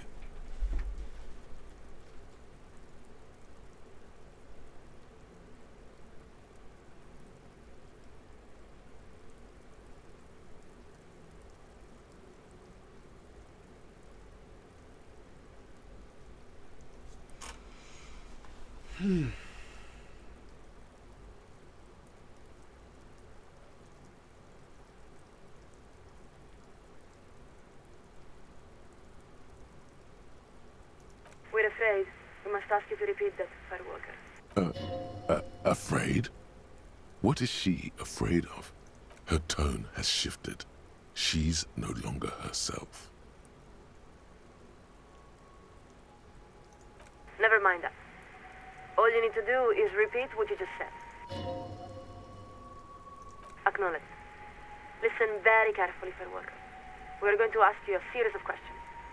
It is imperative that you answer as directly and truthfully as you can. Do you understand? Good. First question. Are you currently in the vicinity of Surragli, the North Arcade Islands, or near Pale Offshore Platform in Solindico? Very good. Next question. Would you describe the phenomenon as internal to the Isola or external to the Isola? What she means is, actually, you have no idea what those words could mean. Answer the question, please. Next question. At the time, did you experience sense objects? Yes. Examples may include sound, memory, light.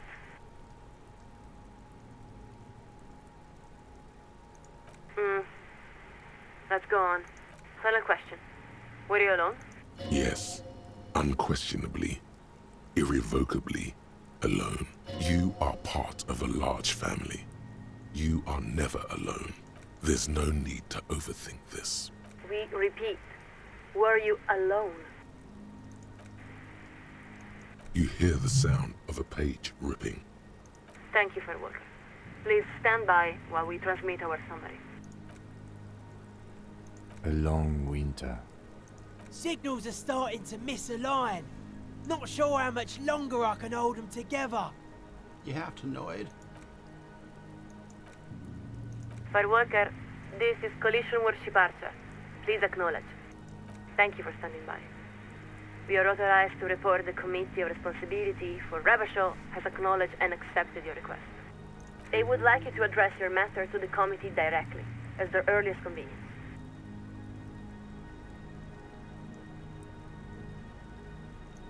Local matters can wait. Collision Shuttle Laurel is setting a course for your position. They will arrive momentarily. Stand by. Fat raindrops explode all around you.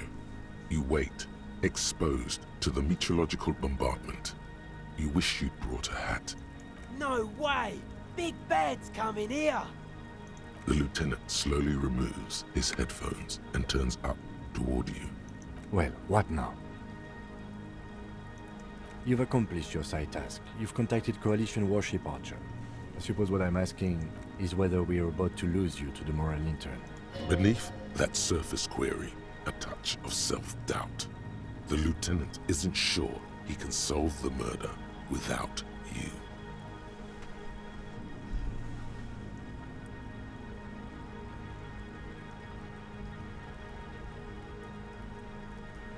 What options? What in God's name are you talking about, Detective?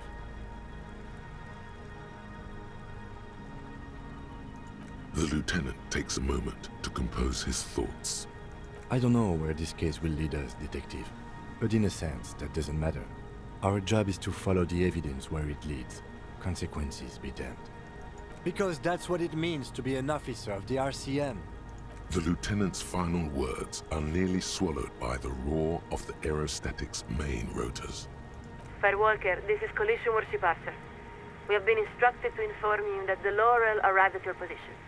Please acknowledge. No shit. How are they supposed to hear your acknowledgement over the thundering of their own rotors? Acknowledge, this is Firewalker. Thank you. The Committee of Responsibility for Rebel has authorized us to offer you an immediate extraction. Do you accept? We are far past that point, Firewalker. There is only one question now. Are you ready, or are you not? The roundabout, Martinez North, daytime. Across the plaza, a pair of seagulls fight over the remains of a chicken wing. The speed freak eyes you with a curious blend of awe and contempt. He's torn. There's nothing more softcore than the Coalition, according to his worldview. And yet, having summoned an aerostatic with your voice is one of the most hardcore feats imaginable. The lieutenant looks up toward you. He starts to open his mouth, then appears to think better of it. He's spoken his piece, he thinks. It's up to you now. You cannot leave. So much hangs in the balance. Repeat that, Firewalker. What do you mean, you can't? Are you being impeded in some way? We have to say, this is extremely disappointing to hear, Firewalker. What the consequences will be for your refusal to accept responsibility, we cannot say. For your sake, we pray they are not more than we all can bear.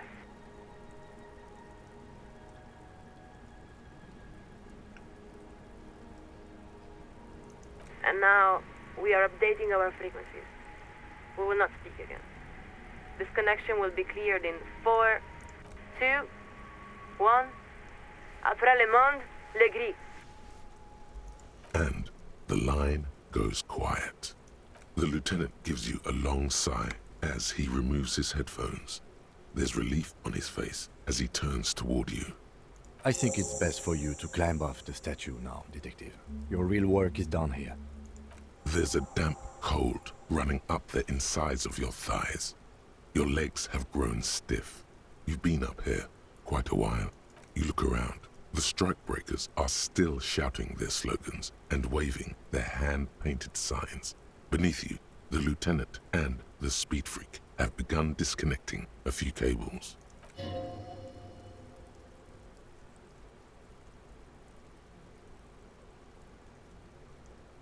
About time. You grab that amp. Forget the cables. Need to leave some evidence of our antenna to inspire future generations. What's one more trip across the waterlock? Well, cop man, we've repaid the favour. Guess this cements the cop hardcore alliance. What just happened? Was I supposed to wait to do that?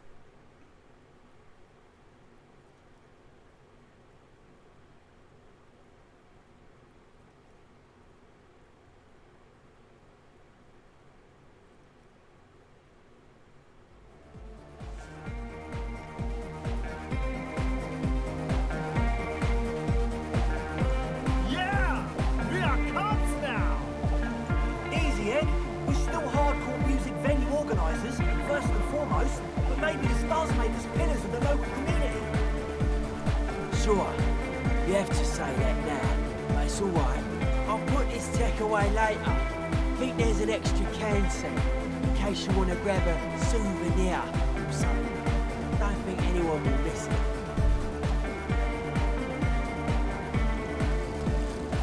Wasteland of reality. Congrats, you're sober.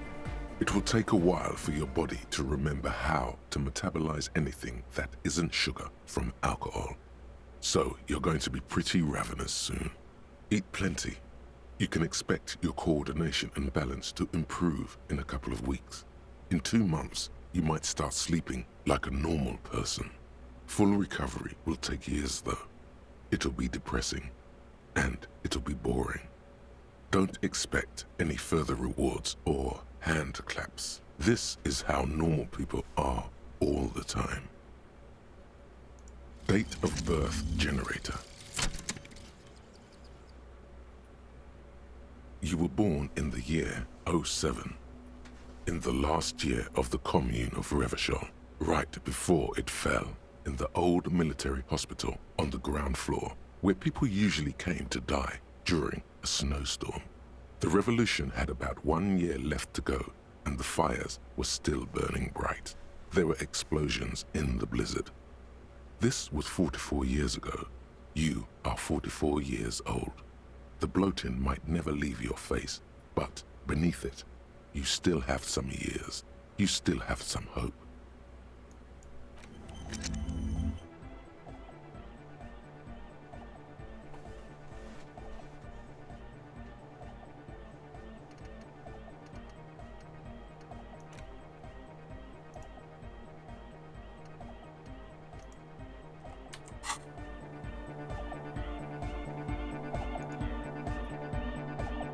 Yes?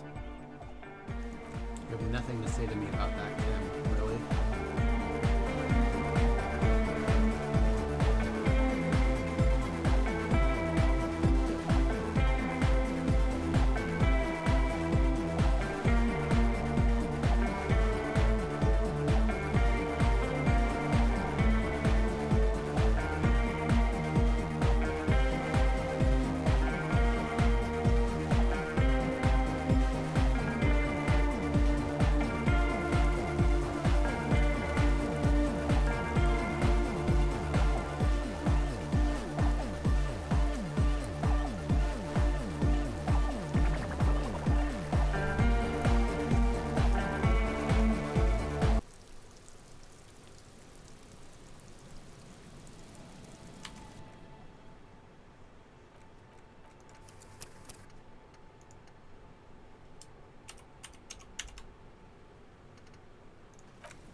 Alright, I'm going to end the stream here.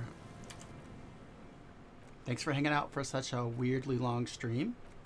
I'll see y'all all on the next one. And talk to you later. Bye.